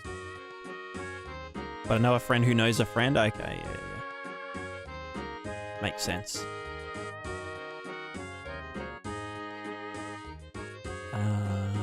Content. Add. Where do I edit? Hello. Product. Da-da-da-da-da. Yeah. And then content.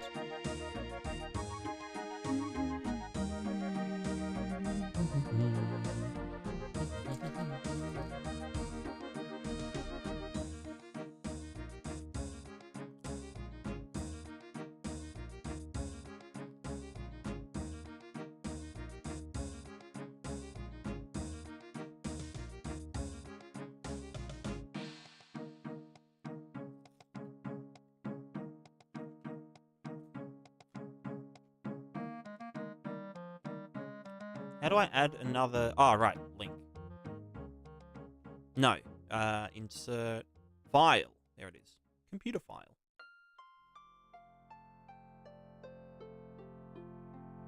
V1.02.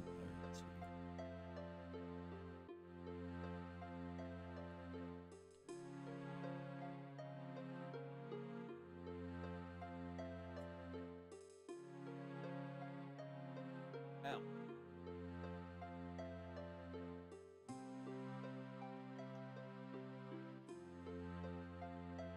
He do be uploading. It's one thing that I want is actually possible with the geometry script plugin.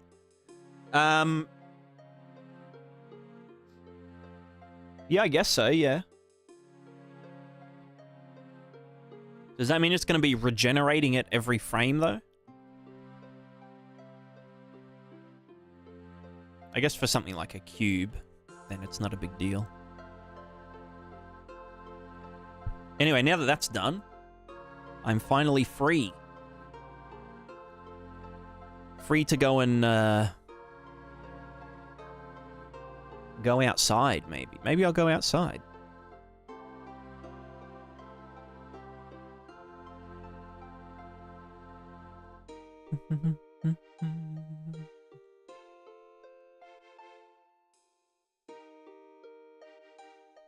Which means Kenshi time? True. Yeah, I need to go outside my base in Kenshi. That's right. Well, actually, no, it's Genshin time. I haven't played Genshin Impact today, so... You know how it is. Got to grind those daily bonuses.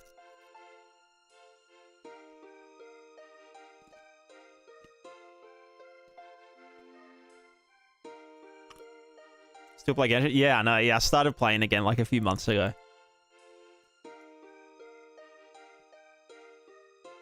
I'm addicted.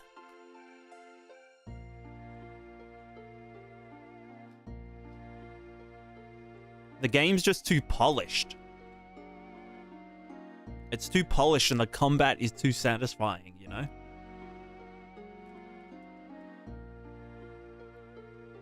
And the waifus. The waifus, man.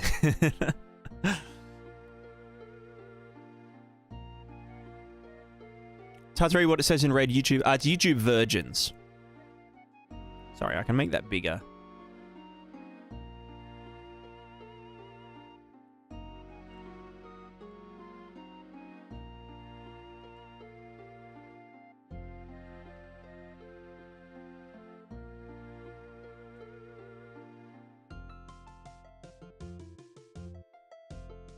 There we go.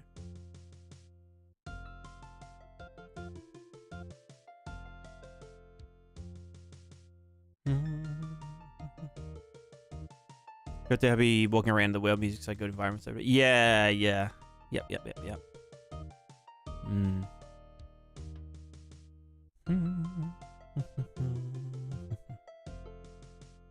Looks pixelated compared to Twitch Giga Chats. No, they look the exact same to me. You just wanted me to say it out loud, didn't you? You just wanted to flex on them.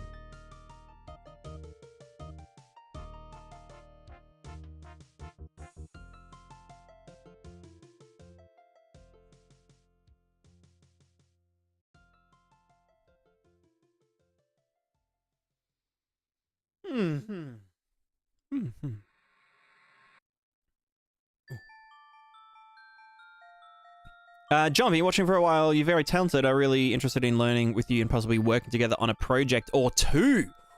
That's a big commitment. I do appreciate it, but I'm actually taken at the moment.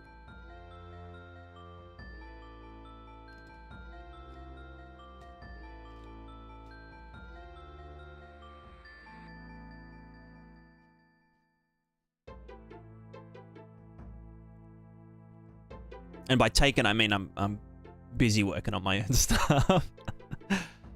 But if you ever have any questions, then feel free to ask, because I'm a free consultant. I do free consultancy, also known as being a content creator.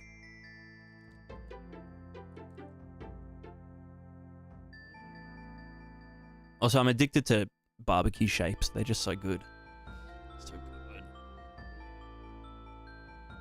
Oh, wait, you guys don't have shapes outside of Australia, don't you? Shapes. Shapes, man. Shapes. Do I do any programming? Yes. I am primarily a...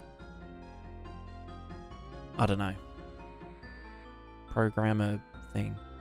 Does it come with triangles? I don't know if there are triangle shapes.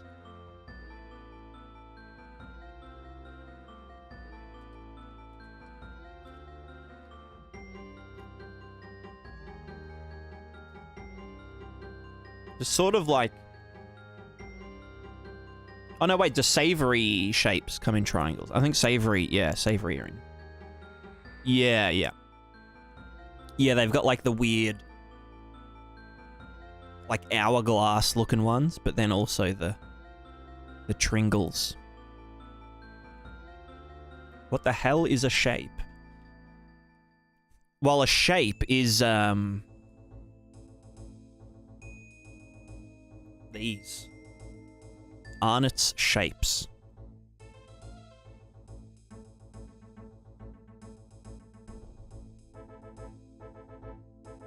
I can't find that. I can't be bothered switching screen.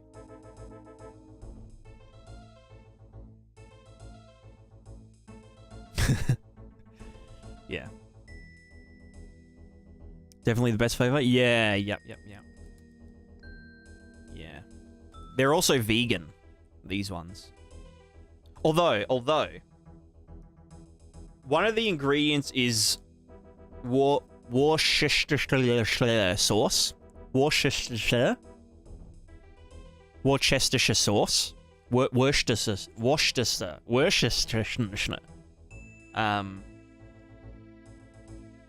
But traditionally, that sauce contains fish, like fish or something.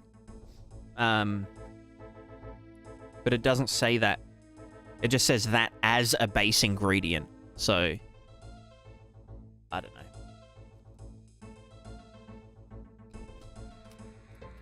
Maybe I'm eating anchovies. Do I care?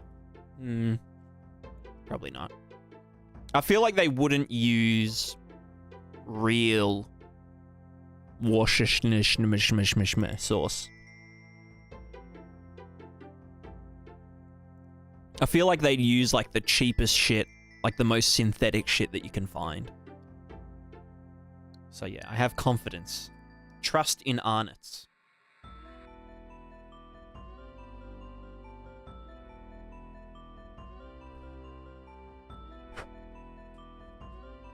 Now I've got barbecue shapes dust everywhere. Worcestershire. Worcestershire. It's like Worcestershire. People say like Worcestershire. Worcestershire. Any fellas in Worcestershire?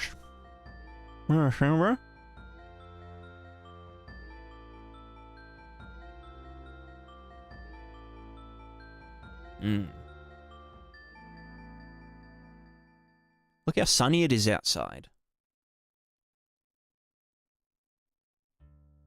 Maybe I'll go outside. Worcestershire. That's it.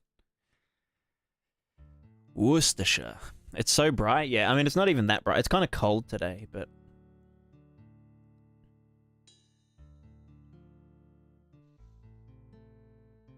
You know how it is. Gotta find me a shape dealer. True. Actually, funny story about shapes, right? So they did the old, it was like maybe like 10 years ago or something. They did the... I forget what it's called. You know, like when you change the flavor of something, of like a drink or whatnot? It's like a joke from Futurama. Where like the intention is to change the flavor, but then bring back the old flavor as like a, oh, whoa, the old flavor's back kind of thing. Anyway, they pulled that with shapes. So they stopped producing the old shape flavors. They were like updated flavors. I was like, fuck that shit. Like, no one wants your new shit flavors. Like, you know, make new flavors, but just don't get rid of the old ones. They were doing some really cool shit with shapes. With their, what were they called? Like the Arnott's shapes. Like the wood-fired pizza flavor. What was that series that they did?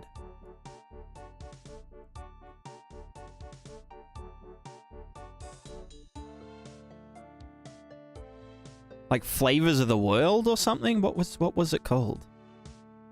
Flavors of the World. Yeah. Limited edition. They were pog. They were so nice. Anyway, but then after they did all those extra flavors, they just decided, oh, let's change the original flavors and stop producing them. So I was in high school, and there was I think it was the Reject Shop, which is like a dollar store kind of thing in Australia.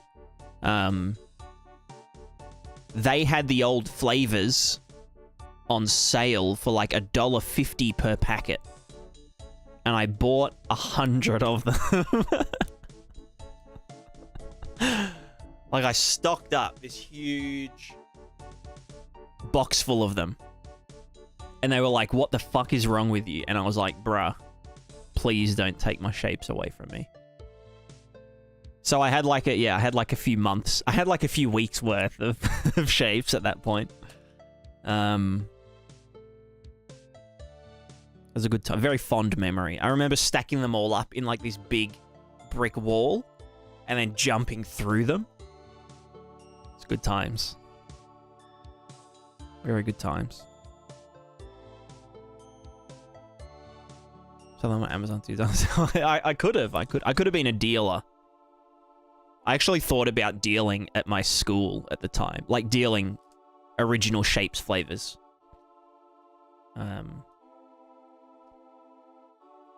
You know, like how, like, really common hustle in Australian high schools is you bulk buy soft drink that they don't have in the vending machine, or even that they do have in the vending machine, but then you sell them out of your locker cheaper than you get them at the vending machine, but you still make a profit, like you still mark it up from the individual price that you got them in the big slab of. That was a real common hustle. Good times. Capitalism at its finest, exactly. I mean, you know, supply and demand.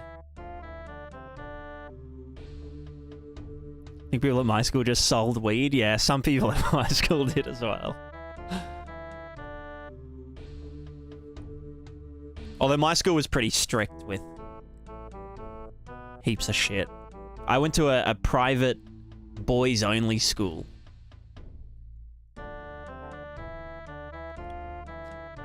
Where they turned boys into men. You know?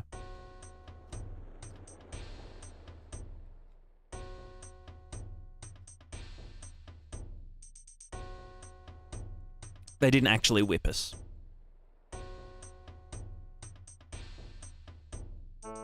Or did they? Maybe I just don't remember it. Maybe I've suppressed that memory. My ex-sold oregano was weird. True.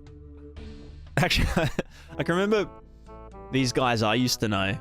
They'd get like icing sugar in like a little Ziploc and like go up to like year 7s and be like, hey man, like, you know, do you want to buy some of this? It's funny as. Just as like a joke. $10 for the whole bag.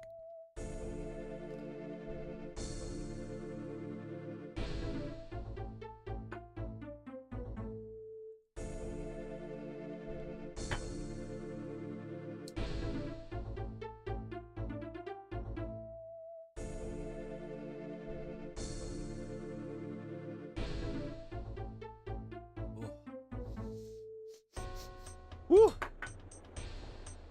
That's some fat incense. I want to hotbox my room with lavender from the garden. We're doing drugs? Yeah, true. We're healing.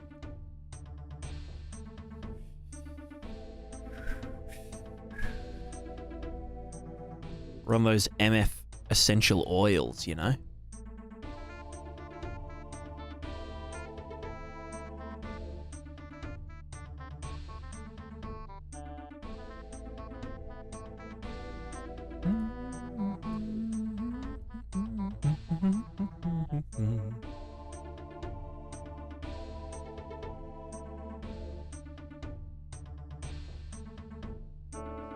It smells so good.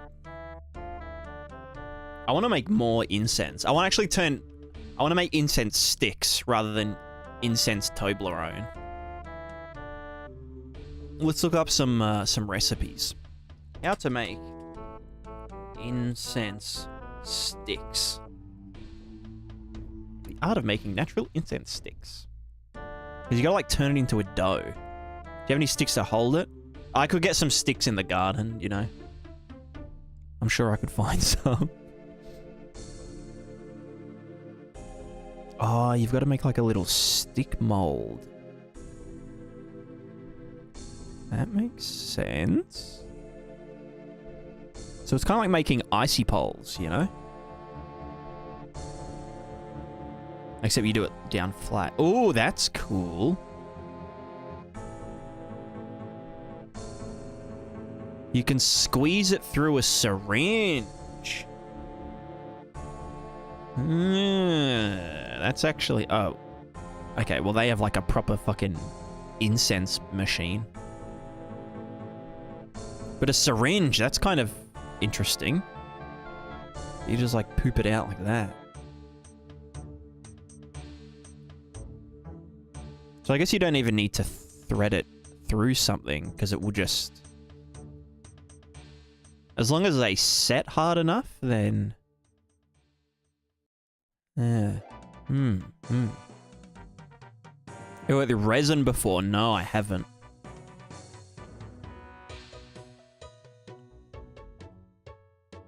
I need to get some Mako powder. Mako powder. Because I was just using honey for mine. Hmm.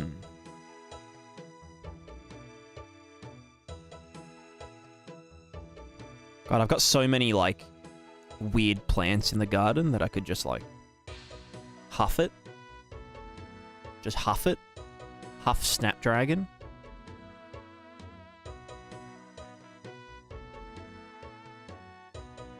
Actually, I wonder if, I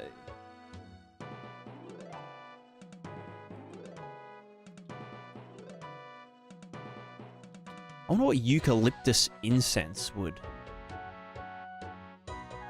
Yeah, you can do it. Hmm. That would also get rid of mosquitoes as well. I can't wait to program incense making into Prismatica, you know. It's like part of the cooking, crafting shit. And then you can like wear a hat that has like a little incense stick on it that you can light. Some area buffs, yeah, exactly. Except when it's windy and it like blows downstream. And like a bear gets a whiff of it and they're like, what the fuck's that? And they come after you. Or you like burn catnip. Catnip incense. And like just cats just start following you around, you know. Emergent behavior. Emergent gameplay. That's what it's all about. And then you can just have this, like, this horde of cats protecting you as you go out into the wilderness. See? That's why we program systemically.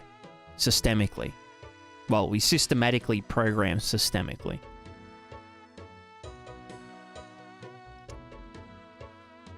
Anyway, let's wrap things up because I want to go outside. Well,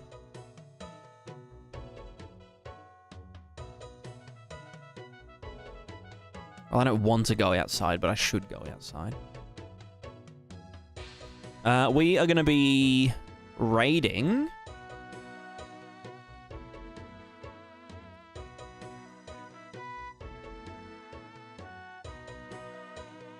Who are we raiding?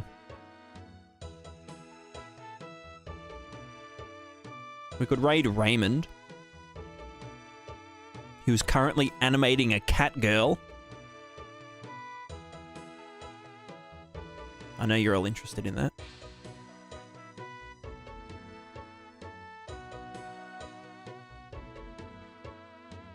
I'm pretty sure he's also a fellow Australian.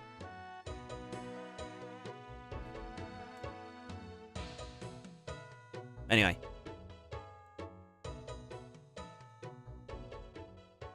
Thanks everyone for watching. The update I'll post in the Discord with the experimental link to the experimental update.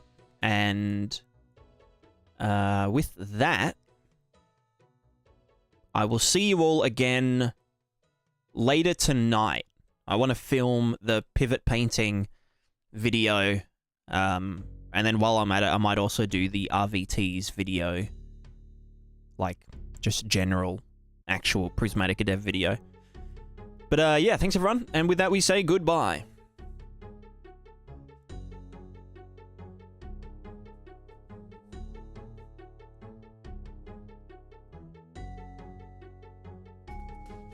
Or actually, it might be easier to... And goodbye.